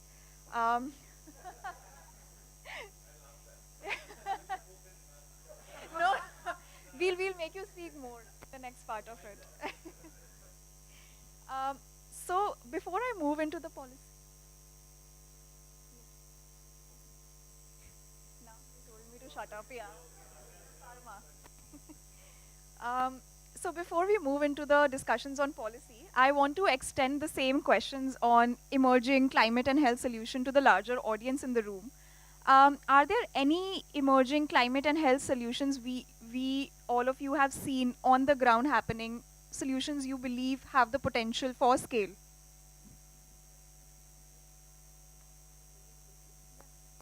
Hello everyone. Yeah, it is a real wonderful discussion. First introduce myself. I am Dr. Sudhe. Okay, sorry. Am I audible? Yeah. Thank you very much, and it is a real wonderful discussion I came across. Myself, I am Dr. Sudesh Agarwal. I am Senior Professor in Obstetrics and Gynecology from Sardar Patel Medical College, Bikaner. Bikaner is in the Thar desert area, and we are in the extremes of temperature, very high temperature. And I have headed the department for many years. My clinical career is say about 30 years, but recently I just saw the data. For so many years I've been signing the reports, I'm sending it, and to my amazement, I presented this data in the Indo-US climate change. And to my amazement, there were so many hidden things. In the high summer areas, contrast is summer versus winter months. In the summer months, the stillbirth rate, the low birth weight babies are much, much higher. Those all data, they are about 45,000 deliveries that I had calculated. And yesterday I spoke to a friend of mine, because I am just trying to move forward with this work. And I spoke to a friend from the IIT Jodhpur. And he was also amazed. How could it be? How could the heat related thing could be? So that is the awareness. We all basically need awareness. I do say that it is because of these small efforts, myself, even after 30 years, could not gather it. So most of the people, they are still not aware what is the actual impact of health. And it is very important you are holding such kind of discussion. So many people are coming up, and of course all these are interconnected, the malaria, the dengue, the vector-borne diseases and diarrheal diseases, and the heat, and the again too much cold. So thank you very much for this August meeting, and wonderfully. And I would like to, if somebody is interested, because I am also working in this field, and I will be very happy to collaborate. And though I am sorry, I came little late, I could not get the introduction of all, but I would like to be. Thank you. Thank you so much. So we'll now move into policy implications. And we know that India already has a national action plan on climate change and human health. So moving to that, my question is for Dr. Manish and Dr. Vishwas. About, what is your critical feedback on the implementation of the plan so far? And how do you think that as a part of the plan, we can look at addressing the immediate climate impacts on human health, but also maybe move towards a more long-term resilience building strategy? Yeah, thanks. So Manish has kindly given it to me first to go first. Yes, yes. So I can set some stage for that. So I think when we look at implementation of NPCCHH, and if we look at the components, I think there are 5 components in the NPCCHH program, and one of the component is called greening and resilient infrastructure. As and Kirti, you mentioned that first of all it is NAPCCHH. So when a National Action Plan on Climate Change at the country level was formulated in 2008, I think we were pretty much focused on how do we achieve climate change mitigation, how do we assign goals to different sectors to achieve our indices. Now we have submitted second level of indices, and very soon there will be third level of indices. So there was a lot of talk, there was a lot of focus on how do we mitigate climate change at first. Now then, in last 10-20 years, we have started seeing adverse impacts of climate change across various sectors, and slowly then people started saying, no, it's not only mitigation, but it's too late for mitigation probably. We should also focus on adaptation. So in my view, this greening and resilient infrastructure component is pretty much highly focused on mitigation aspects of thing. Maybe that was very good in those times of days when it was all mitigation focused. But now here is the opportunity when India is preparing its national adaptation plan. I think just 2 days back it was communicated that it will be submitted in September this year to UNFCCC. And there is a public health and there is a health sector in that. So we should make sure that enough of adaptation focus and all of this that we are talking about at local scale, at subnational scale and national scale gets translated into that plan. And that will kind of give a direction of how NPCCHH 2.0 will look like. Because so far it is pretty much focused on mitigation, but then with those adaptation guidelines coming from national level, from NAP, then of course we are ought to take up a lot of adaptation related activities in the NAP-CCHH. And I think just to add on to that, also what we see, I mean just to reflect on some of the research that we published last year on Indian monsoons, we are seeing that there are extreme heavy rainfall events, an increase of heavy rainfall events. Highest number of increase we have seen in Rajasthan and Gujarat. Now that's a starking reality that we are now seeing to appreciate and acknowledge that okay, this is what is happening. Also in terms of heat wave, I think everybody is aware that number of heat waves has also increased, but the duration of heat waves also have increased. So when we talk about NPCCHH 2.0, we will have to address all these things that have evolved in the last 10 years or even probably last 5 years, but we should also focus on what's going to happen in next 15 to 20 years in order to be enabled to really take action on the relevant times. So this is my submission. I don't have much to say because he said everything. But I'll just add 3 points quickly. One will be on, as mentioned, adaptation is kind of coming to the narrative now, and which is probably the best thing that is happening. To add to that note, maladaptation should be thought as much in detail now than probably later down the line in the third phase, mitigation, adaptation, maladaptation sort of a exercise. So we should be looking at that more closely. C-STEP was kind of more closely associated with forest and biodiversity aspects of the climate action plan as well. And here the 2 points that become critical is that you have to look at ecosystem level resilience. It is important to understand our systems in terms of ecosystems because that is everything is linked to the natural ways. And whether that is a rural ecosystem or an urban ecosystem, both gets their resilience from the diversity they have, the biodiversity that has, and that is there, and which is where we are trying to look at, let's say, Bangalore, and can we bring the blue-green, the green infrastructure that is mentioned. The primary aspect of that is mapping the blue-green. Where do you have the water, where do you have the green? And wherever you have both of them in well, it is a better place to live than not. Can you add biodiversity to that? Is it a better place if there is a bat population there, or more butterfly population there, or if the tree diversity is better sort of an angle? That then gets linked to the health angle also quite well, health and stress and everything angle quite well as well. We're trying to see if some of this can be reflected. The second is the rural ecosystem, where you want to bring as Vishwas said, that we have to prepare for the 15-20 year as well. And a large part of rural will soon become peri-urban and will become urban in 15 to 20 years timeline, which is both an opportunity as well as scary thought. The opportunity lies in making sure that that can be planned better and adapted better. The interlinkages of a city with its periphery and its outskirts, can they be established in much better ways, both to leverage its resilience as well as to make sure that the mistakes are not repeated in those systems, especially in terms of health, sewage, drainage, all of that infrastructural capacity. So yeah, just stop here. Thank you. Thank you both. Would anybody else want to add to this?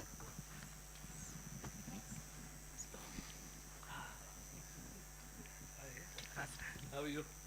Good, thank you. I'm Purnima Prabhakaran, and I just want to get into this conversation a bit as somebody who has worked on developing the framework, working very closely with NPCCHH. So one, I think 2008 was when the Prime Minister's Council for Climate Change was established, had 8 missions, but none on health.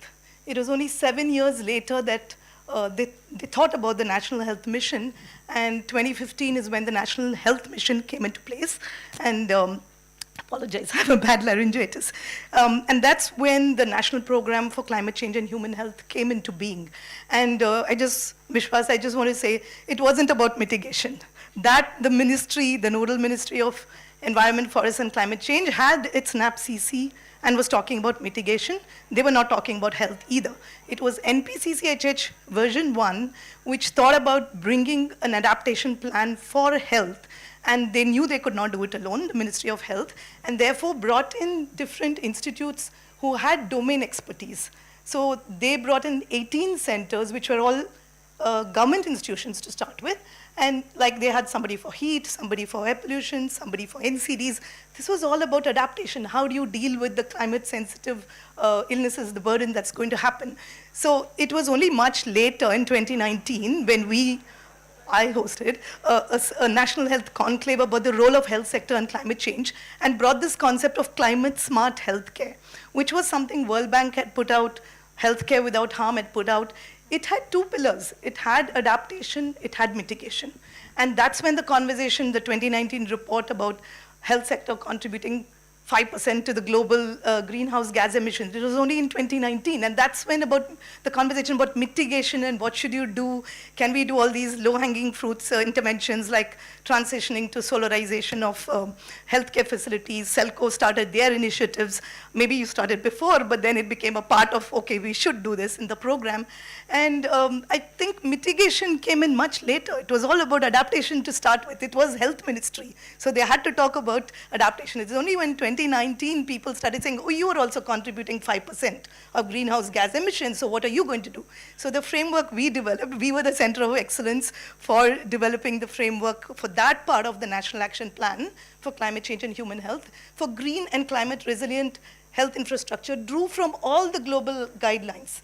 From WHO guidelines and framework, from the World Bank, all of those, and it has 10 pillars of action which we have given to the National Action Plan for Climate Change and Health, which starts with siting.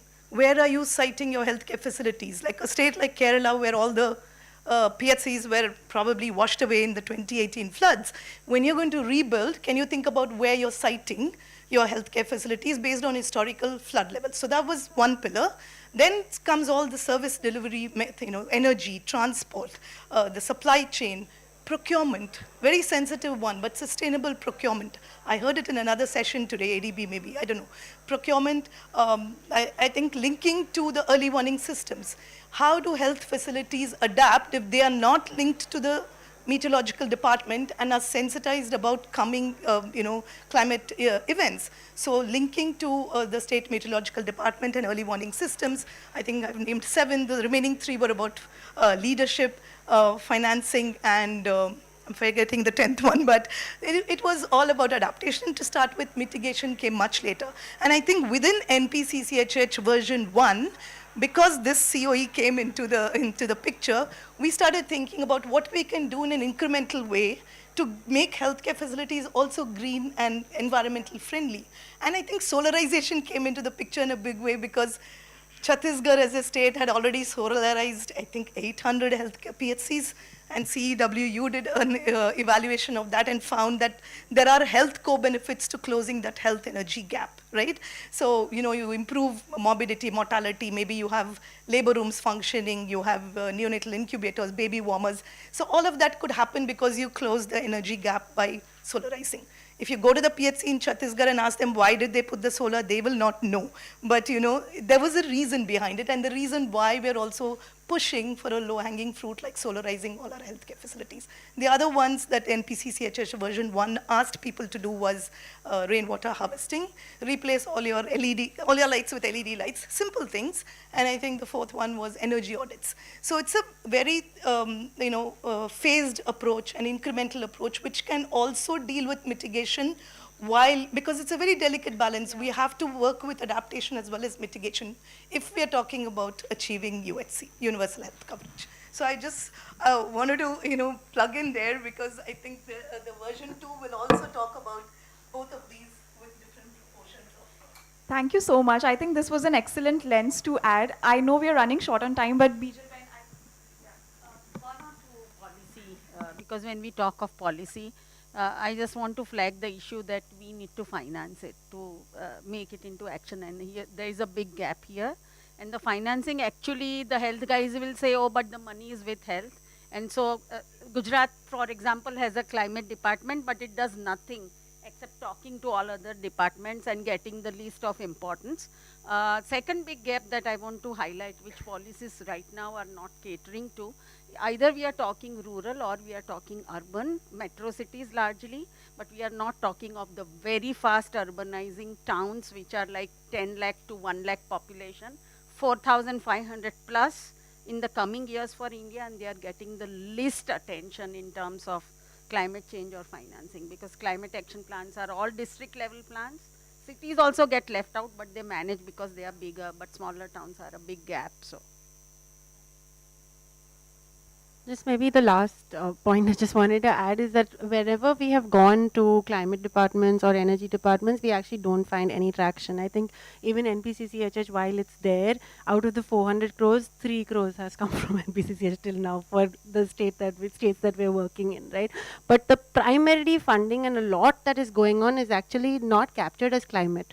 But it's just there's no other option, so it's being done very much, right? Whether it's in the agri department, natural farming, fisheries, tea board, like you name it, maternal and childcare, because maximum monies to do greening of health infrastructure has actually come from core health infrastructure funds.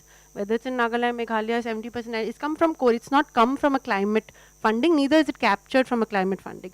The reason why we get more traction when we go to demand-driven is because you have to talk their language. You cannot tell them blue, green or energy savings or how amount megawatt. You tell them kitna ton of fish you want to do this much. This is the best way I'm showing you how to do it. This is the ROI. That is the only thing that matters at the end of it. By you're doing roti rolling, I'm giving you 3-year finance for solar power roti rolling. This is your market linkage. She will take that, not because it's a clean energy or she. So I think a lot of times we tend to, slice and dice it from a climate perspective. But I think climate should also be very by the way, it's also climate benefit, but I think the human-centric demand perspective has a lot of potential because we have no other option today. We have no other option. This is the way, right? Thank you, Huda. This is an interesting kind of question for the entire sector as well. Do we look at, when we are talking about the climate and health intersection, in order to just get the ball rolling, do we look at climate as a co-benefit or health as a co-benefit or, yeah. It doesn't, but it does. Yeah.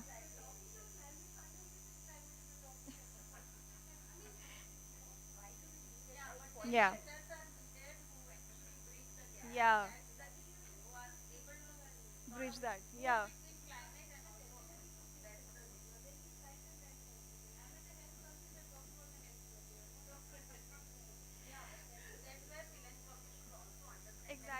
Exactly. Yeah. So just to round this discussion, and I'm getting a lot of hate from the team as well here, is when we talk about collaboration, and we've understood that this intersection and the work that we are doing right now is in the infancy stage. So given this context, what is the kind of collaboration we are hoping for? What is the role that we see stakeholders like philanthropy, development sector intermediaries like a Dasra, civil society organizations, researchers playing. And I'll maybe start this with the example of Khushi Baby because the work that they've done in terms of CHVI and even CHIP have been excellent examples of integrating that collaboration with health workers, with governments, with philanthropy. So over to you, Dr. Hayan Pranav. I guess I guess I'm going to give the closing, so thank you. Very happy for that. So I think like fundamentally what we all alluded to is personalization of scale when it comes to going deeper or going much larger. Something that we've learned through the Khushi Baby journey is that sometimes scale is not just defined by how many states or how many districts you go, but sometimes defined by how many community health workers you've reached. Yeah, sorry, okay. How many community health workers you have reached and how many villages you're really deep into. So you have to really focus on the building blocks of the health system. So when you put it in the 4S perspective stuff, do you have the financing, do you have the space, and do you have the structures, and also the last social support. So when you have these building blocks for health systems in place, you can really see how they can fit in well into any climate and health lens or any other lens that you want to put for explaining any sort of co-benefits. So like from us as community health integrated platform, which is like our flagship solution, fundamentally, if you want to be a platform, you need to know how you can bring in multiple other products from other organizations that really have expertise in that into this broader shared theory of change to show that income, to show that output and that impact. So for example, with CHVI, we are actually engaging close to 7,000 to 10,000 ASHA workers every week on asking them similar questions and saying, have you been reporting heat-related deaths in your villages, this and that. So how can that data not just go to the governments, but go to somebody like Mahila, who's doing that on-the-ground insights? How can we merge with energy assessments as part of that state action plan for climate change and health, and come up with an energy and health needs assessment that also documents some of the supply chain challenges that the facility has, that has to be filled out by that CHO at the end of the day. So really thinking about interoperability and integration as part of your intervention package and seeing what's your value fit in towards solving this broader problem is, I think, where you can really solve for this. And on the data point that was brought on earlier, I think I agree with one point that we have too much data, but we need to ask more questions on data for what, right? So like if you're looking at data for decision making, you probably don't need 20 indicators, you need 5. But also, how do you start having those conversations with health officials at the end of the day who are eventually going to start taking actions on those KPIs and on those data points? So fundamentally, you need to start making sure you have that data in place, and then you're building out this sort of like partnership ecosystem around it. Thank you. As you all have seen, we don't have more time, but we also have another discussion that we are hosting at 5 p.m. specifically on climate, health and policy pathways. So we'd love to have all of you join that discussion as well, and we'll have a lot more time for Q&A and interactive audience engagement. It's in meeting room 9. Please do join us at 5 p.m. and thank you once again for all the participants for joining in and for the audience members as well. Thank you.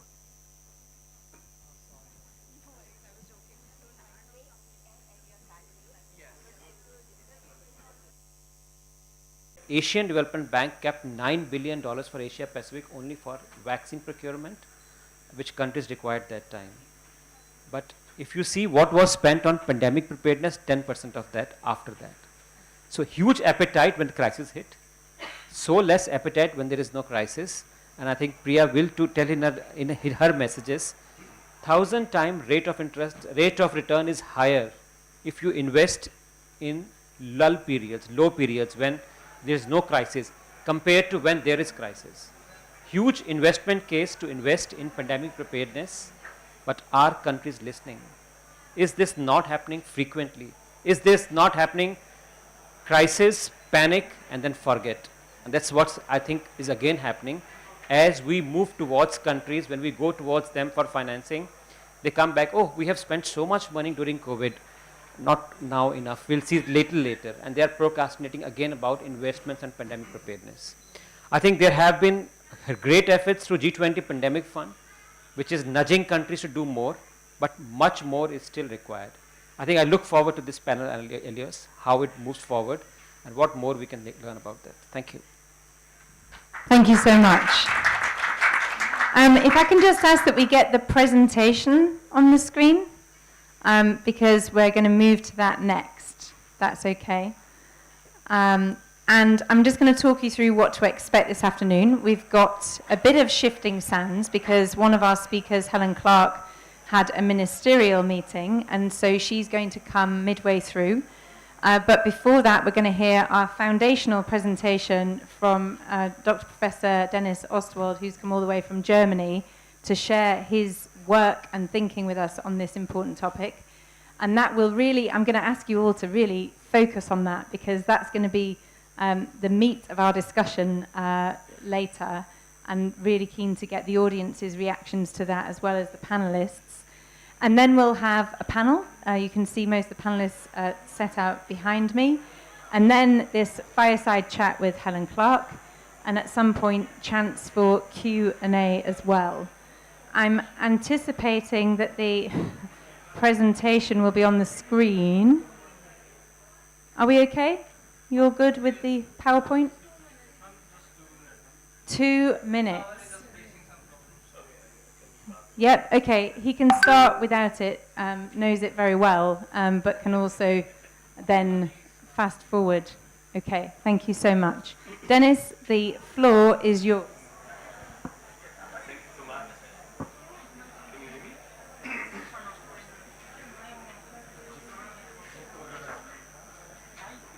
Can you hear me?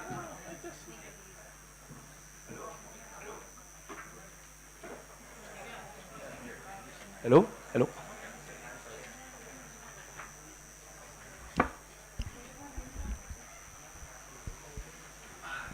Thank you. Thank you, Eloise. Thank you, Dinesh, for the introductory words.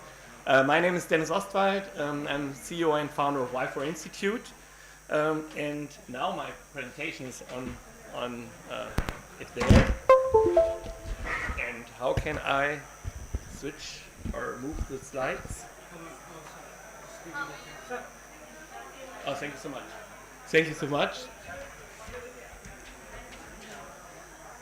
It's a great honor to be here in New Delhi for the first time. I'm really impressed of this city, this huge city, and looking forward to present to you in the next 15 minutes some of my ideas I developed together with Harvard University, with different other institutions over the last years, and with the topic, if you measure it, you can shape it. And as Dinesh mentioned, we need to measure the return on investment every time, not only in crisis. And there are metrics you can do. And I will present you the metrics, how you can measure the return on investment in macroeconomic terms, and we'll give you examples of this. Y4 is an international think tank headquartered in Germany, but we have colleagues all over the world, and we are dealing with health, economy, with labor market and impact analysis. My structure of this presentation will be threefold. First, I will present to you the paradigm shift, which is important to understand. It's health isn't a cost, but an investment. Oh, this is my name. Sorry. So the second part will be a matrix, a very tangible, actionable matrix, how to measure health as investment. And then I will conclude and give you a small outlook. Usually, and Dinesh mentioned it before, we see health more than as a cost, right? And only in crisis we take it serious and we are starting to invest. Why? Can I go back? Yes. And we need to foster the paradigm shift that health is an investment. And that is a macroeconomic investment and business case for governments, for societies. And here, and we need to point out that health investments create growth and employment and stabilize economies like India, like other countries. Health is the biggest macroeconomic sector in most of the countries worldwide. And I met Tedros in London, and he agrees on this. He says health is an investment, and we need to measure it, and it pays off, right? The WHO sees it as well. Now we need to start to measure it. And I will now suggest, sometimes working, sometimes not, 3 stages. This is very simplified. I learned if you want to convince governments, they are lay audiences, right? And I think you will understand what I now present to you. If there are 3 layers, what you need to consider if you want to measure the return on investment. First, the economic footprint part. Second, the impact on productivity. If we are investing in health and we are healthy, then we can be productive. If we can be productive, we can contribute to GDP. We can create wealth. That's the second measurement. And the third, and this is the most important one. If we want to keep our healthcare systems financeable, then we need to take care of our cost of illnesses, of the socioeconomic burden in the future.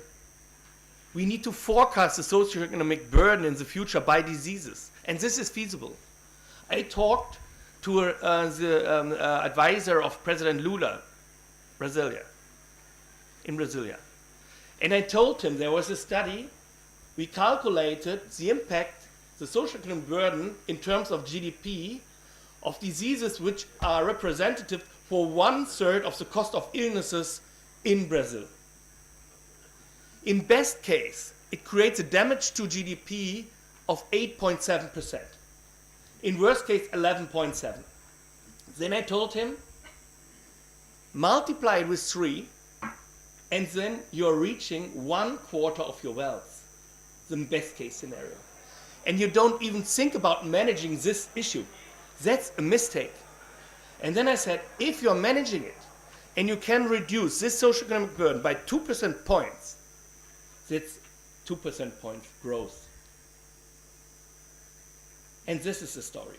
We need to describe a problem, and not within our health bubble, but we need to describe this problem to our presidents in the world, to the ministers of finance, that they take it serious, that they solve the problem.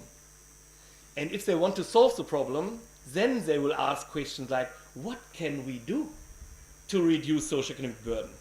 Do we need to prevent? Do we need to take care of that pandemics don't appear, right? And I give you now some examples for the 3 layers. First of all, global investments in health create 6.3 6,300 billion US dollar. That's 7.6% of the global GDP. Just to give you an example, twice the GDP of France.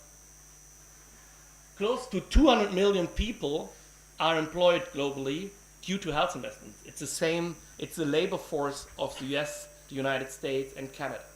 That's the economic footprint of all the health investments globally. We are headquartered in Europe, and I shared it with Ursula von der Leyen, and I said, in Germany, 11% of our wealth is created due to investments in health. That's as much as the GDP of Spain and Estonia. 14% of the labor force in Europe is related to health investments. It's the same amount like the entire labor force of France. These messages resonate. They are very clear, understandable for ministers of economy, ministers of labor, ministers of finance, and the presidents of our world. And now, you can also try, that's our former chancellor, and he asked me, what shall I do? So I present to him that the health industry creates as many jobs in Germany as the automotive industry. Silence. Then he asked me, what shall I do? Shall I invest more or less in health? And what does it mean to the society and to my voters? Right? We need to develop such narratives if we want to foster a paradigm shift from cost to investment case. And the answer is that we need to measure the impact, the social impact of health investments. Here you can see some examples that several countries worldwide are differently invested in health. A G20 country like Turkey only invests 4.4% of their wealth in health. Brazil, 9.6%. And I want to highlight the example of Brazil. I told the advisor of President Lula, look here, you are investing 9.6% of your GDP in health and creating 9.7% of wealth. As a non-economist, fantastic business case. And it doesn't mean we are not talking about if it's smart investment. If we are wasting money, we are wasting money in every single healthcare system globally. But just out of this fact, we are creating more GDP than we are investing. It's a business case for Brazil. And then take all the effects on productivity gains and reduction in socioeconomic burden into account. Then you have a fantastic business case for health investments.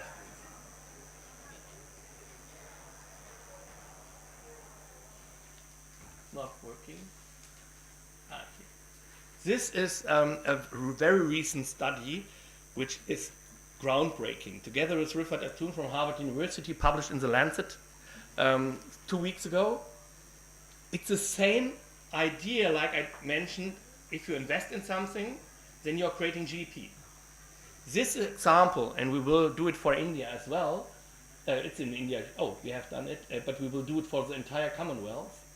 It means, very simplified, that in UK an investment of 134 pounds or dollars will create twice as much only because of the economic effect. It's HPV vaccination. So if in India someone buys a vaccine, HPV, which is really important, then only in economic terms we have a return of 1.5. It's like buying a car, it contributes to GDP. It's like buying a computer. So we have a positive return on investment buying a vaccination, not talking about the fact that it saves lives and reduces socioeconomic burden in the future, it creates more productivity. That are add-ons. And this is now published. Right? That means, and why it's so important, if you're talking to ministers of finance about prevention and vaccination, they always say it doesn't pay off. There are 100,000 studies they show that it pays off, but nobody knows when. Not in the first year, not in 2, 3, 4 years, maybe in 10 years, and I don't care about 10 years as a politician. This is the game changer. Now you can talk to your Minister of Finance and Minister of Economy and say, hey, if you buy this stuff, this goods, it's an immediately impact to your economy. You have an immediately within the day, you are creating GDP. It's a game changer in my opinion.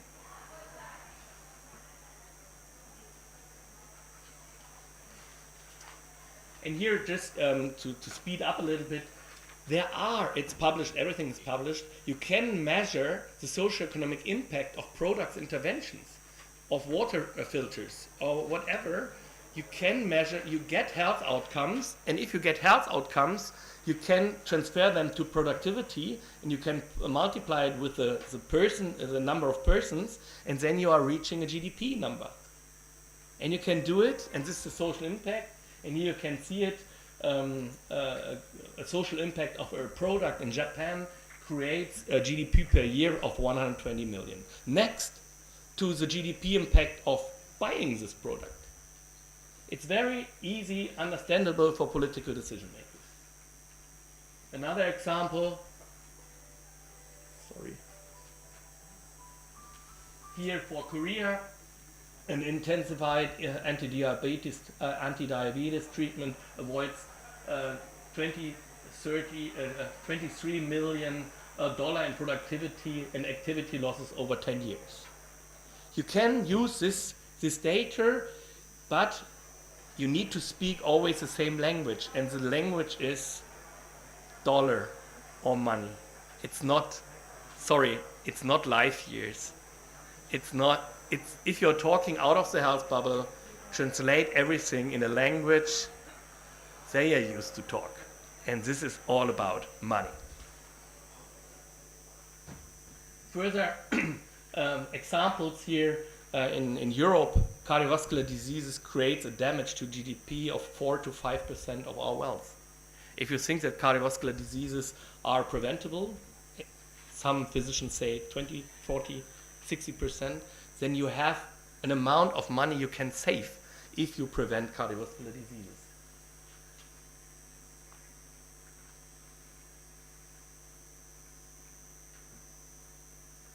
Here, one example, it's really sad.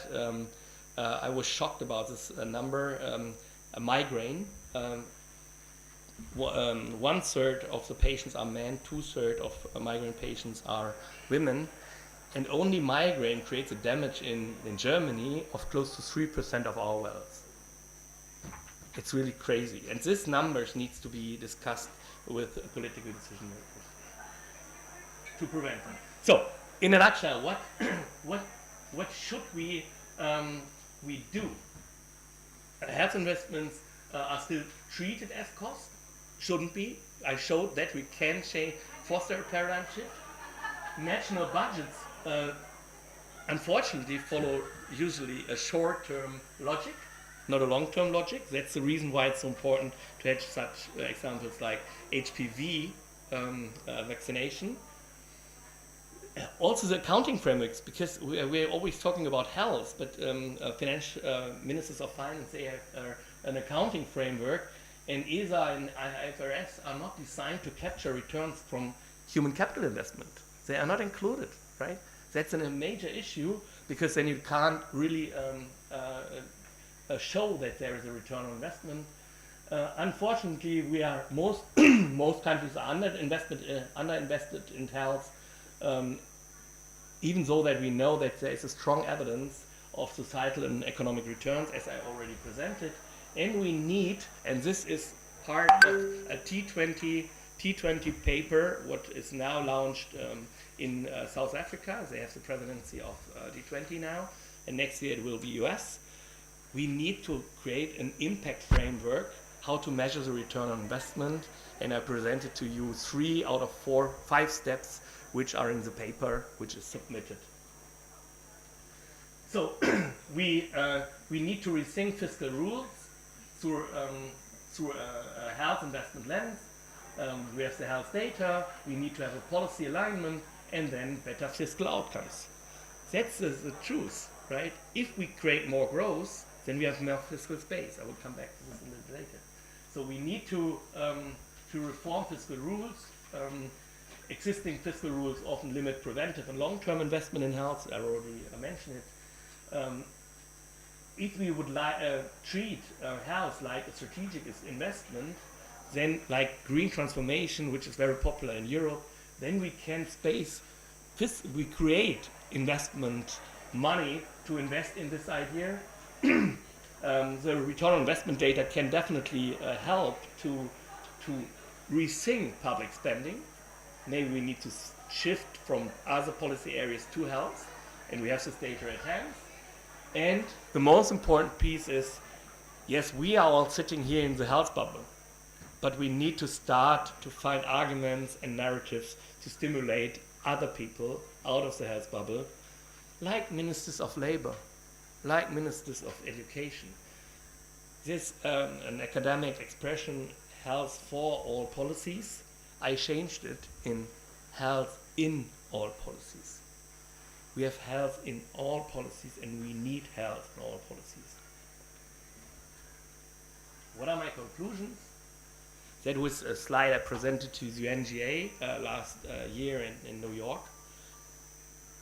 It's not only a foster paradigm shift, it's to find a new idea, and I call it the positive feedback loop. That the countries think of a positive feedback loop. What does it mean? We need to invest in health to create innovation.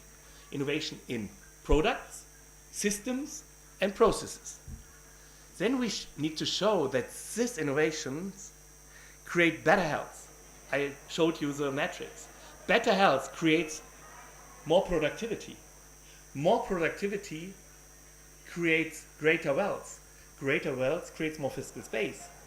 And we can reinvest it partly. So let's start the paradigm shift from cost to investment and start the positive feedback loop. And therefore, we need to tackle, we need to have narratives for governmental bodies, for medtech and pharmaceutical companies, academia, insurance providers, healthcare providers, patients associations.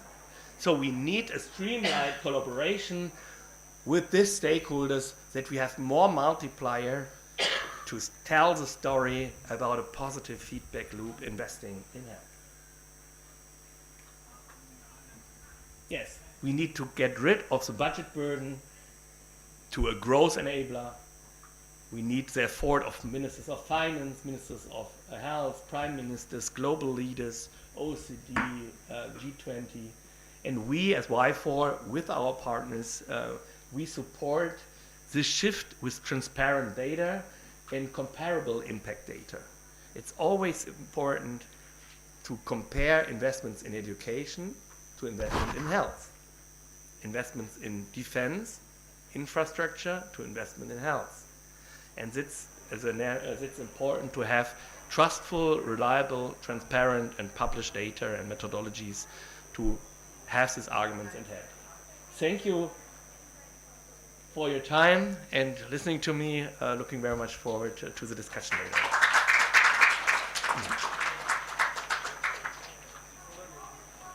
Thank you very much, Professor Dr. Dennis Oswald, for your very rich, informative presentation.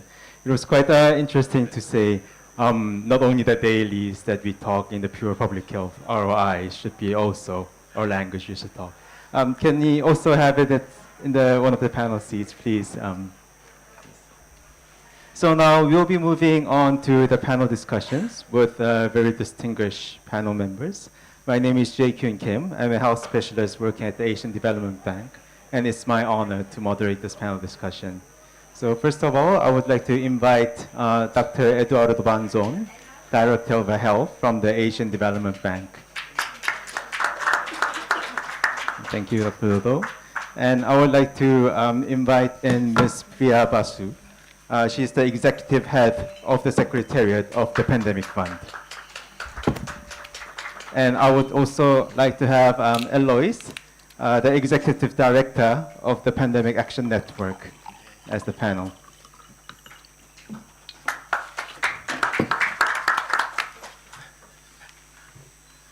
So thank you very much. May I first pose a question to Ms. Priya Basu on it? So we want to ask, what is your initial reaction of the presentation from Professor Dr. Oswald, and how it will be benefiting your work at the Pandemic Fund, and how will you be contributing to this discussion on the ROI and health investment part? Thank you so much, and thank you to the organizers. It's a pleasure to be here this afternoon in Delhi, which is actually my hometown. But I'm based in Washington, D.C. The Pandemic Fund is hosted by the World Bank, and I just made it this morning, so I hope you'll excuse me if I appear to be a little jet-lagged. This was a fascinating presentation. I couldn't agree more. I think it's time that we stop thinking about health as an expense, but rather as an investment.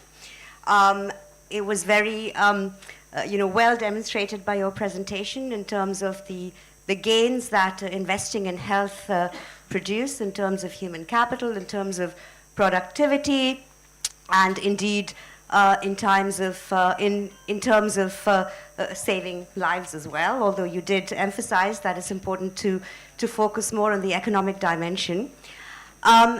I think, one aspect of health investments that have suffered from chronic neglect are investments in preparing countries to deal with crisis, with health crisis.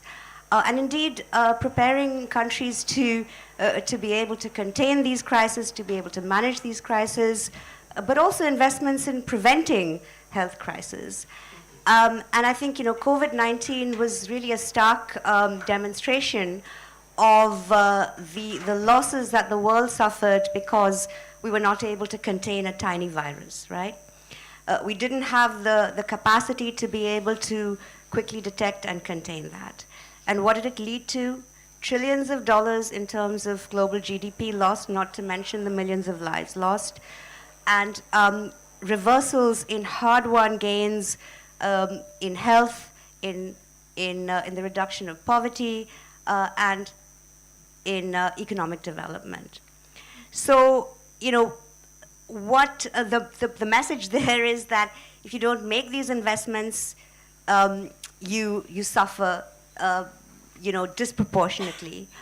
And some of the analysis that we did as the pandemic fund was being established, and we did this analysis for the G20, the World Bank and the WHO worked together on it, was that the investments that are needed to get countries to that right level of capacity to be able to quickly detect and contain a health outbreak from becoming a pandemic, those investments are a tiny fraction of the losses that the world will face if it's not prepared.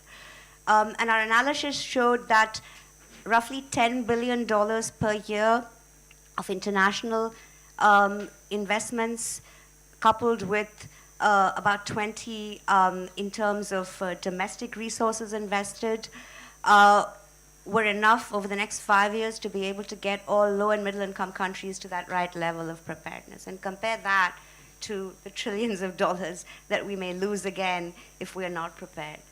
So the pandemic fund came out of this, these lessons from COVID, but also indeed past pandemics, SARS, MERS, avian influenza, Ebola. Now last year, of course, we faced Mpox and Marburg. So these past pandemics all showed that the world was not prepared, that we hadn't been investing enough in these kind of prevention and detection services. And what we're talking there, just to make it more real, is this is investments in early warning systems and surveillance. This is investments in laboratories and diagnostics so that you can get to people and diagnose their illnesses quickly. This is investment in workforce, in health workforce. It's in doctors, nurses, caregivers, lab technicians, field epidemiologists, veterinarians, since a lot of these diseases that have pandemic potential are actually zoonotic in origin. And these investments, the byproduct of these is not only do they save lives and save GDP loss, but they also create jobs. To come to your point about employment creation, millions of jobs can be created because of these investments. So the byproduct of this and the kind of the ultimate benefit in terms of GDP growth is massive. And there's a lot of adjacent jobs that they create as well in pharma, in data, digital tech, and so on.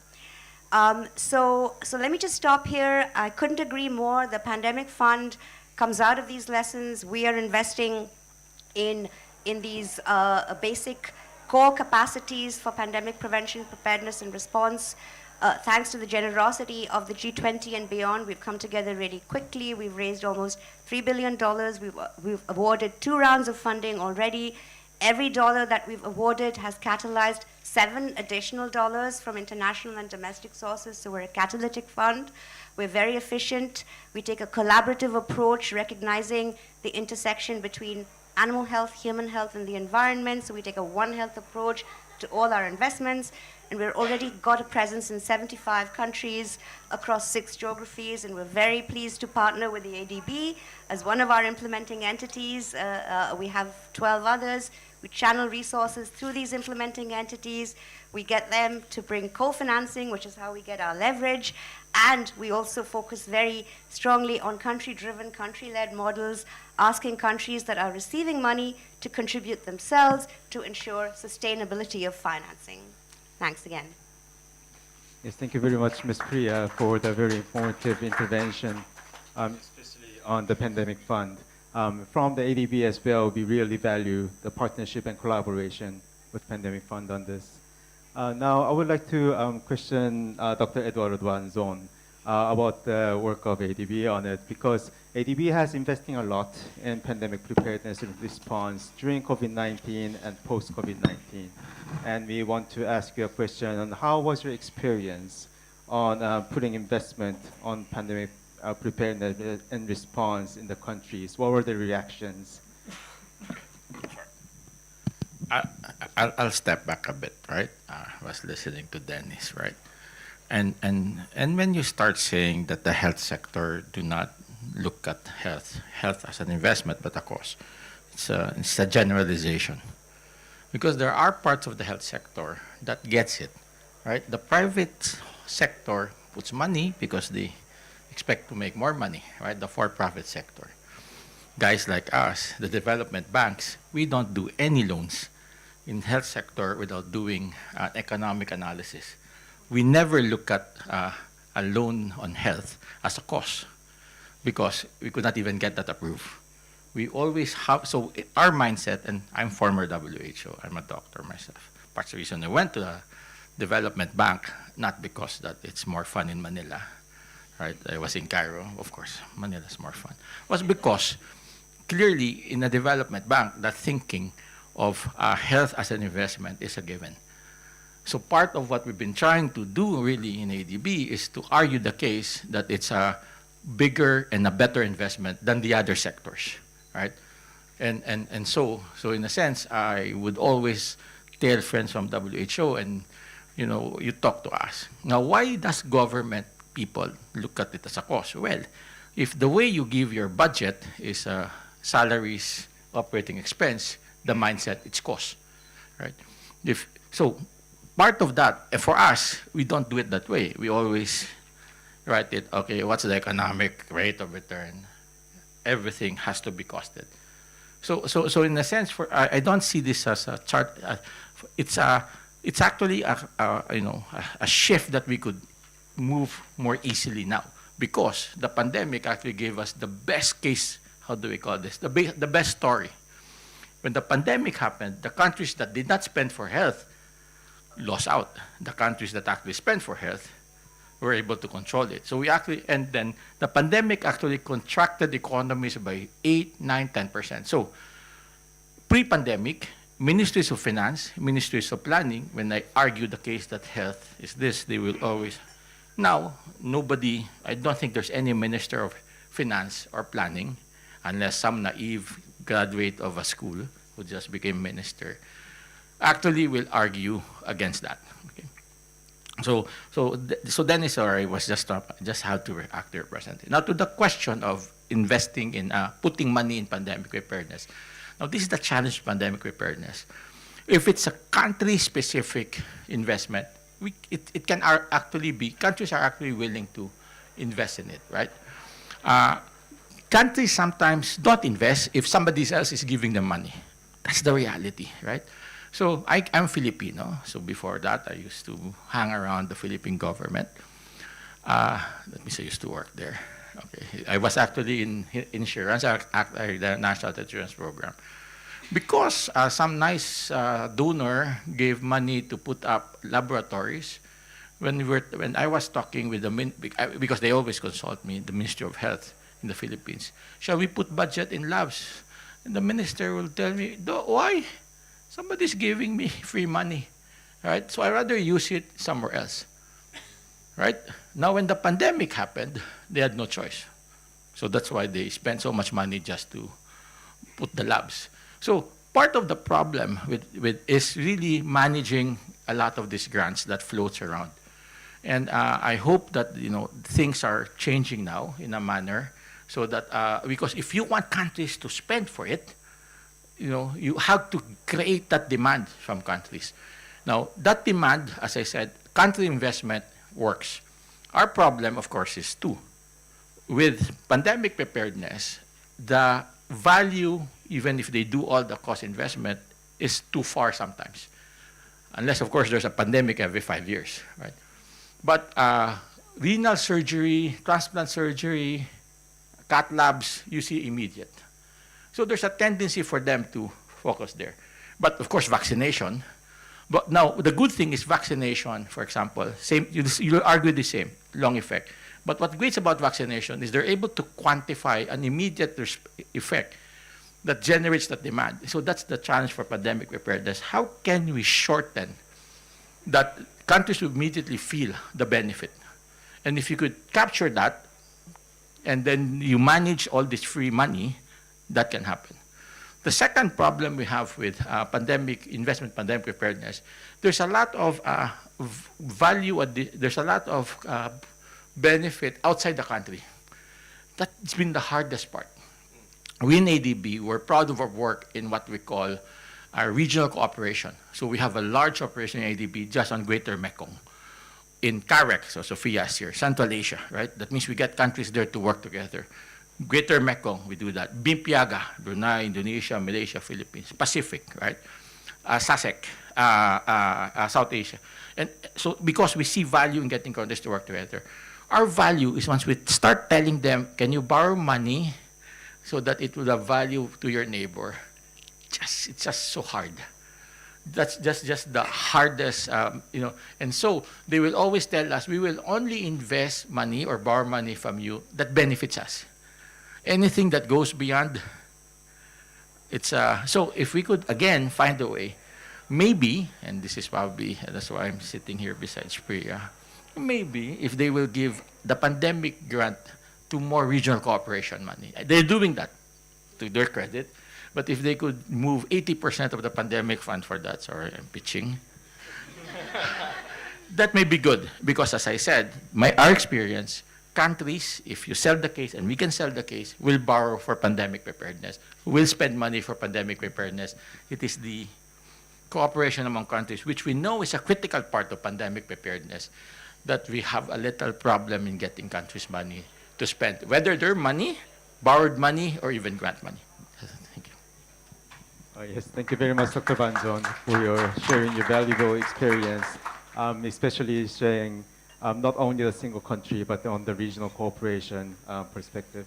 Now, I'll go to Eloise. And as a little bit mentioned during the discussions, it's not only Ministry of Health we should talk to when you talk with the stakeholders in health. It's also the Ministry of Finance and other stakeholders in it. And this this concept that we are discussing right now, health investment, ROI, it'll be a very strong language that we can use. So I would like to ask for your experience on how we should use this further to talk with other stakeholders. Thanks so much, Jay, and it's great to see so many people interested in this topic. As I said a little bit at the beginning, I think this comes from a burning sense that we absolutely have to get this argument right on prevention, not cure. We have to do better at investing in, getting ahead of what we know is vital and about to happen, instead of just, one of the things that always strikes me is the willingness of finance ministers to move tens of billions within days when we had the COVID crisis hit, and the irony of it being so difficult actually to get governments to invest that, even though we all went through that shared experience. And indeed, in many countries, such outbreaks and epidemics are more the norm. So I think what we need to do, there's some small light bulb went on in my head when you said, Dr. Banzon, it's the way of allocating the budget that is the problem. And when we present it as costs, salaries, expense, and it seems to me, what can we do to advocate, frankly, outside our comfort zones? I'm not an economist, not even a scientist, not even a doctor, but care very deeply about this issue. But how can we equip advocates that are passionate with the knowledge and experience and materials to actually advocate on changing those accounting systems? to feel knowledgeable enough to go into the finance headquarters and say, you know, we want to take this session on a bit of a roadshow. We want to be at the spring meetings, at the annual meetings in October. How can we take this argument there and say, look, you need to be thinking completely differently about this? Because while we can say, well, the finance ministers already know that, they sort of know that, actually, they get bogged down in their own national politics. They get bogged down in their own media narratives, which is why I would say advocates are still really important here, because we need to be the connectors and the communicators. So I guess my plea and desire from this session is that we keep working together, we take this show on the road, and we don't stop until we get in a finance ministerial, frankly. And we also bring in many advocates so that people do get the confidence, the language, and they understand that it's not terrible to talk in terms of economic benefit. You know, of course we all care about the issue, of course we care about lives saved, but we can also talk this other language as well, but we need to be equipped to do so. So this is hopefully a decent step in that direction, but we've got much more to do. And I think it's a recognition that we have a common purpose among whatever aspects of health we work on, whether it's pandemic prevention, whether it's NCDs, whether it's other pieces. You know, it's always that piece of prevention, not cure. And I think it's also analogous to many other areas of spending in society. And I think the reason it becomes even more acute now, we all can see what's going on in the world. You know, in Europe, where I live in Brussels, and there are big debates going on in the EU. There's about to be another long-term budget of the EU launched in July that won't kick in until 2028. But many of us are very nervous that there's going to be big slashes to spending in things like development aid, like global health, through sheer short-sightedness and the sort of domino effect, the dangerous domino effect that's taking place, that sort of originated, not even in the US. I mean, people have been cutting development budgets for a long time. But I think we need to get ahead of this argument, and we need to sort of articulate it differentely. So there are many venues in which we can do this. We will try and do it where we are active regionally and nationally. But yeah, there's an open invitation to everybody in this room to collaborate on this issue. I think I'll leave it there for now. Thank you. Oh yes, thank you very much, Alois. I can't agree more on it. So I think there's a clear role for organizations like Pandemic Action Network on this area of work, working with ADB, with Pandemic Fund, with academia as well. So thank you very much for that.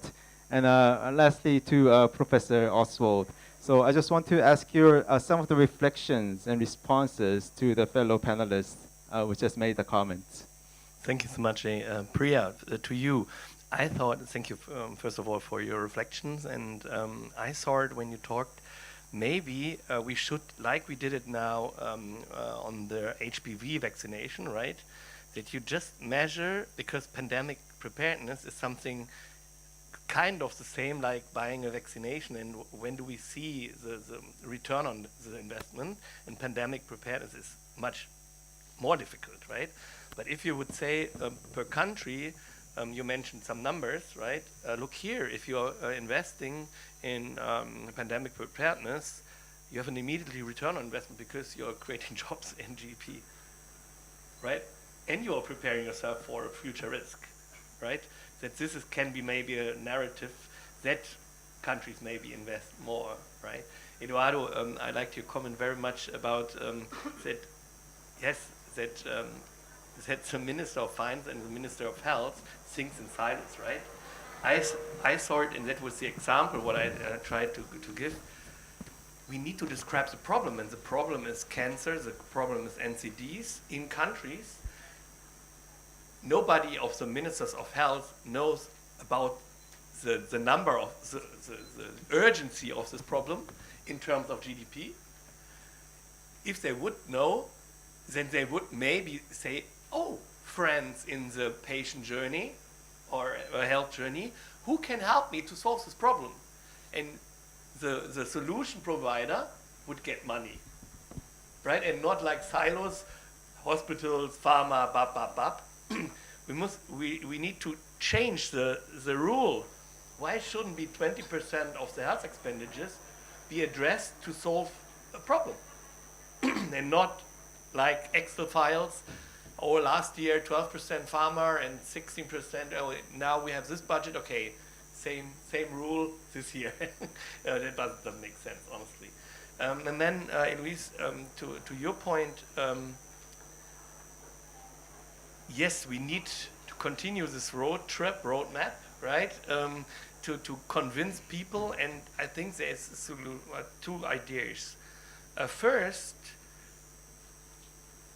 I think we need to convince politicians that you can win elections creating better healthcare system. But the truth is, I'm sorry, that is my idea of the vision. A fun fact, Germany, we are now in coalition. We have a new government, 2 parties, and they are talking, there will be a coalition paper, and they are now discussing the ministries, ministry by ministry. Now ask me, please, which is the last ministry which is discussed in this agreement?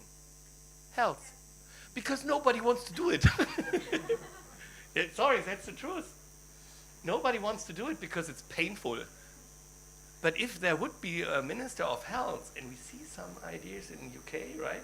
We have seen how important health was during the elections, because the entire people in the country are totally frustrated about the healthcare circumstances. And then I hope that the politicians sometimes, maybe there is a smart guy and says, oh, if I change something, then I'm the new prime minister. Right? Oh, and they are always eager to make career. Right? And the second idea, and this is something that would be really the game changer. And I talked to 2 rating agencies already.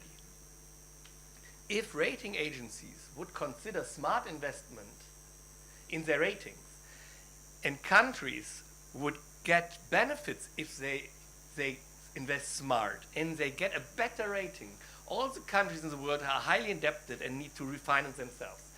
If this rating would improve due to smart investment in health, then they can refinance old credits, expensive credits, via cheaper credits. That would create fiscal space in the households, and that could be a game changer. But therefore, OECD and other big international organizations need to use such a framework that the rating agencies step in. But this would be really a game changer in health as investment. Thank you so much for the great panel discussion. No, thank you. Oh, sorry. Oh, yes, thank you very much. So we really need to know the needs of the stakeholders and match that. So it could actually be like a weapon that we can give them. Like the ROI will be this, and the Ministry of Finance could use that for the investment. So it was a very interesting panel discussion. Thank you very much for the panelists. And before we go to the fireside chat with Honorable Helen Clark, we have some time left for the questions and answers. We all know the audience here, all the experts itself, so you'll be very interested to hear about any comments, any questions from the audience. Oh, yes, I'll just hand over the microphone to you. Please identify your name and where you're from. Hi there. My name is Mujahid Sheikh. I'm from the Hertie School of Governance in Berlin. So I kind of agree with what you said, that politicians care about other things than health to win elections. But I think they are not the only ones to blame. Does the population care about voting on issues around health? And that does not happen in many countries. The example you gave about the English NHS, the NHS is a fundamental backbone of the English society, and they care about it. They care about things like waiting times. You know, you get delayed by some time and they'll create a huge ruckus around it, and that does not happen everywhere else in the world. So I think we should also care about issues around health, and then it's up to us to convince the population to care about health. And as researchers and scientists, I have no answer how to do that, but I think we're all working towards that. Yes, thank you very much for the question. Maybe we can have one or two more and then have the interaction in once. Hello, am I audible? Yeah. Thank you very much for giving me this opportunity. I am Dr. Sudesh Agarwal. I am professor in Ops and Gynae from Medical College situated in Bikaner, Rajasthan, near Delhi. My concern is that, yeah, of course, we are talking about the pandemic preparedness and we are talking about immunization, vaccination, everything. But a very big problem, like countries like India and many other low and middle income societies, that is the cancer, and especially I am talking about the cancer service. When vaccine is available, because such a esteemed society is available here, do the people think about, or could I suggest that that should also be concerned? Thank you very much. Thank you very much. Yes, please. Hi. So my question is something where we're talking about the next pandemic, but we had a pandemic just a few years ago, and currently we're debating mostly in the Indian government, and that's my context, whether we need to continue the investments that we had made to respond to the pandemic in terms of infrastructure, in terms of workforce, and currently governments are cutting short the funds that they had invested and going back to ground zero before the pandemic. So what do you think should be also done to sustain the investments that were already made? Because they're assets today, but you're losing value if you don't invest in them. Yeah, so that would be my question. Yes, thank you very much for your question. So let's address the three questions first. It doesn't need to be in order, but any panelists, would you like to pick up some answers from the questions?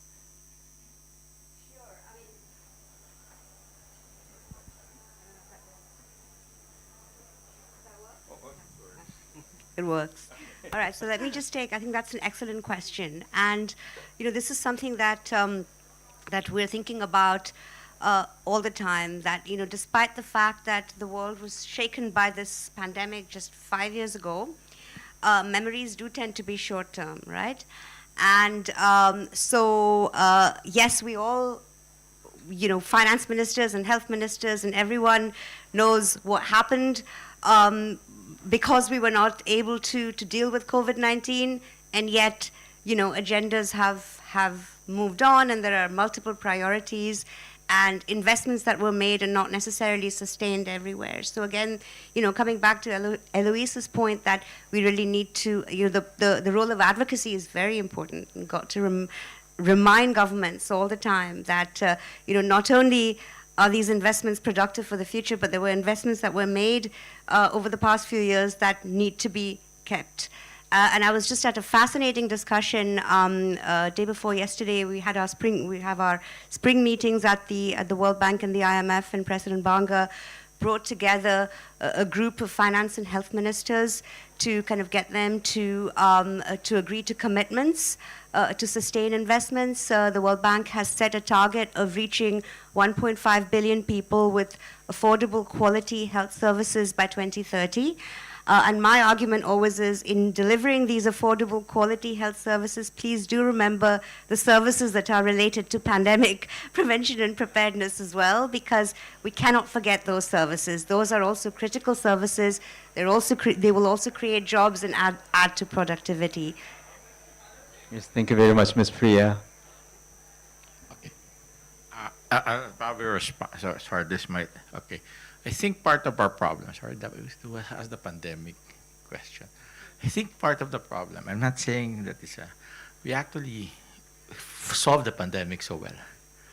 Okay? Remember when the pandemic happened, there were scenarios that this is going to be the next 10, 20 years where the world will stop, right? There were scenarios like that, right? When Delta came, right? We all thought, my God, we're probably going to be injected with, India's going to make so much money because they're going to sell so much vaccines for the next 10 years. No, there was this apprehension. We bit the bullet. Omicron happened, right? And we cannot stop some finance ministers saying, okay, maybe the next time there's a next pandemic, I can solve it again. And that's the problem, right? that worst case scenario never happened, and we have to bring back that worst case scenario. If you look at how we solve COVID-19 compared, let's say, to the other flu, that was how many decades? Here, 2020, by 2021, 2022, I was traveling. I have all the risk factors. I hid when the pandemic happened. You could not catch me. And I was hiding in my house, right? I was struggling to get the first vaccination shot because I have all the risk factors. So I think we need to understand that. Right? Maybe that's the thing that happened. That's why we're having problems with some, because these finance ministers are bright people, right? They're very bright people. They have other demands outside of health. Let's not forget that. So they're probably thinking maybe. So I'm just a thought.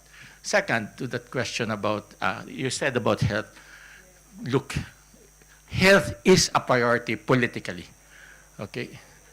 It's just that a lot of politicians present the wrong health interventions, right?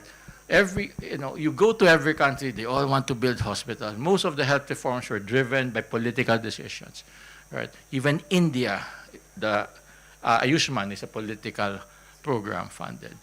Go from country to country, health is political. So stop thinking it is not political. Okay, it is. It has traction among people. People will vote for you. It's just that sometimes, for lots of politicians, they just present the wrong things, and unfortunately it resonates. If you offer to build expensive hospitals, unfortunately it resonates to the population. If you say, I will give free whatever, it resonates to the population. So you researchers, you just make sure that the politicians get it right. Because health has always been political. And I just want to disabuse your mind that politicians don't care about health. They do. Oh yes, thank you very much, Dr. Banzon. I believe there will be a lot of more questions and answers, but I would like to recognize our Right Honorable Helen Clark in the room. Thank you so much for being with us. So we'll proceed to the fireside chat, but we have a slight logistic problem since the room is full. When the speakers go back, there's nowhere to sit, so. Okay, thank you very much. So I'll hand it over to Eloise. Thank you so much. Please give a very warm welcome to the Right Honourable Helen Clark. That's okay. Helen, thank you so much for making such an effort to be with us today. We know that you've had a really busy afternoon, and we're very, very excited to talk to you. So while you're getting your bearings, I'll just tell you a little bit about what we've been discussing here. Really, it's about this idea of prevention, not cure. How do we get finance ministers to recognise and understand the importance of investing and what money can be made from that, actually? So in the presentation from Dennis, can't see, where's Dennis gone? Dennis? Anyway, his presentation had a brilliant slide where, and a story about when he told Chancellor Scholz that there were more or as many workers in the healthcare sector in Germany as the automotive industry, and mouths dropped. So really trying to make the economic case as well as the usual cases that we make, and talking about how we can change the attitudes of credit rating and that kind of thing. So that's the flavour of the discussion. And given your background, and actually just before you came in, this idea about how do we make it an electable issue for politicians, how do you make people wanting to have a race to the top on health, rather than it being the thing that no one wants to deal with, which Dennis was saying is the issue in the German coalition at the moment. It's the last thing on the table. And given your experience as Prime Minister of New Zealand as well, it'd be great to hear that perspective. So over to you, the floor is yours. Well, thank you for the flexible timing. We've just been at a meeting with the Minister of Health, and the Indian Health Ministry has been a tremendous supporter of the Partnership for Maternal, Newborn and Child Health, so it was very important to do that.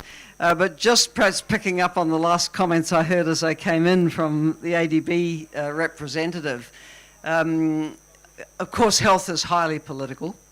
I have been a health minister. and taken on big interests which are anti-health, which can also make other ministries a bit jumpy. Because actually, to advance health, you must take on big tobacco, which I did. You must take on alcohol. You must take on unhealthy foods and beverages and junk foods. And, you know, we had approaches which made it impossible to sell junk food, for example, in schools. So you're taking on a lot of big interests. That can really rattle other ministers. But, you know, universal health coverage is very popular with people, which is why it's amazing we haven't made more progress with it.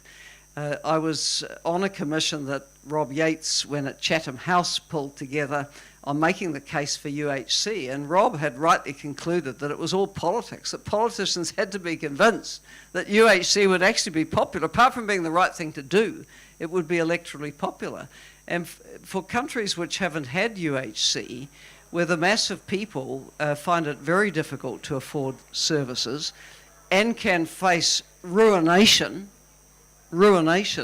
with catastrophic health expenses, UHC is just a lifeline to a better life.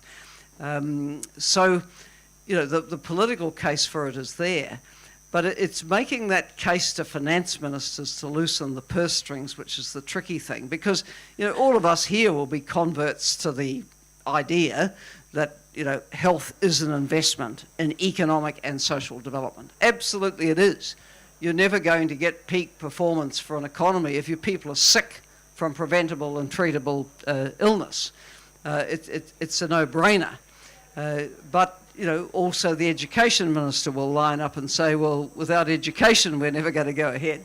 The transport minister will come in and say, we're losing so many lives on the roads, we've got to have safer roads. I mean, you can just think everybody's making the case. So this case has to be very, very compelling.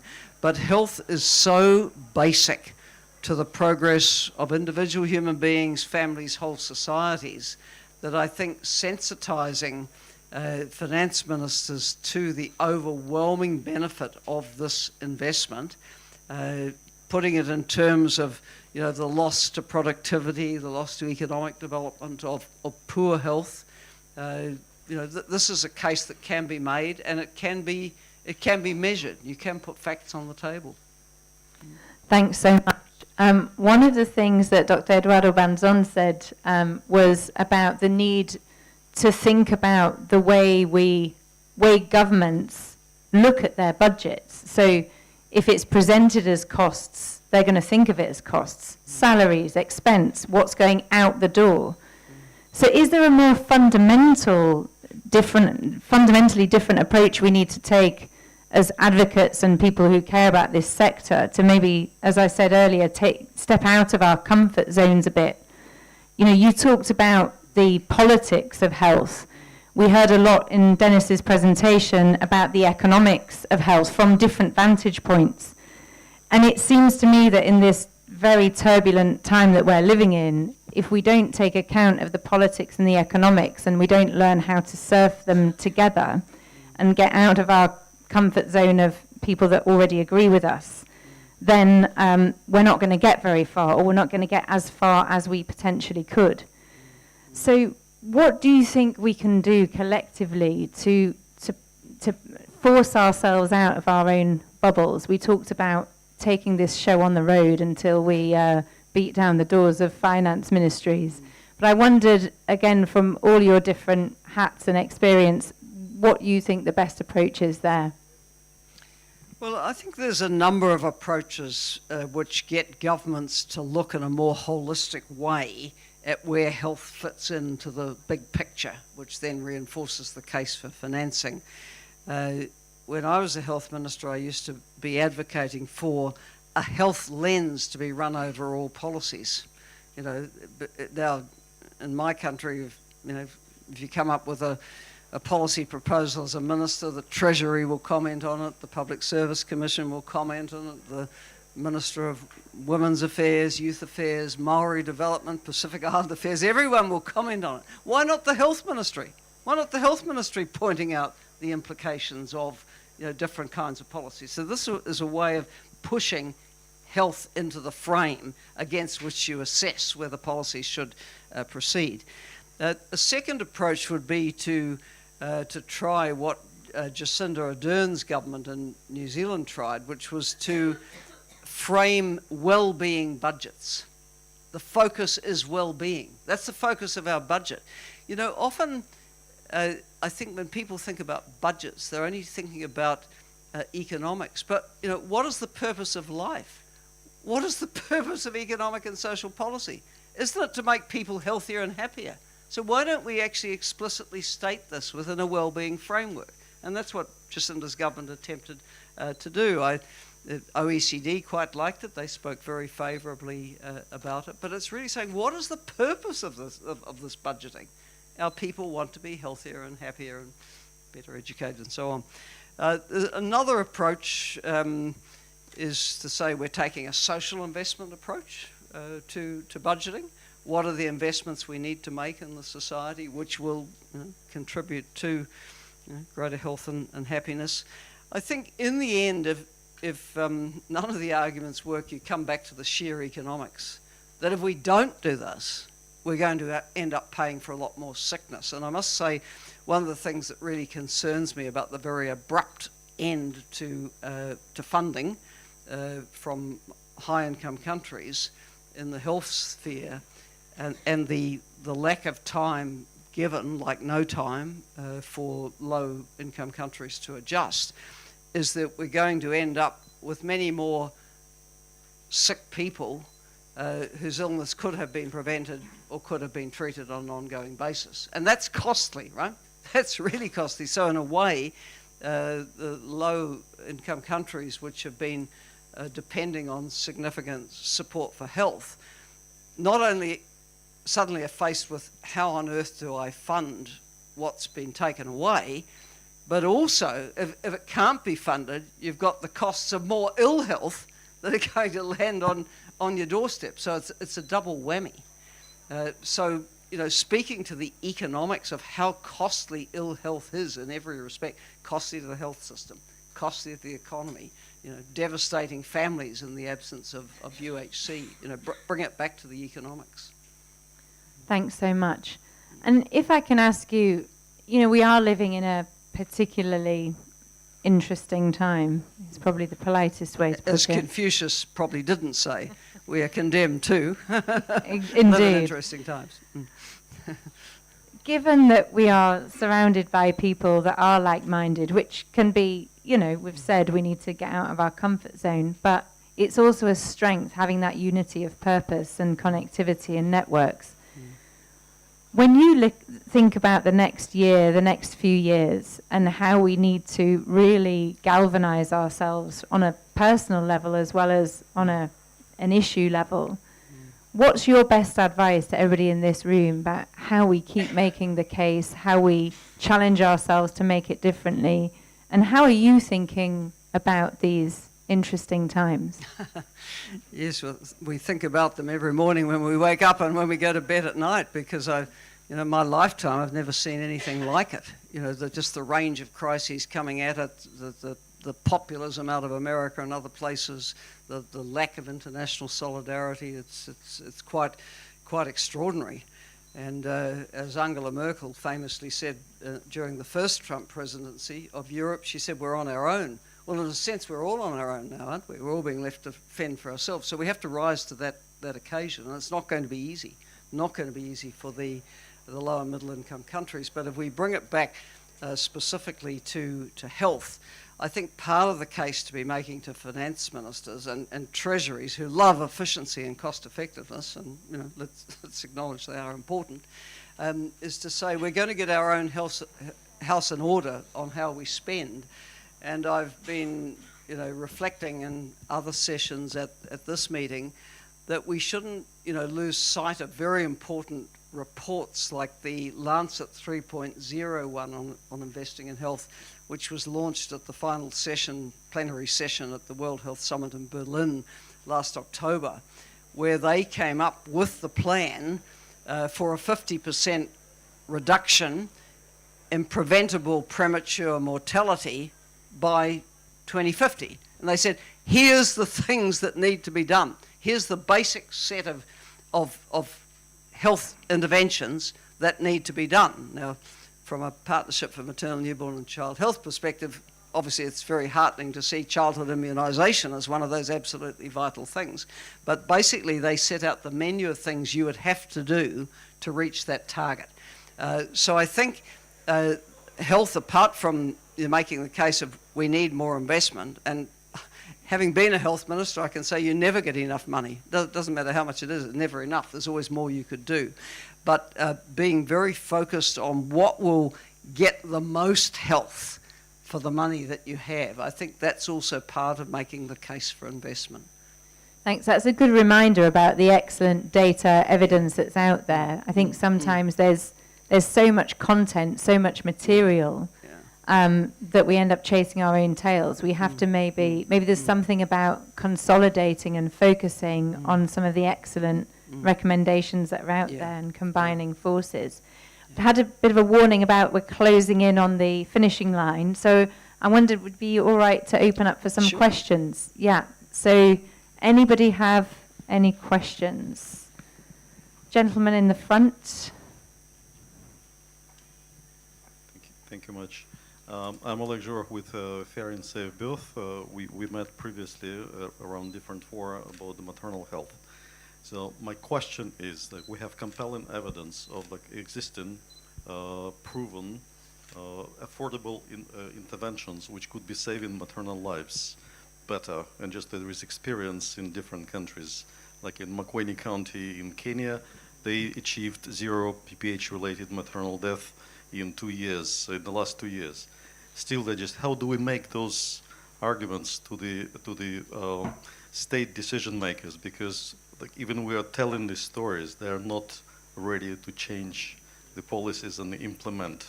So they're just like, how do we make those stories compelling to the politicians and the political decision makers? Because the stories which seem compelling to us that we are saving maternal lives, they are not resonating apparently with the bureaucrats because they're still in rounds of discussions.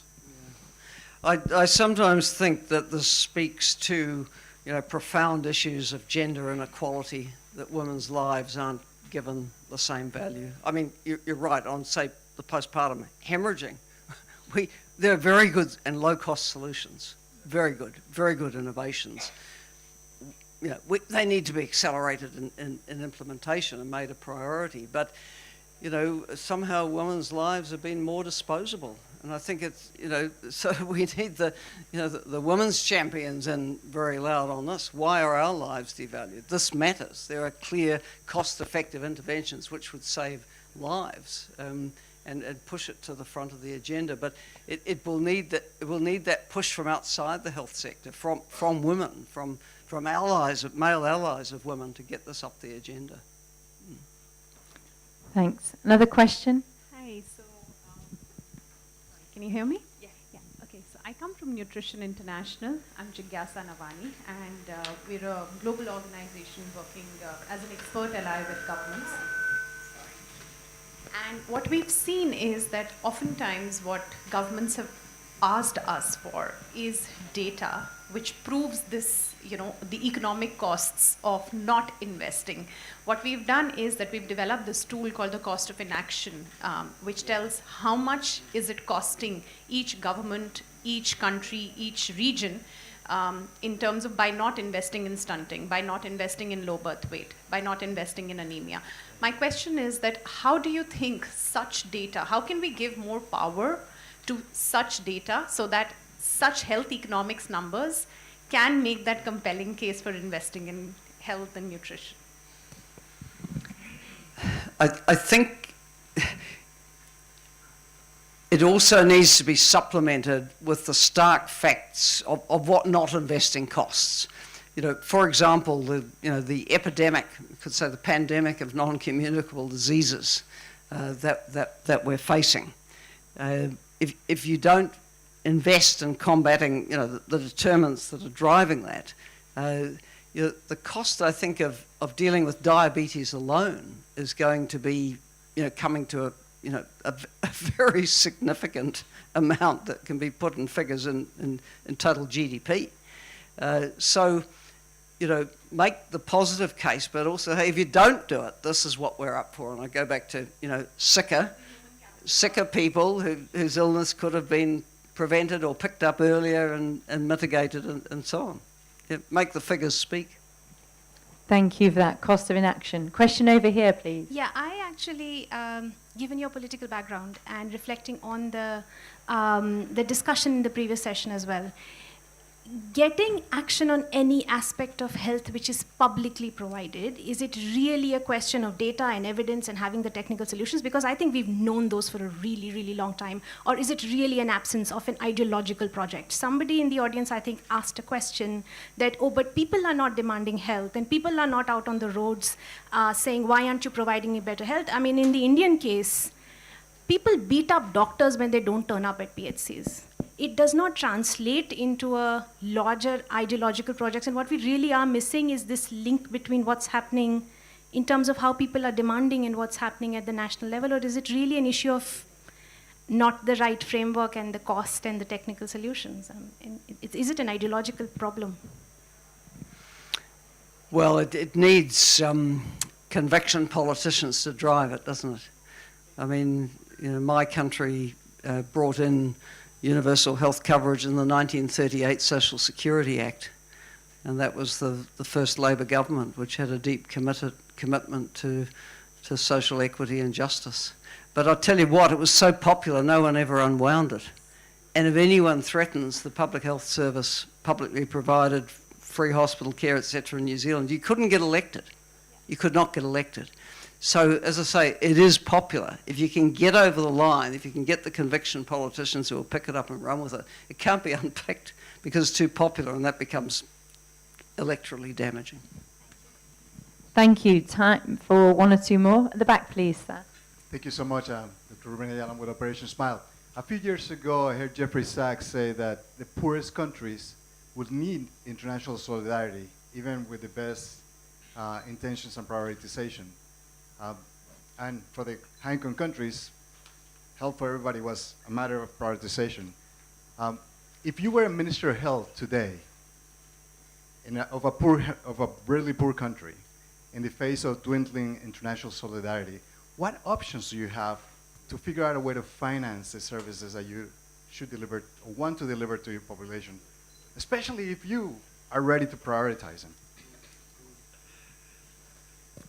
Well, I don't underestimate how difficult it is, particularly with the suddenness of the transition, right? It's not just the US that just froze everything. The UK just reduced its development budget 40% to pay for rearmament. The chances are Germany will reduce, France will, Swiss will, Belgians and Dutch will. So, it's a very, very sudden transition, and I think that the harsh reality is that this isn't all going to suddenly change back to happy days. So we're faced with a conundrum. We're faced also with the fact that many countries are very heavily indebted and spending far more on debt servicing than they are on health and education. So none of this is easy. So we start looking at what's the bigger picture here. Proper debt restructuring packages to try and bring down the debt servicing burden, and there's people in global health like Winnie B and Yima who are now banging that drum quite effectively. In the bigger picture also, there's the question of better domestic resource mobilisation, which often means tackling issues of transparency and corruption. With another hat, I chair the Extractive Industries Transparency Initiative, and we exist to support countries to actually reap some reward from having extractives, which have often been among the most corrupt sectors in economies. So you've got to get those things right. And then when it comes to health expenditure itself, I think a very sort of laser focus on what are the most critical things to fund, and for the mass of the population. And that will be in the primary care area primarily, and then working up as you can. Today's rich countries didn't start with tertiary health systems. They started, my country had, the basic child health nurses system, just very, very basic things. And over time, you can afford more. But I think just really focusing on what is absolutely essential to have will be part of it, because I recognise the money is not going to appear overnight to replace what has been lost. Thank you so much. We're closing in on time now. I just want you to give a big hand to Right Honourable Helen Clark for being with us today. And can I also give a big hand to the rest of our panel, Dennis Oswald, Priya Basu, Eduardo Banzon. Thank you so much. And I would encourage you all to join that WhatsApp group. Let's keep the energy going. We know what the arguments are on health. Let's get them on the politics and the economics and make some change happen. Thank you so much for being here today.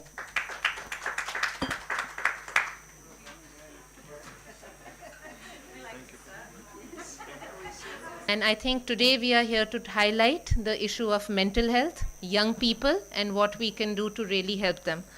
With this, it gives me great pleasure to welcome Dr. Dalbir Singh, President and founder of the Policymakers Forum on Mental Health, first of India's forum with members of parliament. It is under his guidance that we were able to also launch India's first national suicide prevention strategy.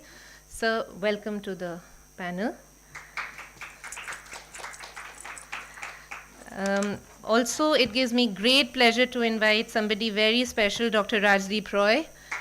Dr. Roy has been a member of parliament in the Lok Sabha from Assam. He has done his MBBS, MS and MCH in orthopedics from UK. He also has served as a member of the Standing Committee on Health and Family Welfare. So, welcome. Please join me in welcoming Mr. Manoj Kumar, who is a newly elected member of parliament to the 18th Lok Sabha from Bihar. Mr. Manoj focuses on key issues such as rural development, healthcare, agriculture, employment, and communication. Sir, welcome. My very dear friend who never says no to me, Dr. Aksa Sheikh, to the stage, please. Dr. Sheikh is an associate professor of community medicine and a nodal officer for COVID vaccination center at Hamdard. She is also one of India's first transgender doctors and a proud advocate for transgender rights. Welcome, Aksa. Welcoming Utkarsha Jaggi. Utkarsha is a counseling psychologist and a narrative practitioner and the founder of the Coping Central.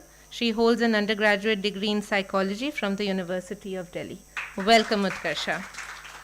Last but not the least, my very, very favorite Anushka Sinha, the youngest voice in the room who represents youth. Anushka is globally recognized social entrepreneur and a human rights activist. She's also got the highest accolade of a Diana Award recipient given by the UK royal family. Welcoming you. We have two more members of parliament who will join us shortly, but in the interest of time, because the alarm starts beeping, if we don't stick to it, let's start. It gives me great pleasure to have Dr. Dalbir Singh please join us to give us the opening address.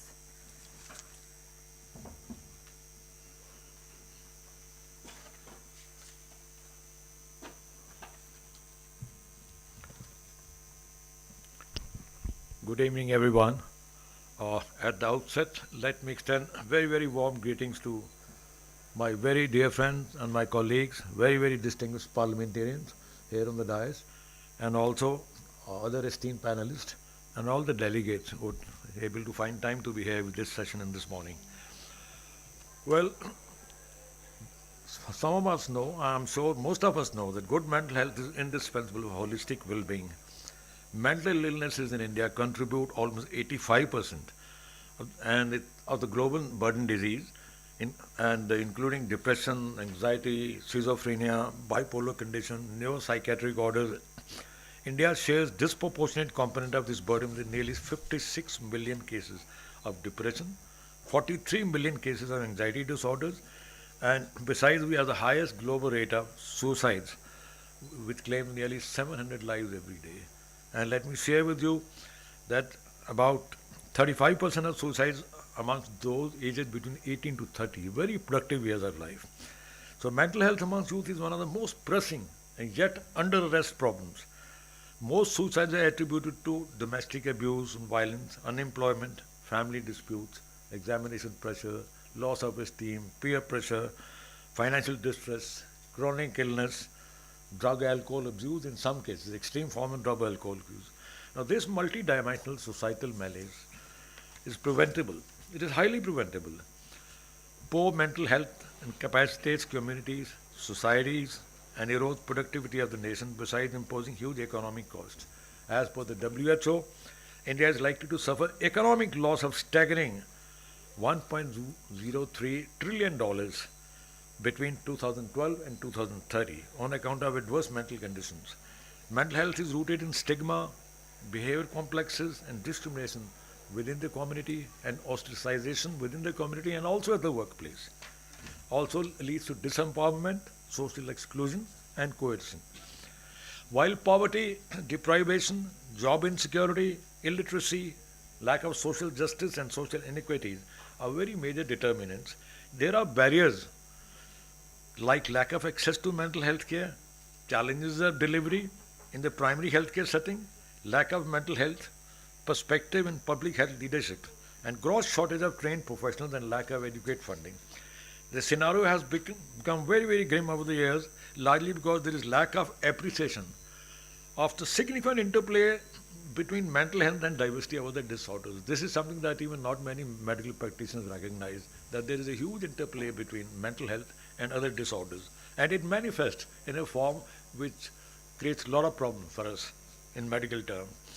The National Mental Health Survey has identified there are large treatment gaps ranging from 28% to nearly 83% across the huge spectrum of different mental disorders, and that the incidence of infirmities and suicides were correspondingly higher amongst women. Developed countries allocate 5 to 18% of their annual healthcare budget, while India allocates roughly 0.05%. It's abysmally low. We need to build more inclusive and resilient healthcare systems incorporating social protection, access to affordable and quality care based on principle of human rights, and psychosocial approach rather than purely following the traditional biomedical paradigm. We need to upgrade physical infrastructure and strengthen human resources in terms of manpower or skilled health workers. Currently, as per WHO, for 100,000 population, India has only 0.3% psychiatrists, 0.12% nurses, and 0.07% psychologists. And in terms of health workers, it's only 0.07%. Now, these reflect alarming shortage of human resources and dire need to scale up investment to address these issues. Availability of mental health professionals. Though Mental Health Act of 2017 has granted to people with mental illnesses the legal rights to life and dignity without discrimination, coercion, and harassment, but endeavor in this segment is too scattered and fragmented and lacks focus and coordination. Promotion of awareness through campaigns, sensitization of elected representatives at all levels, development of mental health policy, making work environment more conducive, mobilizing support of NGOs, deeper engagement of local communities and local governments, enhancing advocacy, and galvanizing multi-sectoral coordination are some of the measures which could improve outcomes. We could build effective campaigns by aggressive use of media, by utilization of service of celebrities, influencers, civil society, and with multi-pronged plans to cope with rising menace of these issues. But synergy of all stakeholders is prerequisite for success. We have witnessed the devastating impact of COVID pandemic on mental health, leading to a surge in cases by almost 22% because of persistent fear, isolation, anxiety, and grieving for loss of lives of the loved ones, decline in income, and disruption of delivery of services, physical relocation, lockdowns. Society has to play a pivotal role in bringing paradigm change because it's largely a societal issue. To overcome shortcoming of domain experts, low-cost interventions like establishment of centers, including telecenters for destigmatization, rehabilitation, counseling, can prove to be very therapeutic. Expansion of yoga and meditation center would also prove enormous relief. Their capacities can be built by civil society in collaboration with community-based organizations, but these initiatives have to be strongly supported by the government. It is crucial to deconstruct lingering stigma associated with these seeking help for mental ailments through targeted awareness raising and outreach. The ultimate goal must be to replace system by a recovery and community-based model which promotes social inclusion and offers right-based treatment and psychosocial support options. While we need to have concerted suicide prevention strategy at the national level, efforts must be made to bring reforms like provision of supplementary examinations and repeal of Section 309 of IPC to decriminalize suicide. A study in Tamil Nadu had recently revealed that after supplementary examinations were introduced, there's a drop in the suicide rate. More than 14% Indian population is overwhelmed by mental health crisis, the manifestation of which can trigger huge burden of collateral infirmities in other segments of health sector. Mental health awareness can be an important tool to end this apathy. Young people today face unprecedented social, academic, economic, and emotional pressures. It is important to create youth-led spaces that can influence policy making. While frameworks such as Ummeed cater to school-going adolescents, there is critical gap in structured support. Schools and universities are not just academic spaces, but they are living ecosystem where youth spend their formative years and face intense personal transitions. Despite this, mental health support in higher education remains fragmented and inconsistent. There is need to reimagine university campuses as proactive hubs for awareness, access, and early intervention. Detailed innovations and peer-led models can play a very, very vital role, but these must be integrated with the overall institutional system and not operate in silos.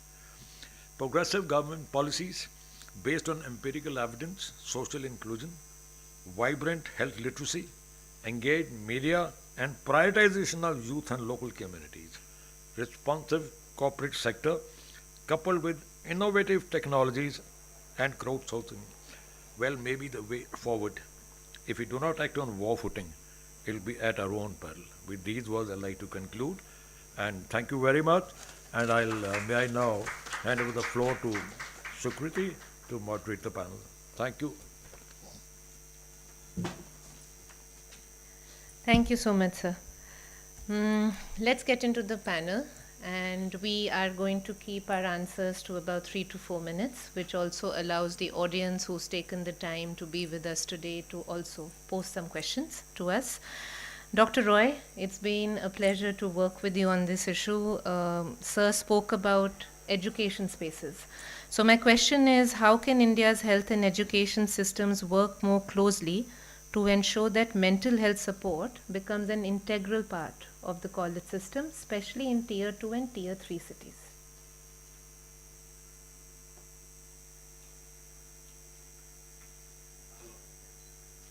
Mike.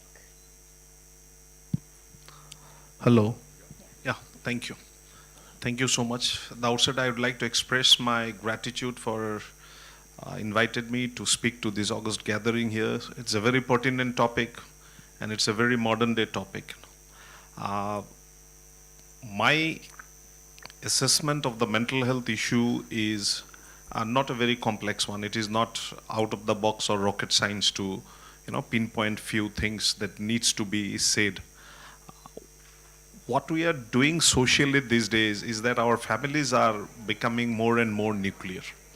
And with our families becoming nuclear, what happens is that it's only 3 or 4 people, close-knit people together, staying together.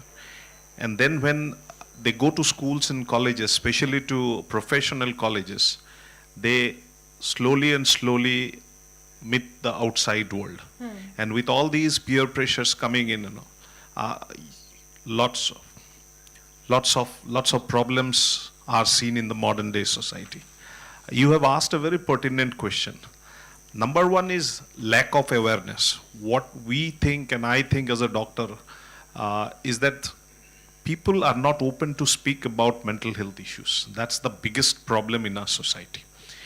Anyone who's having a mental health issue, even if he knows that he is a mental, he's having mental health issues and all, he's not going to speak, he's not going to open up, as because he comes from a very, closed family background. Either he speaks to his father or mother or maybe siblings and all, or else he does not open up.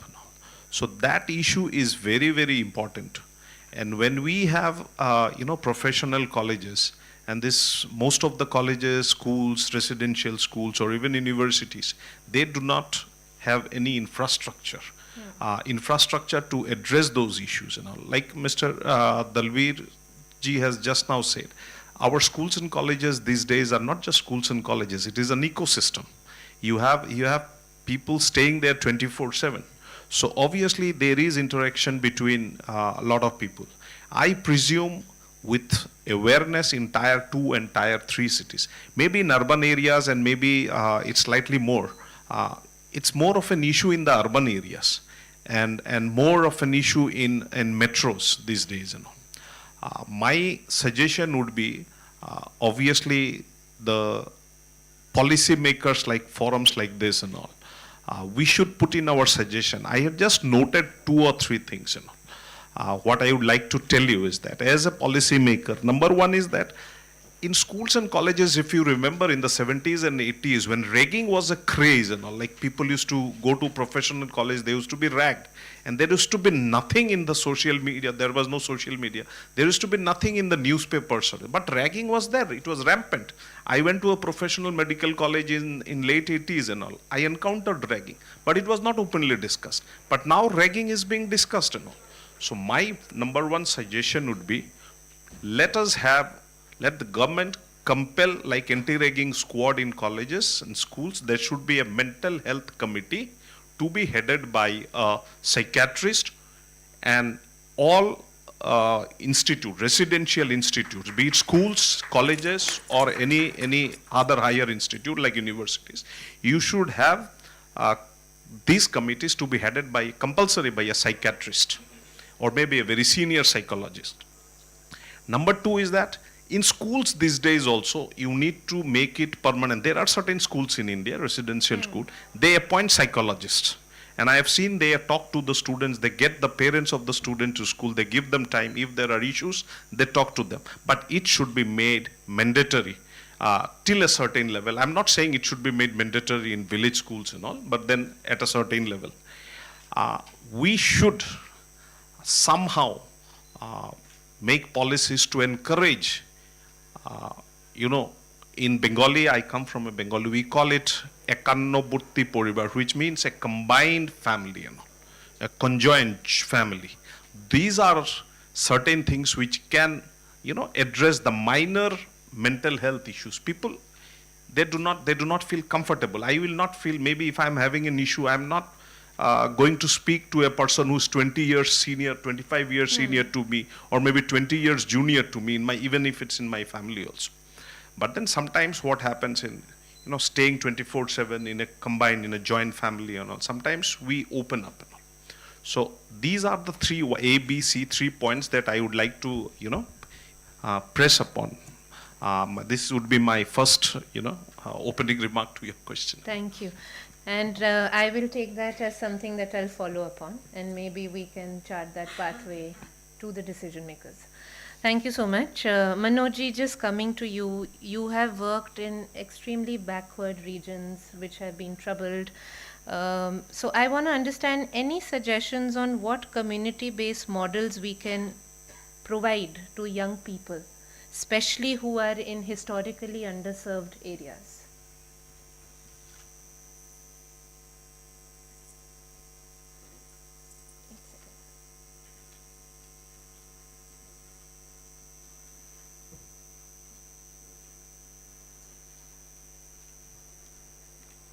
Good evening बोल रहा है ना हाँ जी on है as you know that I came from Bihar मैं हिंदी में भी बोल सकता हूँ बिल्कुल बोलिए सर बिल्कुल सो बहुत बहुत धन्यवाद मैं सबसे पहले धन्यवाद देना चाहूँगा दलवीर साहब जी को कि इन्होंने मुझे एक अच्छा अपॉर्चुनिटी अवसर दिया और यहाँ आने के लिए कुछ बात मैं भी रखूँगा कुछ सीखूँगा भी तो बहुत बहुत थैंक यू आप सब लोगों को आज जिस प्रकार से हम लोग यहाँ बैठे हैं और कुछ विचार कर रहे हैं हम सब लोग जानते हैं कि भारत देश जो है गांव का देश है और सबसे ज़्यादा लोग जो हैं गांव में बसते हैं हम कभी कभी देखते हैं चूँकि दिल्ली में मैं फर्स्ट बार ये मेंबर ऑफ पार्लियामेंट बना और मैं दिल्ली में आया तो मैं बगल में चूँकि लुटियन जोन में हम लोग रहते हैं तो हमने बहुत बार देखा कि ये जो मेंटल हेल्थ के ऊपर में जो अभी हम लोग बात कर रहे हैं तो सबसे पहले तो हम जितने भी फैमिली वाले लोग हैं, जो माता पिता हैं, कभी कभी हम लोग जब बच्चे बड़े हो जाते हैं तो जितना जल्दी हो सके हम चाहते हैं कि बच्चे को बेंगलोर भेज दें, बच्चों को कोटा भेज दें, बच्चों को बॉम्बे भेज दें, दिल्ली भेज दें, अपने से दूर हटाना चाहते हैं। खासतौर पर जो हेल्थी फैमिली हैं, जो मतलब आर्थिक सुदृढ़ रूप से जो हैं, वो बच्चों को जल्दी बड़ा बड़ा स्कूल में भेजते हैं। हम भेज देते हैं, कोटा चले गए, बम्बे चले गए, दिल्ली चले गए, बच्चे पढ़ते भी हैं। लेकिन उसमें कभी कभी समस्या ये होता है कि परिवार से जब बच्चे दूर होते हैं, फैमिली से जब दूर होते हैं, तो वहाँ एक बहुत बड़ा प्रॉब्लम होता है। हमने देखा है गांव में, चूंकि हम लोग गांव से आते हैं, तो हम देखा है गांव में कि कभी कभी माता पिता अपने माथा को ठोकते हैं और ये कहते हैं कि हमारा बच्चा बिगड़ गया, हमारा बच्चा नशा खाने लगा, हमारा बच्चा सिगरेट पीने लगा, हमारा बच्चा स्मैक करने लगा। तो कभी कभी हम माथा ठोकते हैं। अगर बच्चों को और हम जब बड़ा बच्चा हो जाता है तो हो सकता है कि परिवार को कष्ट भी पहुंचाते हैं, तो उस समय हम लोग थोड़ा सा दुख होता है परिवार को, फैमिली को, माता पिता को। तो उस समय हम सोचते हैं कि हमारा बच्चा बिगड़ गया। अगर बिगड़ गया हमारा बच्चा तो सबसे पहला कारण उसका फैमिली है। अगर हम शुरू से ध्यान दिए होते या शुरू से उसको गाइड किए होते, मेंटरशिप किए होते, तो वो वैसा नहीं होता। ये भी एक रीज़न है। हम लोग गांव से आते हैं, चूँकि मैं एक बहुत पुअर फैमिली से आया हूँ। मेरे पिताजी 3 साल की उम्र में अनाथ हो गए थे, तो वो भी दलित कास्ट में, मैं आता हूँ शेड्यूल कास्ट में। तो जब मैं छोटा सा था तो हम 3 भाई थे और एक मेरी बहन थी। तो पहाड़ के नीचे हम लोग रहते थे। तो हुआ क्या कि मेरी बहन को बुखार लगा, और बुखार लगने के कारण मतलब मेरे पिताजी पहाड़ से जैसे उतरे नीचे, उतरने के टाइम में ही मेरी बहन का डेथ हो गया। तो बहन का डेथ हो गया तो मेरे पिताजी गरीब थे, लेकिन रोने लगे कि अगर नज़दीक में अगर हॉस्पिटल होता तो हमारी बच्ची बच सकती थी, लेकिन नहीं बची। तो उसके बाद मेरे पिताजी उस गांव को ही छोड़ दिए, वो जंगल को ही छोड़ दिए, और छोड़ करके वो मैदानी भाग में है जहाँ हॉस्पिटल हो। तो मेरे पिताजी ने बड़ा कष्ट करके हम लोग को पढ़ाया लिखाया। मैं ये कहना चाहता हूँ कि हमें, देखिए गांव में हम लोग देखते हैं, गांव में बहुत सारे बच्चे हैं, यहाँ देखते हैं, गांव में अभी भी जाइएगा, मैं खास तौर पर 100% बता रहा हूँ, बच्चियाँ सिगरेट नहीं पीती हैं गांव में। लेकिन मैं जब दिल्ली में देखते हैं, बॉम्बे में देखते हैं, हम लुटियन जोन में रहते हैं, कनाट प्लेस में देखते हैं, तो बहुत सारे बच्चे जो पढ़ने वाले हैं, मुझे भी मालूम है कि हमारे ही एरिया के आए होंगे बच्चे पढ़ रहे हैं। तो ये सब होता है। आज मेंटल इशू बहुत बड़ा इशू है कि हम देखते हैं कोटा में आए दिन हम लोग सुनते हैं कि बच्चा डेथ कर गया। अभी 2 दिन पहले मैं न्यूज़ पढ़ा अपने ही बिहार में, तो एक बच्चा नीट का परीक्षा देने वाला है, अभी आ रहा है, मतलब नेक्स्ट मंथ। तो वो उसके चलते प्रेशर में आया और वो अपने आप को वो सुसाइड कर लिया कि पिताजी कह रहे हैं कि तुम नीट को किसी भी हाल में इस बार तुमको निकालना है। मैं न्यूज़ पढ़ रहा था तो मेरे पिताजी कह रहे थे, माता कि इस बार किसी प्रकार भी तुमको निकालना है नीट, क्योंकि 2 बार से तुम फेल हो रहे हो, इतना पैसा खर्चा किए, ये किए वो किए। तो फाइनली वो क्या किया कि सुसाइड कर लिया। ये आज का न्यूज़ मैं बता रहा हूँ आपको।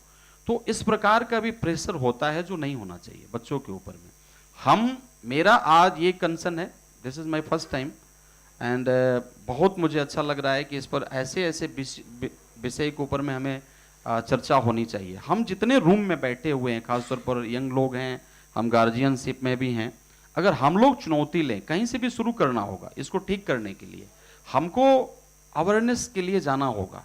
इंडिया, भारत इज मतलब India is big country, I think first largest country around the world with 1.4 billion people. तो आखिर 1.4 बिलियन पीपुल, आपने डाटा बताया लगभग 56 मिलियन लोग अभी भी जो है वो प्रेशर में हैं और ये मतलब परेशानी चल रहा है। तो अभी हम लोग जितने रूम में हैं, आज चैलेंज लेना होगा, चुनौती लेना होगा। इस रूम से जाने के बाद में हम 10 बच्चा को मतलब गाइड कर सकते हैं कि भाई ऐसे नहीं ऐसे करो, तो हो सकता है कि हम शुरू करें तो सुधार हो सकता है। तो ज़्यादा कुछ ना कहते हुए आप लोग को बहुत बहुत धन्यवाद। सुकृति मैम को बहुत बहुत धन्यवाद। Thank you sir, thank you.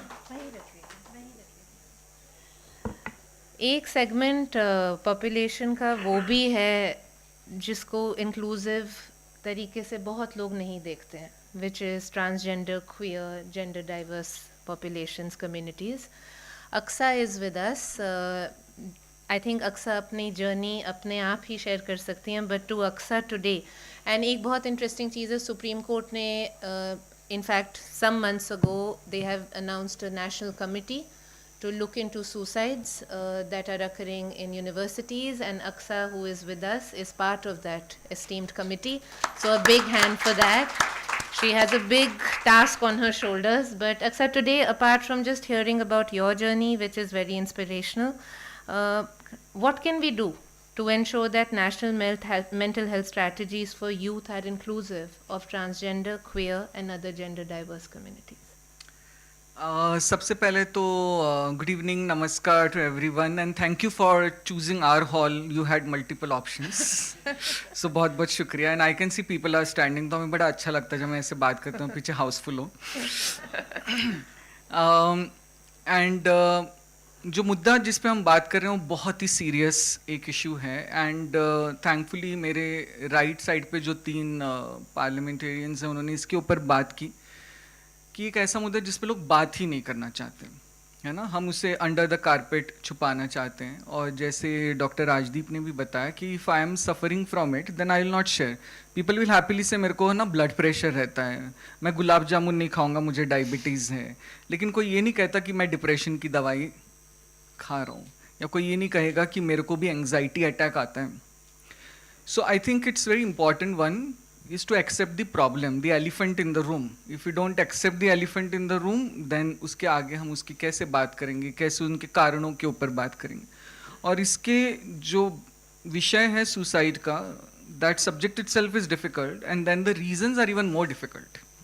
जिसमें से एक रीज़न की जो बात की सुकृति ने कि there are people who are more vulnerable than others. एक चीज़ ना हम हमेशा कहते हैं, और मेरे साथ काफ़ी एक्सपीरियंस लोग, हम कहते हैं सबके जीवन में प्रॉब्लम है.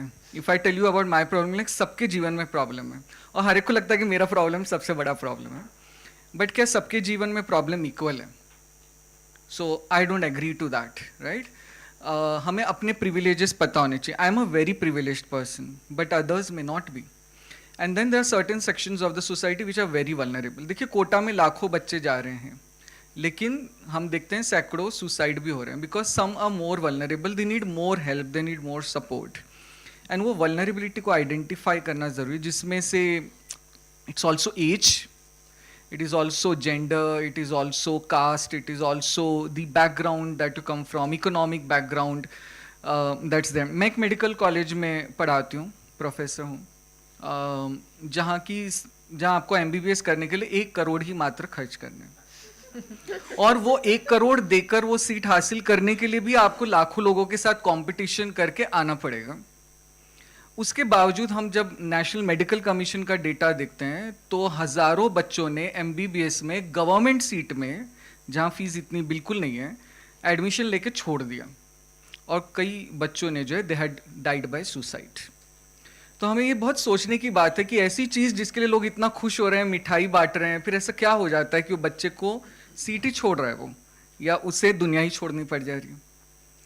तो उन फैक्टर्स को स्टडी करना बहुत ज़रूरी है. And I think very well said bye Manoj sir here कि पहले ना लोगों के 7-8 बच्चे होते थे, उसमें से एक भी कुछ कर गए जीवन में तो ठीक है, बाकी कुछ कर ही लेंगे. अब एक ही बच्चा है, हम दो हमारा एक, और सारी उम्मीदें आशाएं हमारी उसी के साथ जुड़ी हुई हैं कि तुम्हें हमारा नाम रोशन करना है. देखो, हमें तो मौका नहीं मिल पाया, हम तुम्हारे लिए इतनी मेहनत कर रहे हैं, तो अब तुम्हें करना है. एंड ट्रस्ट मी, वो बच्चा जो 1 करोड़ रुपए जिस पे इन्वेस्टमेंट है, एंड पेरेंट्स आर सोचिंग इसका रिटर्न ऑफ इन्वेस्टमेंट कितना आएगा, इसको हम रेडियोलॉजिस्ट बनाएंगे, इसको MRI सेंटर खोल कर देंगे, और वो बच्चा जो है वो फर्स्ट ईयर में आके फेल हो जा रहा है. तो उसको लगता है अब मैं क्या शक्ल दिखाऊं, है ना, हमारे तो लोन लेके पढ़ा रहे हैं. तो इतना ज़्यादा प्रेशर है. फिर उसके बाद में उसका ब्रेकअप भी हो जाता है, उसको दोस्त इंस्टाग्राम पे ब्लॉक कर रहे हैं, कोई इसके ऊपर कमेंट लिख रहा है ना, उसके पास जो आईफोन है वो लेटेस्ट मॉडल का नहीं है. तो ये चीज़ें आप सब को, मतलब मैं भी हंसती हूँ ये सब चीज़ें सोचकर, but trust me, these are the things you know which are very bothering to people. IPhone का लेटेस्ट मॉडल ना मिलने बहुत बड़ी चीज़ है आजकल के बच्चों के लिए. और हम ये सोचें कि ऐसा क्यों हो गया कि उसको जो है, अगर फ़ोन सस्ता है उसके पास, तो भी उसका मेंटल हेल्थ क्राइसिस हो रहा है. और जब हो रहा है तो उसके पास क्या सपोर्ट सिस्टम है? हम जब कहते हैं ना साइकेट्रिस्ट के पास जाना चाहिए, स्टिग्मा है, बहुत सारे स्टेट्स ऐसे हैं जहाँ पे साइकेट्रिस्ट है ही नहीं, क्योंकि अब जब इतना ज़्यादा डिमांड है तो वो भी प्राइवेट प्रैक्टिस में जाना चाहेंगे. 1/3 of the psychiatrist have gone to Australia, New Zealand.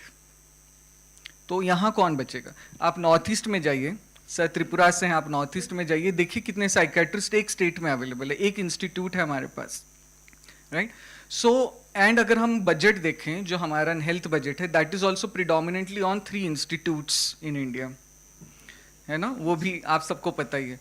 तो प्राइमरी हेल्थ केयर पे नहीं है. सो ये सारी चीज़ें हमें सोचनी पड़ेंगी. It's a huge problem. I am very happy that parliamentarians are working on it. And I think people on my left will speak more on resilience. जो एक word है ना, ये मुझे बहुत अच्छा नहीं लगता. हम सोचते हैं नहीं, अगर आप में मन में शक्ति है तो सब कर सकते हो, लेकिन ट्रस्ट मी, सिर्फ मन की शक्ति से नहीं होगा अगर आपके आसपास का जो इकोसिस्टम जिसकी सर ने बात की वो खराब है, right? So how can we say कि इसको इंसान के ऊपर ब्लेम करने से अच्छा हम ये देखें कि उसके एनवायरनमेंट में ऐसा क्या है जो उसके साथ इश्यू हो रहा है. I feel I am one of the strongest person in the world, and I M, मैं कहते हैं ना वो डायलॉग है, मैं अपनी फेवरेट हूँ, वैसे मैं भी अपनी फेवरेट हूँ. मुझे लगता है मैं सबसे strong. In spite of that I have suffered from depression. I have taken medicine for it, I have gotten well, then I got it again, and it's okay, right? I also had suicidal ideation at least 2 times in my life, which was so strong that I planned how to do suicide. That also happened. It's okay. But that does not make me weak. The fact that I am alive in front of you and speaking on this topic means that if given right support, and if you also have, you know, internal, external सब कुछ, then you can definitely work towards it. तो हम सबको ये सोचना है, बहुत काम है. हम 1-2 चीज़ क्या कर सकते हैं जिससे हम जो है, उसमें सबसे पहले है इट्स ओके टू टॉक. मुझे लगता है बात करो, है ना, छुपाओ मत. एंड ये भी देखो कि हम किसके जीवन में थोड़ा सा चेंज ला सकते हैं बात करके. तो अपने बारे में ही बात करें और दूसरे की भी बात सुने. ये 2 काम करेंगे तो काफी हद तक काम हो जाएगा. क्या लगता है सुकृति? बिल्कुल, बातें करते रहेंगे अक्सर. We have some time today. Yes. Yes. Yes. That's why I actually chosen this particular group. But it's lost in translation. Correct. If you can, because I'm a researcher from the UK on mental health for the juvenile. So because of this topic you're discussing, if we could be actually run in English language as much as you can, so that I can benefit from this particular. So we'll do about a 70-30. Let's be fair to everybody in the room. Yeah? Okay, all right. Thank you and welcome. Utkarsha, coming to you. You know, your clinical work with young adults, and it would be great if you can share some examples if you feel comfortable. What are the recurring mental health challenges that you think are just completely overlooked?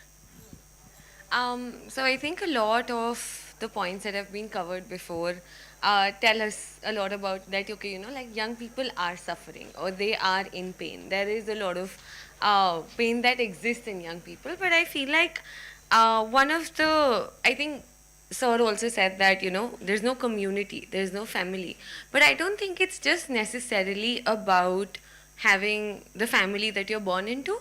I think there is no sense of community there because this system that we're in, the culture that we're in, everybody is just promoting a lot of individual growth. Everyone's just promoting a lot of, like one of the notes I was writing while somebody was talking was, you know, how in young people it's romanticized to be overworked, competitive, be by yourself and make sure that you're kind of stepping onto everybody else to get to the top. And it's romanticized. It's taken as this sort of fruit of the youth that, you know, once you cross 30, once you cross 35, ye energy nahi rahega, ye jazba nahi rahega.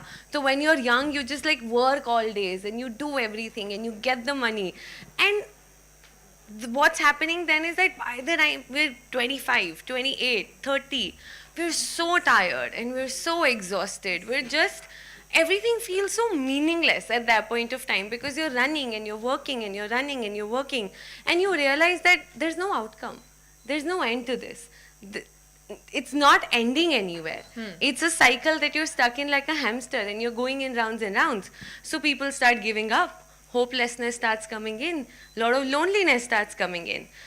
People don't talk about mental health issues because they feel like everybody else is running and everybody else is hustling, and I'm the only one who's feeling this way because nobody is talking about it. So I think a lot of loneliness is not about being alone. A lot of loneliness is coming from the silence that's around the fact that, you know what, it's okay to struggle. If you're struggling, it's completely fine to kind of be in that space. If you want to give up, if you want to cry, and I know this sounds very basic. This is what Instagram tells us all the time, that it's okay to cry, it's okay to sleep. But we don't believe that because we feel like if we sleep, if we rest, if we take time off, everybody else is going to run ahead of us. And we'll be left behind. And that's a lot of cost to pay. And I think one of the things that was also going on in my mind was, this goes a little back in terms of context kaise aata hai mental health mein. India as a country has seen so much war, so much destruction, right? From the generations above us. The generations above us has seen that there's so much fear. There's so much fear कि अभी के अभी सब कुछ नहीं किया ना तो everything will be taken away. Everything will go away. Colonization की वजह से, wars की वजह से, I will say my grandparents' generation, like we'll also notice, you know, our parents, our grandparents, they've been hoarders. वो सामान इकट्ठा करके रखते हैं घर पर, right? And they're not hoarders because they just like collecting things. They're hoarders because India as a country experiences a lot of trauma.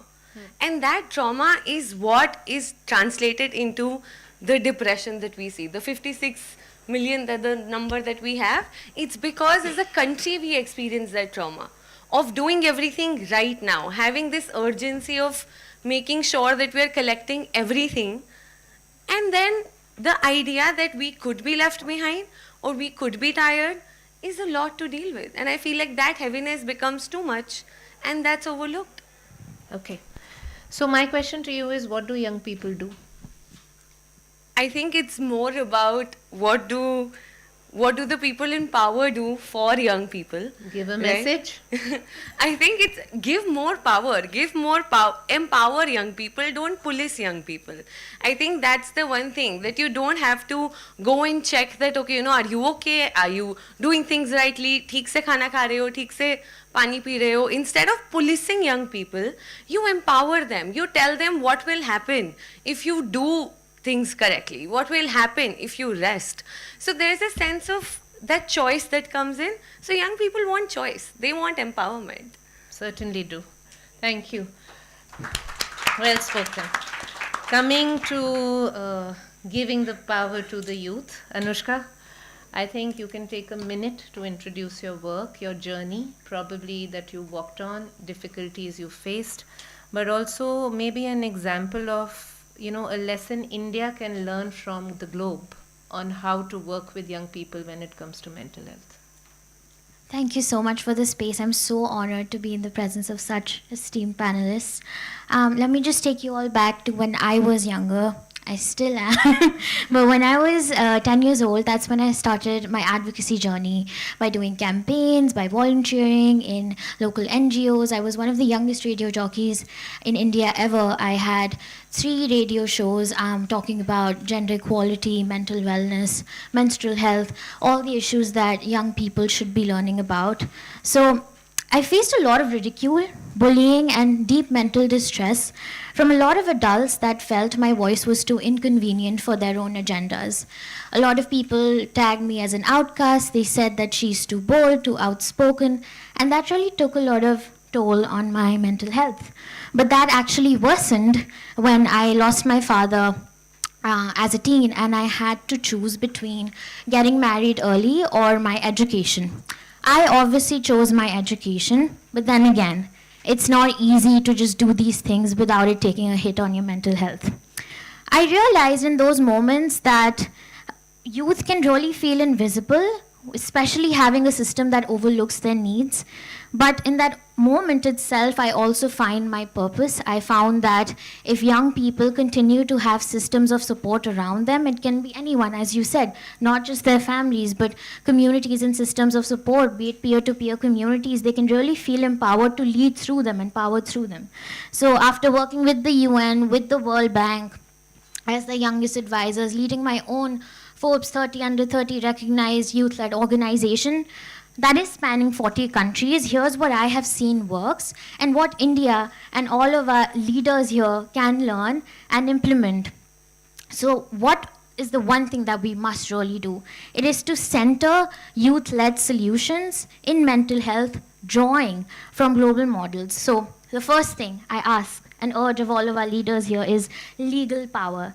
Statutory youth seats. We must ensure that young people have a binding vote in all mental health policy decisions, not just tokenistic symbols at selected spaces, because our voices matter. We are the future, and we're going to be inheriting the systems that you designed today for us. So we don't want it to be without us. Global models like Finland, as you said, give me some examples. So global models like Finland have really shown that when young people are given a mandatory decision-making role, policies that emerge are not just relevant, but they're also very sustainable. The voices of youth in mental health policy aren't just nice to have, we must understand that. They are integral.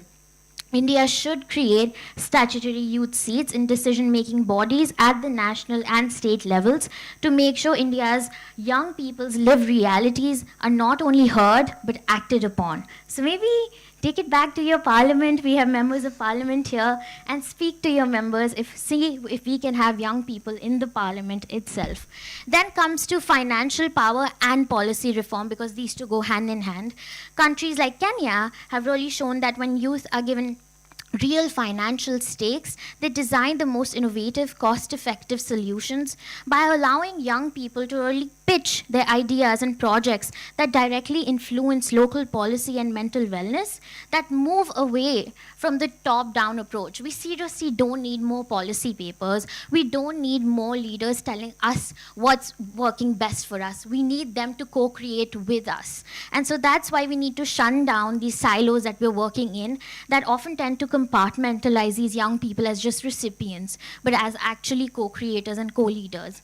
So as Mr. Dalbir said in his opening address, and I will reiterate, that policies that affect young people should be co-authored by us themselves. And it's important now more than ever to set up a very clear and structured platform for young people to draft, push for, and advocate for mental health policies that directly address and input and advise our legislative bodies at all levels.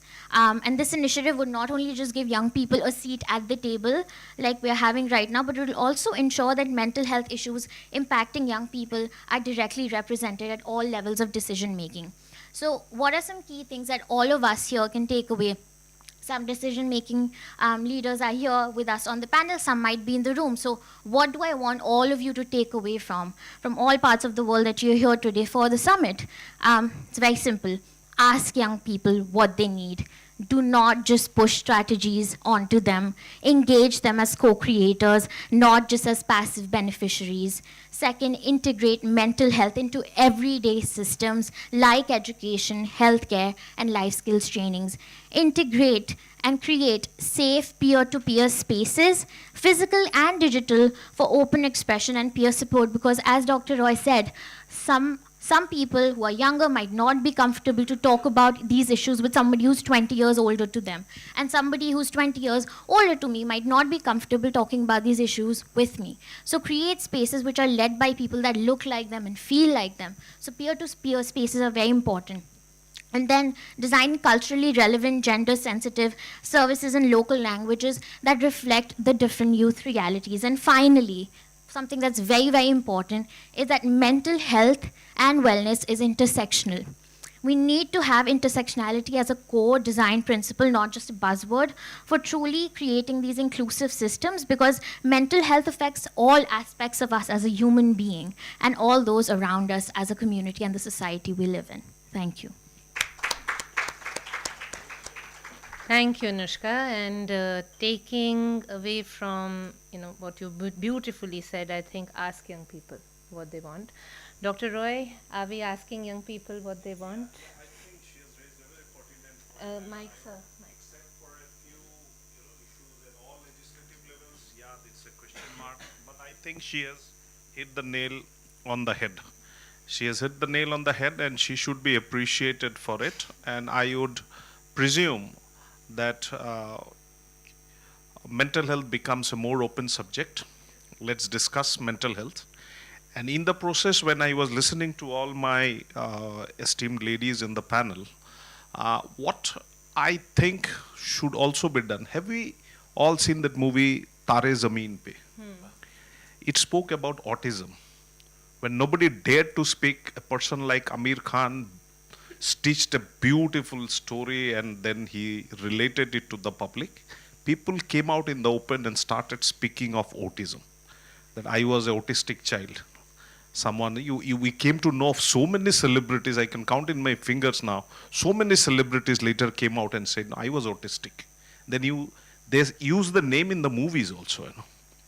So what my thought process goes to now is that, can we create sort of with a relevant department, can we create a sort of a story like this, bring in some celebrities who are willing to speak, like people who are speaking now and all, can they come out and speak that I had this issue?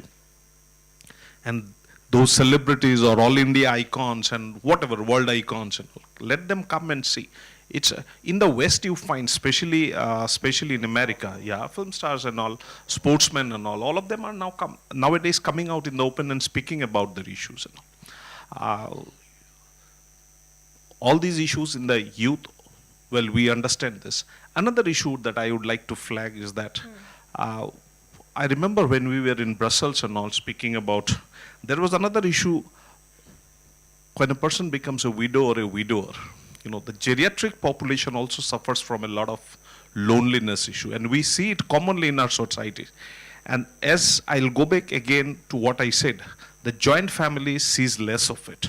But these days, you have maybe a 65 or a 70-year-old widow or a widower whose son or daughter is out in the States or somewhere else, or maybe in India working in some other city. They are basically all lonely and all, left to the mercy of maybe a maid or someone, a nearby flat, this thing, who, whenever they wish to come and see whether your grocery is there or store is there, or you need a medicine, or, the son from somewhere outside the country have fixed up some healthcare giver and who comes and checks on blood pressure and stuff like that. So that issue is also there. I think we should also need to address that issue.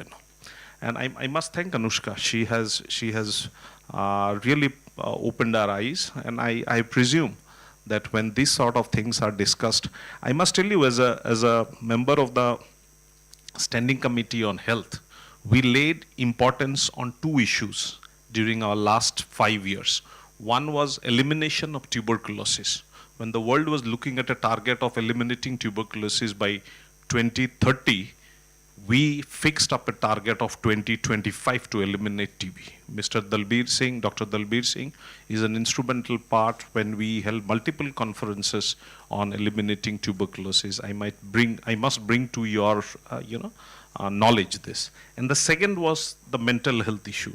The Standing Committee on Health discussed mental health as a very pertinent and an important issue in a modern day Indian society.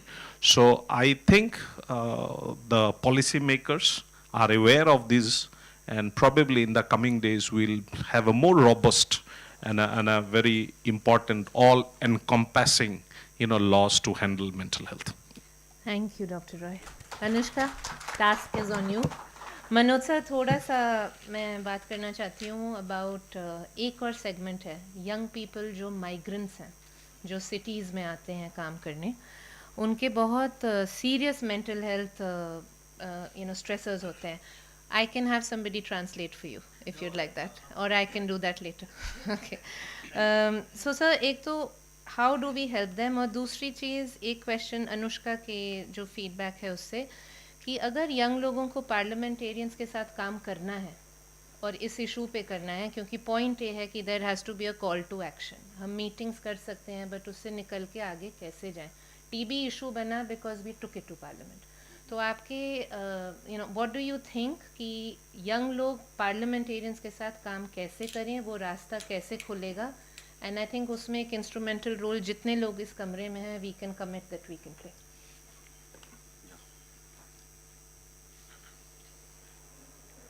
जैसा कि आप सबको मालूम है कि हम लोग लोगों के बीच से आते हैं, हम लोग लोगों को भी चुन के लोग भेजता है इधर, मेंबर ऑफ पार्लियामेंट बनते हैं, मिनिस्टर बनते हैं, तो हम लोग भी आप लोग के बीच से आते हैं।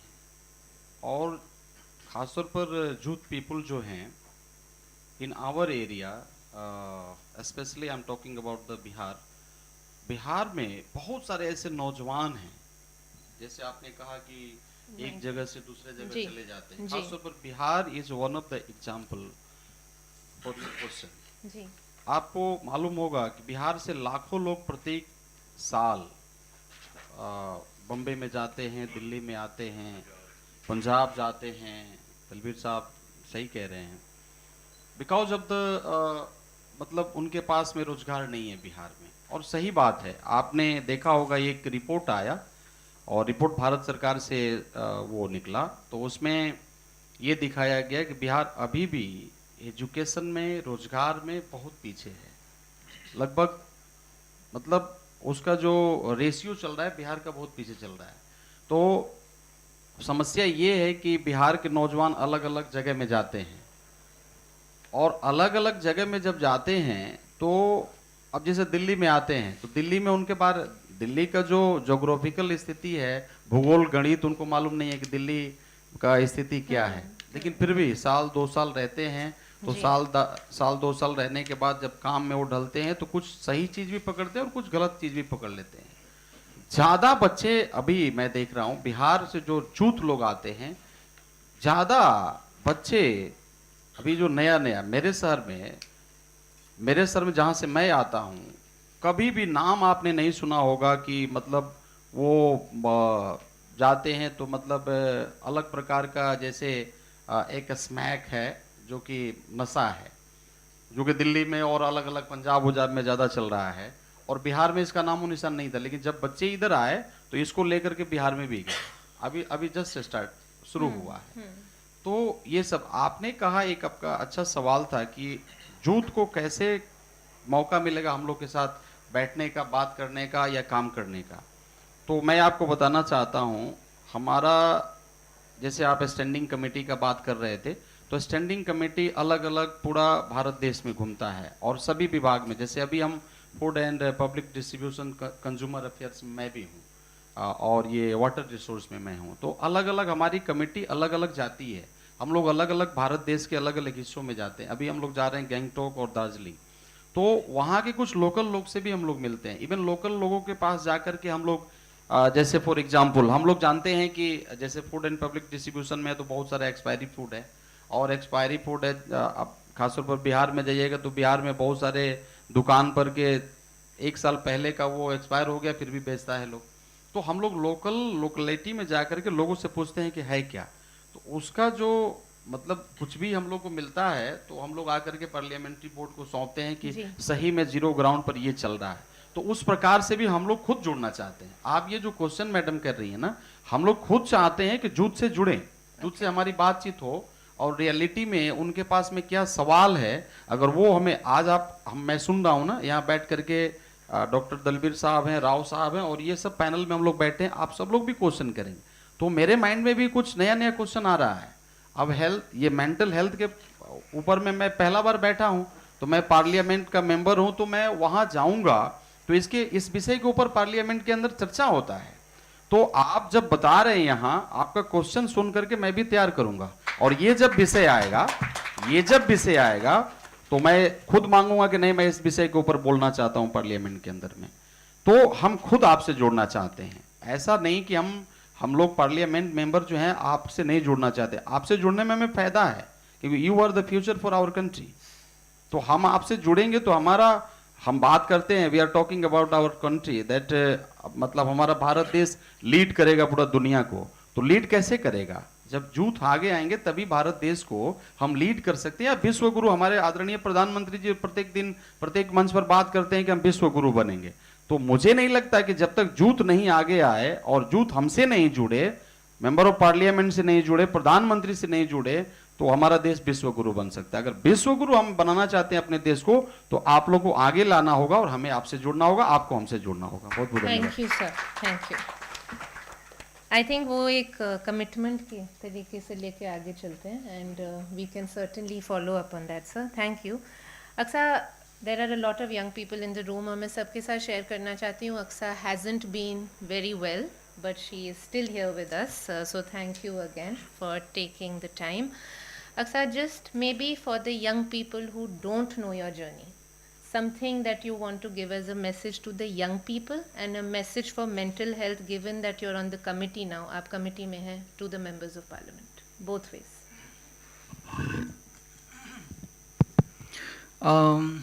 जर्नी के लिए बताने जाएंगे तो बहुत टाइम लग जाएगा.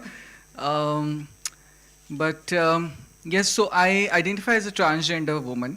I'm a transgender person and I was born in Mumbai. And जब वो राजदीप सर कहते हैं ना आजकल छोटी छोटी फैमिलीज होती हैं, हमारे पास सपोर्ट सिस्टम नहीं होता है, तो मुझे एक डेटा याद आ रहा था कि जो ट्रांसजेंडर कम्युनिटी है उसमें से 97% लोग या तो अपना घर छोड़ के जा चुके हैं या उन्हें घर से निकाल दिया गया है. तो उनके पास तो वो 2 मेंबर वाली भी फैमिली नहीं है.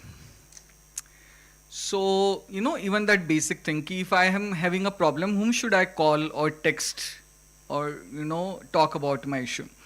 या जब सर ने एजुकेशन की बात की कि बच्चे को कोटा भेज देते हैं, है ना, बैंगलोर भेज देते हैं, IITs में भेज देते हैं, वहीं जब मैंने सोचा कि ट्रांसजेंडर कम्युनिटी के साथ क्या हो रहा है, इनको तो स्कूल भी नहीं बेचारे जा पा रहे हैं, वहाँ भी बुलिंग हो रही है, कॉलेज में रैगिंग हो रही है, या नहीं भी हो रही है तो लग रहा है मेरे साथ होगी, अंदर से फियर है क्योंकि दूसरों के साथ हो रही है, राइट.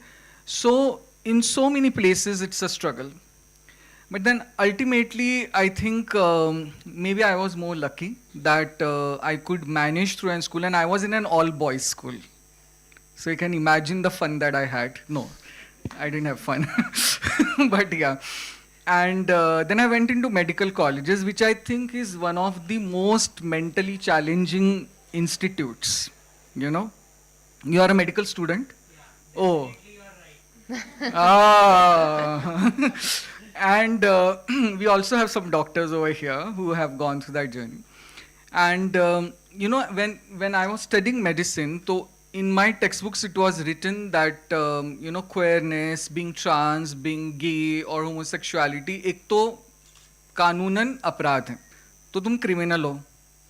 दूसरी बात ये मेंटल इलनेस है, तो तुम पागल भी हो. पागल नहीं, but sorry for using that word, but that's what I was called. तीसरा ये है कि परवर्जन, सेक्सुअल परवर्जन का एक चैप्टर था, उसमें आता था, सो तुम परवर्ट भी हो. Okay. And then all this is being taught to me in my class by my teachers, read by me, and I am suppose to write that in exam to get marks and pass, and tell that in viva कि ये ऐसा ऐसा है तब मैं pass होंगे. Then you can imagine the condition of that person, you know. And why we say ki why there are no transgender doctors. So if one has to go through this, I say I was lucky enough to go through this and, you know, come back and become a doctor, and now I'm back in a medical college, and I'm very happy to say that now things are changing, and now in my medical college I have at least 2-3 students who are out and proud as a transgender person. So I think we have made as a country also, you know, enormous progress, because when I look at what's happening across the world, especially in the global north, है ना, नाम नहीं लेंगे लेकिन आप सब समझ गए कि जहाँ पे ट्रांसजेंडर लोगों को आप कहते हैं कि हम आपको रिकॉग्नाइज ही नहीं करते, आप एग्जिस्ट ही नहीं करते, राइट.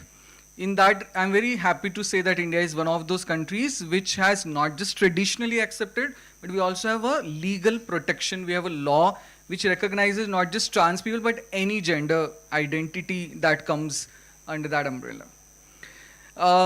Sir ने laws की बात की, you know, and I'm in the committee in which we are looking at laws. We do have a lot of laws. We have anti-ragging laws. You know, we have laws for discrimination related to caste. We have now laws for sexual harassment at all workplaces, etc. Abhi equity se related UGC guidelines lying, and so many things.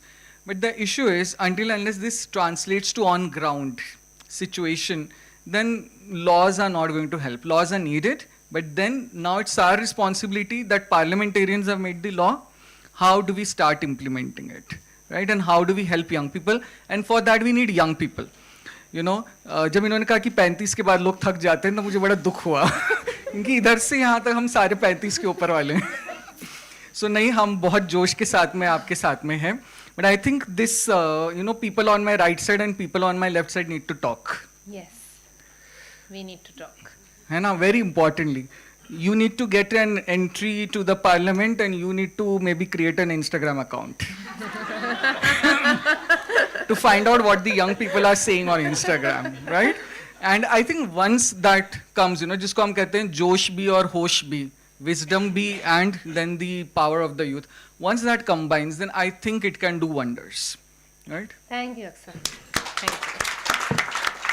Utkarsha, in a minute, because I also want to talk to Gauri, who's with us, and then open the floor for questions for the members of parliament.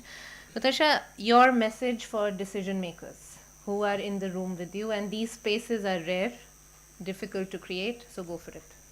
I think the one message that I would like to give to the decision makers, policy makers, is this.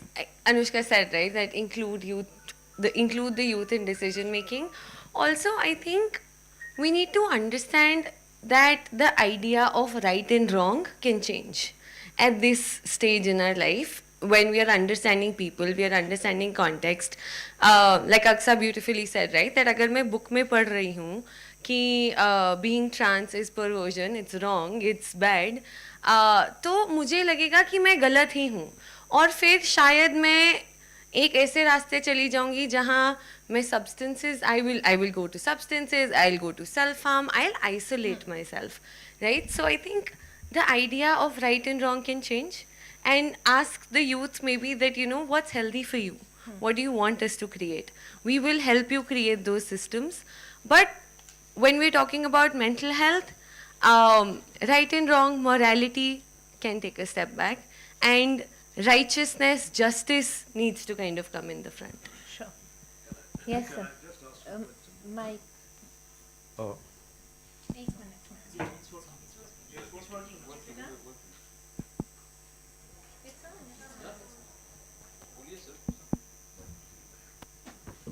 I just wanted to ask you, you touched about the point of there shouldn't be much policing, because obviously in the last few generations, the last few decades, there has been a huge change in the value system within the families. You see, I know we were in Brussels last year, the European Parliament, there was a conference, Dr. was with me, we were all together. And I had raised, in fact, this was one of our greatest strengths in India, because we had joint family system, and there was an inbuilt value. But I see in urban areas in India, Delhi, cosmopolitan cities, even if there are no financial compulsions, then also, joint families are leading to nuclear families. Some children want to stay away from their parents. And I don't know. And now, when you say there should be no policing, what does that mean actually? Where do you draw the line? I think Do parents or do elders, how do you empower the children? Do you entirely leave to their Shura guidelines, the level that they lay for themselves, or should they intervene and say, all right, no, this is where we, as a family, accept? Right. So I think what I always say even to my clients is that we need to have that balance between accountability and compassion, right? So instead of blaming young people or blaming old people, we hold both parties accountable. That, okay, this is my responsibility, this is what I'll be doing, this is your responsibility. And when we remove policing, there's a lot of mutual respect that comes in. And what I also meant by policing was in the context of like for example, again, what Aksa shared, right? Imagine if I'm in a college and I have a mental health squad looking at me, and I am somebody who's a trans woman, and in the dark of the night, I am trying to kind of get comfortable with my own body, and the mental health police doesn't understand what I'm doing. I will be punished for it, right? So I think a lot of that policing needs to come, like policing needs to go away, because there are so many intersectionalities that exist. As an individual, my gender, my caste, my class, my religion, my sex, my sexuality, all of this impacts my mental health. And if the mental health squad person is biased against any one of that, I am gone. So I think in policing, that's what I meant. I think I have noticed over the years, a very large part of the problem, at least in metropolitan cities, is that parents have very little time for children. Okay? Right. I know a doctor, used to go to the doctor. Husband, wife, a doctor. Her father-in-law is a doctor. Young 20-year-old girl committed suicide. Parents still do not know why she committed suicide. Obviously, something's wrong somewhere because they were holding OPDs in the evening till 9 o'clock. None of them returned home 10:30. They would leave home at 7:30 in the morning to have OPD elsewhere, running from one hospital to another. And young 18, 19-year-old has gone. And there was no conversation. Even she may have brought out that she was suffering some sort of a misery, either a broken relationship or God knows what. Till today, they don't know why the girl took her life.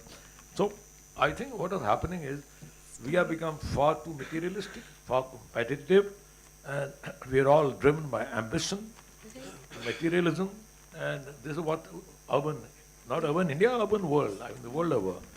And you want, like ma'am said, you want the latest model of mobile, you want a good car, you want to work, and you want to be seen as working 14 hours in corporate world, that you are seen as Mr. Successful. Yeah. So this is the price we are paying Right. for Yeah. those kind of things. How do you, as a society, respond to change system, and how do you, as a society, think can some sort of a positive change be brought through societal intervention?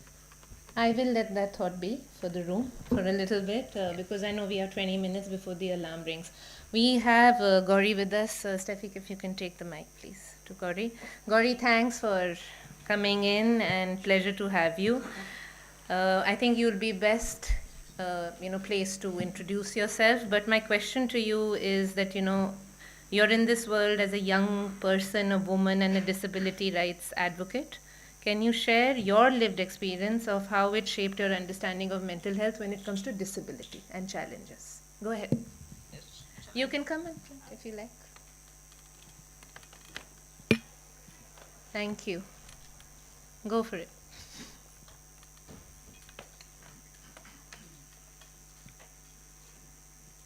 Hi, I'm Gauri. Just to quickly... Yeah, so you face them too. Yeah. Yeah, okay, all right, fine. Just to quickly introduce myself, I'm a lawyer and I advocate for disability rights. I specialize in working for things like accessibility, inclusion, and policy. Just to make one thing clear, I am not here as a mental health expert. That is not my area of expertise. I am here as a person with disability, sharing my experiences with mental health and to ask you basic, difficult questions. So before I do, I have one question to ask each person in this room, and the panelists included. Have you ever felt anxious, not about what you have to say, but about whether or not you'll be able to even say it, or get into the room to be able to say it? The answer may not be yes, or it may be no for some people in the room, because for me, I usually never get anxious about talking to people or sharing my experiences. I get nervous about reaching the venue. I get nervous whether there will be stairs, whether the entry will be wide enough, whether someone will introduce me as an inspiring speaker before I've even had the opportunity to open my mouth. So before even beginning to talk about my experiences or doing anything, I've already done the mental gymnastics, sorry if that's not the right word, of being seen, being heard, and being taken seriously.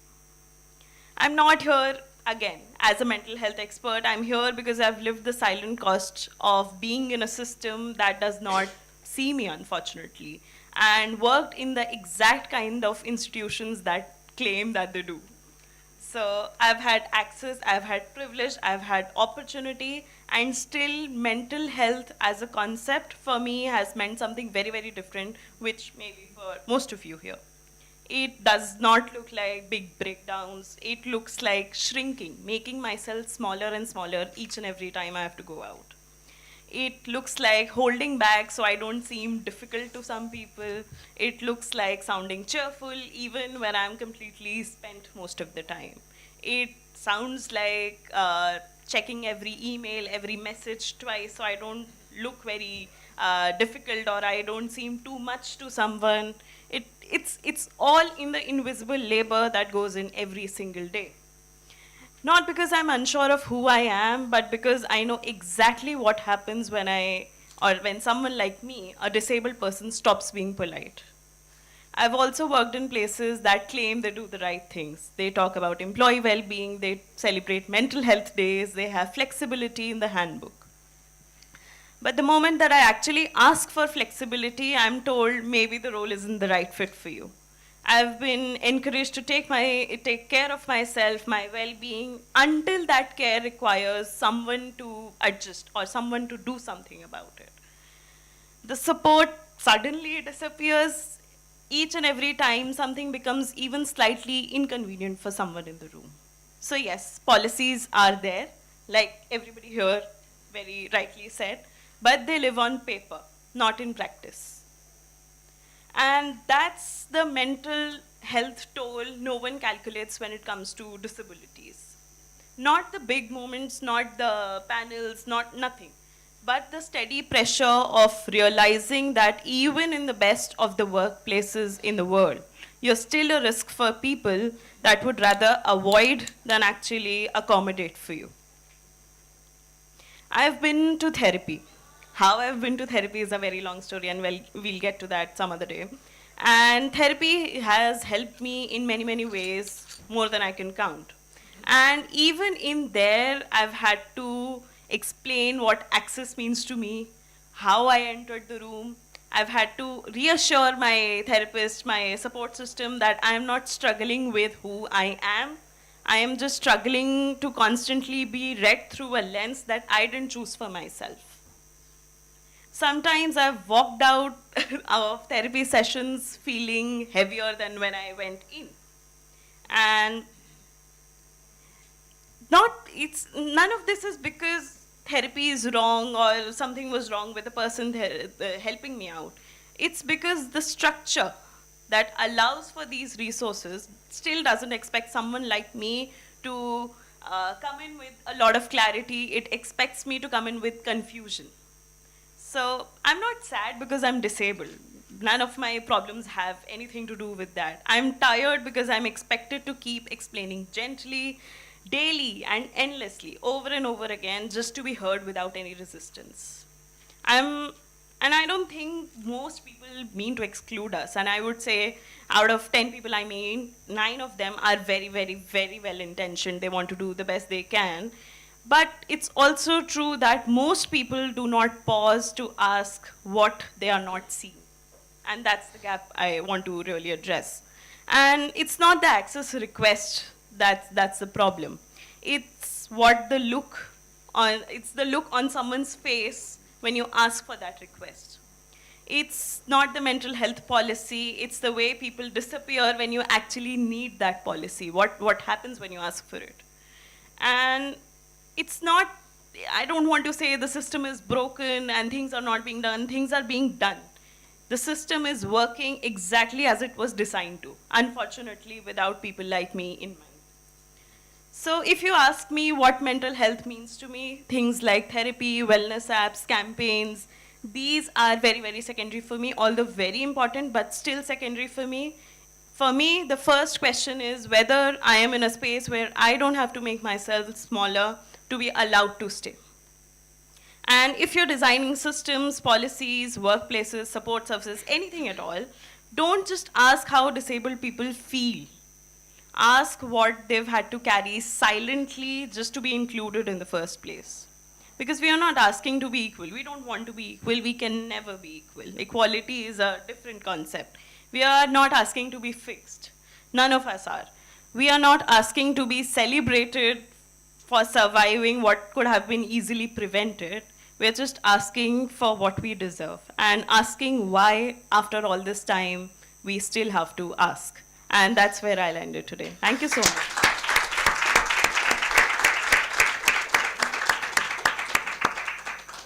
Gauri, thank you.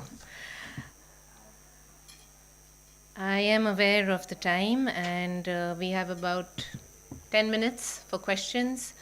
If anybody has any questions for the panel, Mansi, Bhavani is at the back. That's okay. Just 1 second. We'll start with Manya. Okay, yeah. Bhavani, we'll just come to you. Just give me a sec. Hello. Hi. So I think the policymakers present here must be aware of the issue that is limited allocation of the government's budget to mental health and well-being. And for the most part, you would see that health insurance plans don't really cover mental health difficulties. And as someone who's, been through a lot of mental health issues and someone who's survived those issues, and I'm still trying to navigate my way across them. As somebody who belongs to a middle class background, I noticed that despite my parents trying to make ends meet, trying to work their way into sort of providing for my care adequately, there is always the struggle that insurance is not provided. So, I mean, what would your approach to that problem be? Dr. Roy, maybe you? Look, the It's health fine. system in India is slightly a mix of both private and government sector, public sector. In public sector, you are open to go to any psychiatrist or psychologist of your own own choice and get an opinion, get treated, therapy, otherwise medication, whatever way you want to be treated. But in private sector, it is slightly an issue. There are certain departments in medical science. It's basically a Western concept, I should say, because insurance did not start in India. In NHS, when I was working there in NHS some about 20 years back and all, there are two departments which are not covered through insurance and through NHS. One is the dental, one is the your plastic surgery. And mental health there is actually covered. Someone said there are a lot of psychiatrist job open in Australia, New Zealand, and England, and you will find most of the doctors working there as psychiatrists are actually Indian doctors.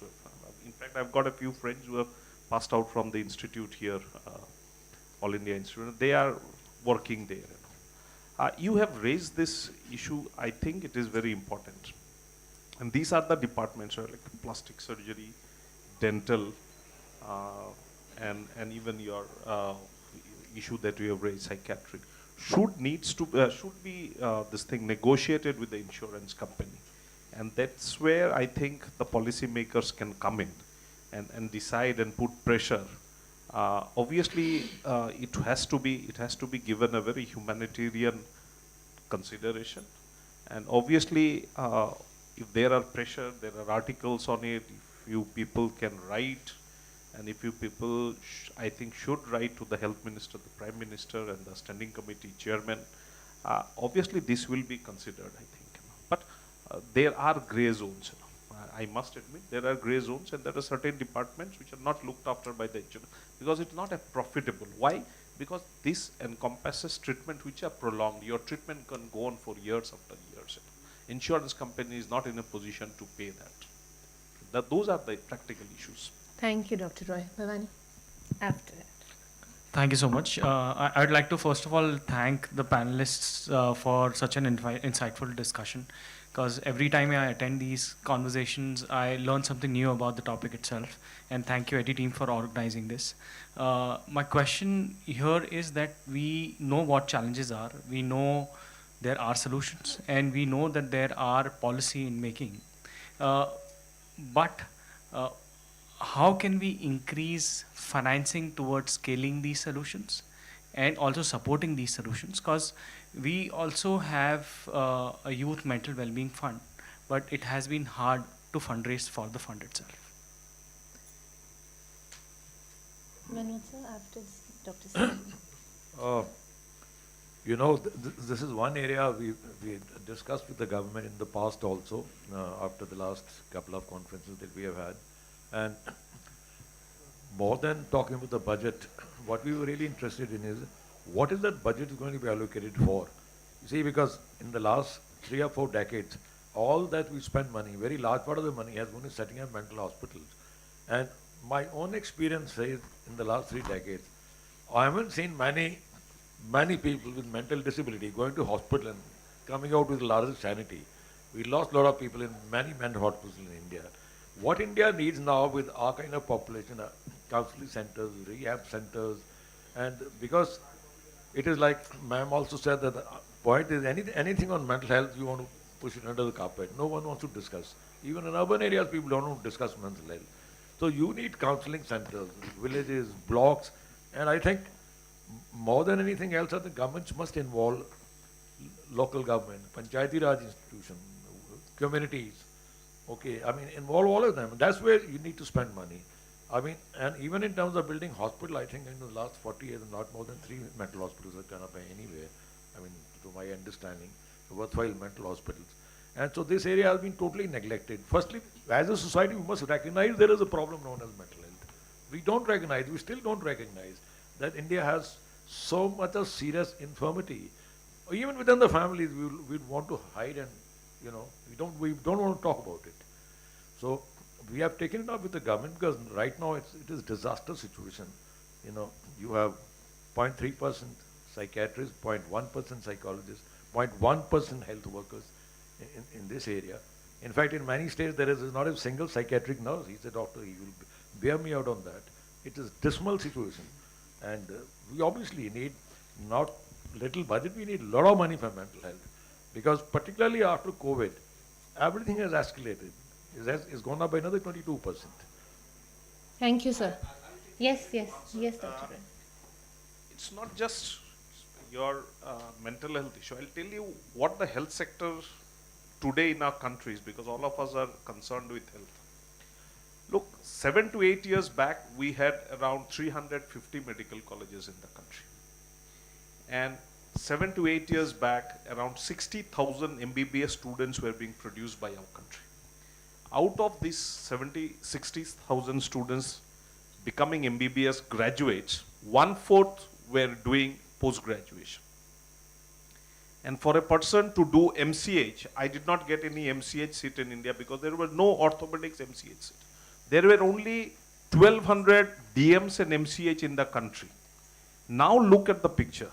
2025, we are standing here almost 700 medical colleges in the country, with 105,000 MBBS graduates coming out every year, against maybe 40 lakh engineers coming out of the country every year. We now have around 30,000 postgraduate students per year, and we are almost having 12 to 15,000 DMs and MCH coming out of the country. The point that Dr. Dalbir made in his opening remark is very interesting. He says that 0.3% psychiatrists are produced in the country. 8 years back, 1,655 patients were having only one doctor in our country. Today we are having almost 1,135, probably, if I may be mistaken, 1,135 patients to a doctor. If you take the Ayurvedic and the other allied subjects, then you probably come down to 900 persons to a doctor. Now, the policy should be that we need more psychiatric seats in the medical colleges, and we need to have more psychologists, to go to universities and colleges to become psychologists. So, me, an orthopedic surgeon, my wife is an ophthalmologist. I have 2 daughters. One has just gone to UK to study law, and the younger one is saying that she will study psychology. So, I have never said no, not even my wife. So what we think is that there is a trend in the country, especially in Tier 2 and Tier 3 cities. When we were, students in the 70s and 80s, they were either study science or, humanities, or you study commerce, either become a doctor or an engineer, or it's the end of the world for you. It's not like that now. So you need to have more awareness. You need to tell the young generation that anything is okay, and for you, you should become psychologist and psychiatrist. So you can solve those issues. Thank you, sir. Bhavani? Okay, no, I'll just take one more question from you because we have only 5 minutes. Yes, and I'll keep it short. Really sorry. No. Yeah. I'd just like to thank the panel, Dr. Aksa, Utkarsha, Anushka, and all the parliamentarians. This has been really insightful. Sir आप मेरा question आपसे है, आपने कहा था कि आप youth से कनेक्ट होना चाहते हैं, है ना? तो क्या आप मुझे कुछ पॉइंटर्स दे सकते हैं, चाहे एक हो कि मैं as someone who belongs to the youth मैं क्या कल ऐसा स्टेप ले सकती हूँ which can bring me closer to that, मेरी आवाज़ पार्लियामेंट में और पास कैसे आ सकती है? मेरा कहना ये था कि मैं एक चीज़ और लास्ट में बोला था कि मैं भी आपसे कनेक्ट होना चाहता हूँ। ऐसा नहीं है केवल यूथ ही मुझसे जुड़े, मैं लास्ट में एक वर्ड बोला था कि मैं भी आपको सुनना चाहता हूँ, आपसे मिलना चाहता हूँ। और मैंने ये भी बोला था कि you are the very important, youth is very important for us, for our country. तो हम खुद चाहते हैं कि आपसे जुड़ें। देखिए एक दो पॉइंट हो सकते हैं, जैसे हम लोग मेंबर ऑफ पार्लियामेंट हैं, मिनिस्टर हैं, प्रधानमंत्री जी हैं। प्रधानमंत्री जी प्रत्येक आप देखे होंगे महीना में 2-3 बार मन की बात करते हैं। तो आप मन की बात में जुड़ें, उनसे सवाल करें जैसे आप मुझसे सवाल कर रहे हैं। हम ये चाहते हैं कि ये मेंटल हेल्थ के ऊपर में जो हम बात कर रहे हैं, मुझे लग रहा है कि डॉक्टर दरविल साहब ने एक अच्छा रिपोर्ट दिया कि 56 मिलियन ऐसे लोग हैं हमारे भारत देश में जो कि they are suffering from mental health, depression. तो लेकिन मुझे लगता है कि ये अभी भी ये पहला बार I heard from doctor Dalbir sahab when I came here. सो मुझे लगता है कि बहुत सारे मेंबर ऑफ पार्लियामेंट हैं, मिनिस्टर हैं जो कि they are working on it, but उनको जानकारी नहीं है, दे डोंट नो।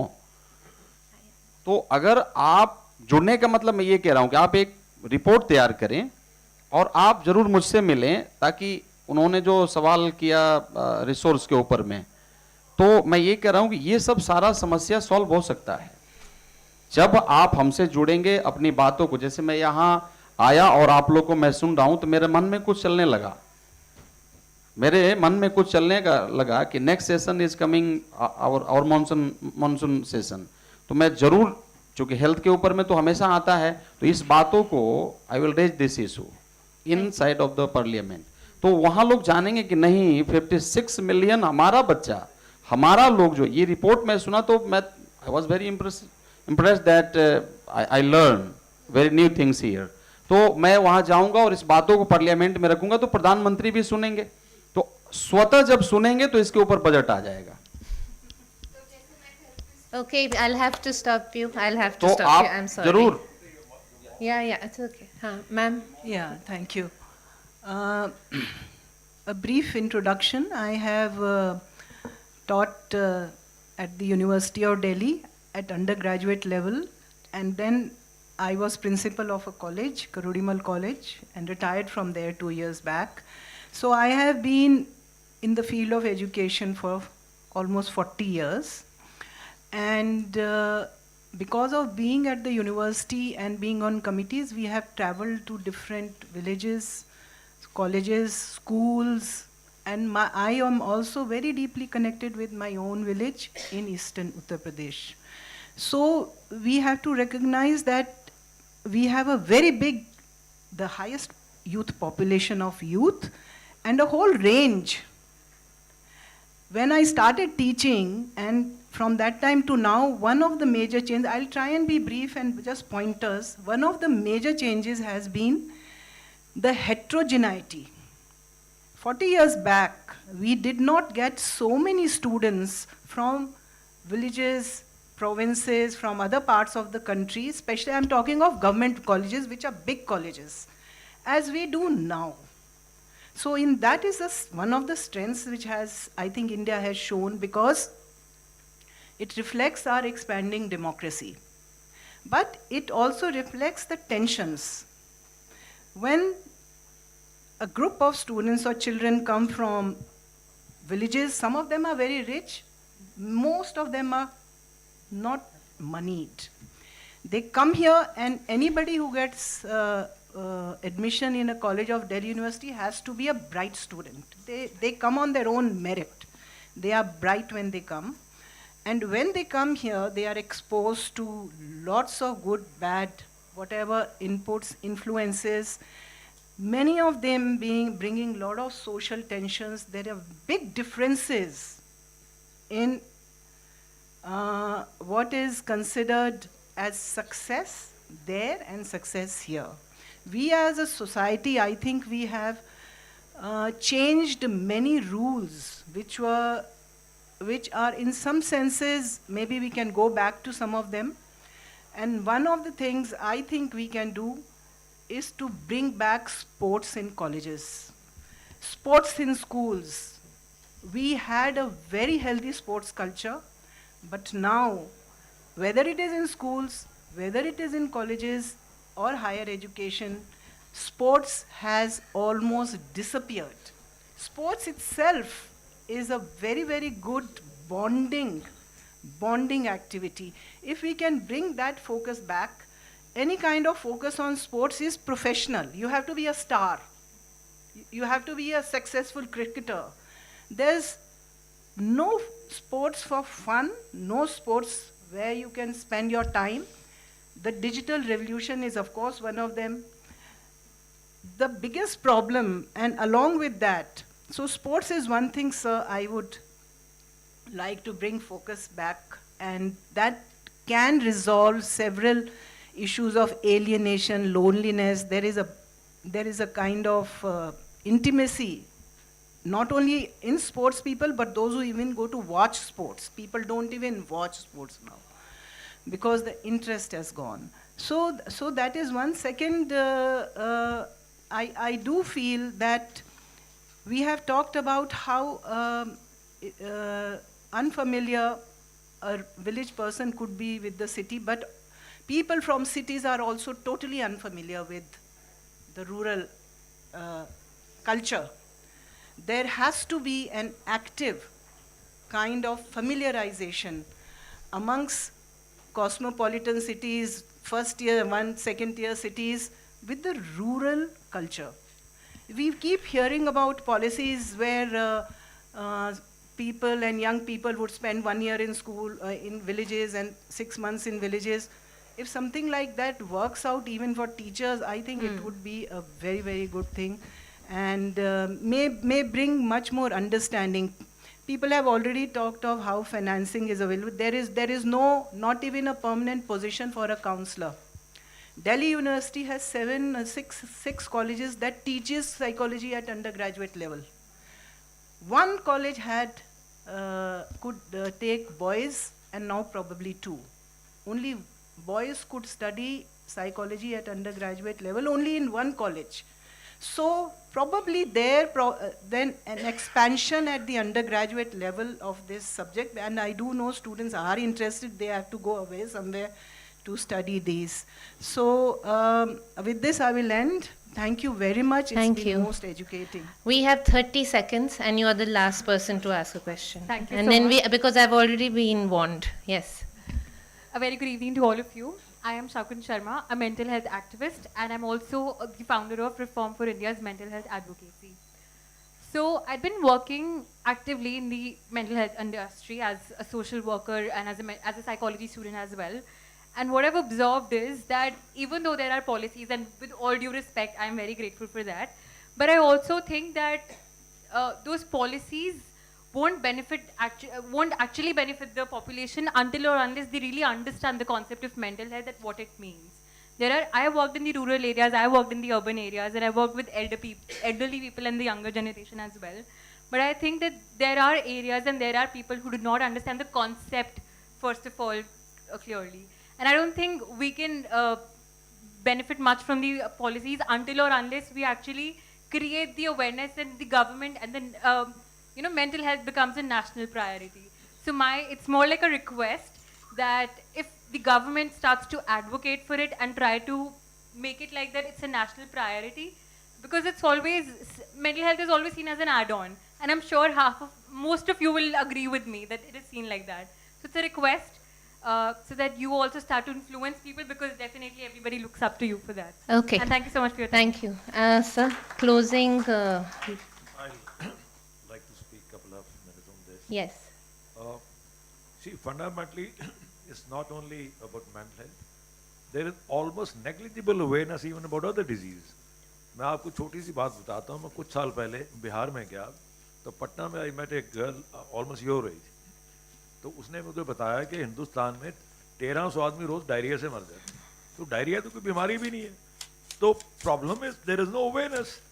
गांव वालों को क्या पता डायरिया क्या है. Is a contaminated water during monsoon, it gets worse. The figure goes from 1200 to 1500 deaths a day. And all she did was she carried one presentation for only women of all the villages. She adopted 3 or 4 villages very close to Patna. She spent 3 years there. She saved thousands of lives. All she did was she carried with her those oral hydrated salt packets. That's all, 50,000 packets in one lot, and kabhi 1 lakh, kabhi 2 lakh, and she had no source of funding. In fact, DG Health was there. We introduced her to the DG Health, and there is no awareness. Members of Parliament, when we began our crusade in 2012, told me that TB तो खत्म होगी, BCG लगवाते हैं बचपन में, TB खत्म हो गया, TB अब कहाँ TB रहेगी. So we still lose 1,500 every day because of TB. So mental health का तो बिल्कुल ही awareness नहीं है. Because mental health की तो घर में बात भी को थोड़ा सा mental problem है, छोड़ यार ठीक हो जाएगा, अपने आप ठीक हो जाएगा. Family only doesn't want to talk about it. Your relatives don't want to talk about it. So awareness तो करनी पड़ेगी ना. We have to bring a campaign, a big campaign like she mentioned, all these young ladies have said. You have to run a campaign. No. And when you run a campaign, involve everybody. You know, abroad, film stars, sports stars, all these top class soccer players, they participate in all these campaigns. We must continue to, and we must continue to build conversation between us also. Sir, with that, can I ask you to close the session? I'll request you. Dr. Singh? हाँ, okay. बस हमको ले ही जाएंगे अभी कमरे से. हाँ, जब मन भर जाए उठ सकते हैं. हाँ, ठीक है.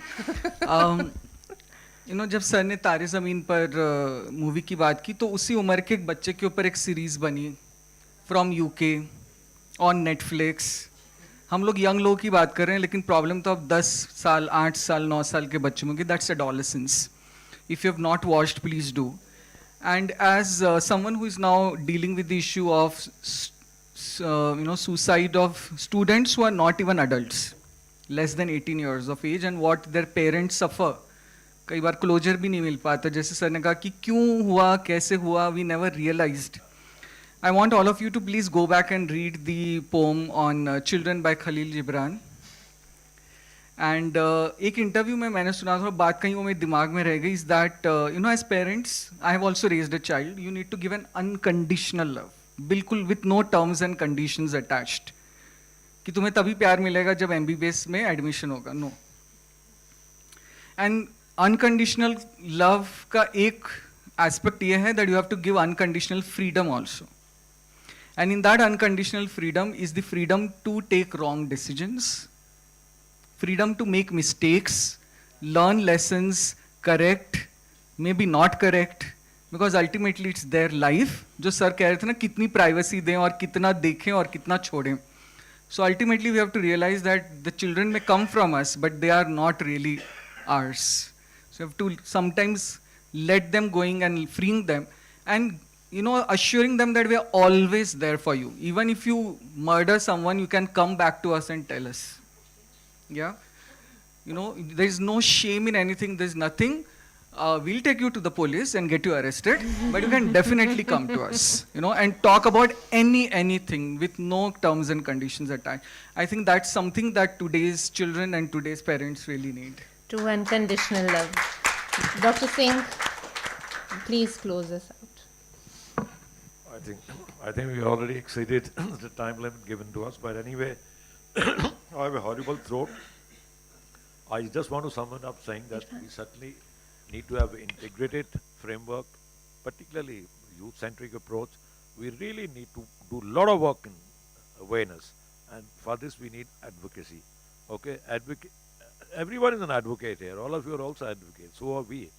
I mean, all my colleagues here will do it in Parliament. They'll do it within the ministry. They will do it within the constituency. Then we need to sensitize all elected representatives on what is mental health. I can assure you, there is absolutely blank at the moment. Not many. There are very few distinguished people like Dr. Roy and Manoj ji, because he's risen from the grassroots. But many of them do not know, because obviously I can understand there are other compulsions that they move forward with. then we have to use media, we have to have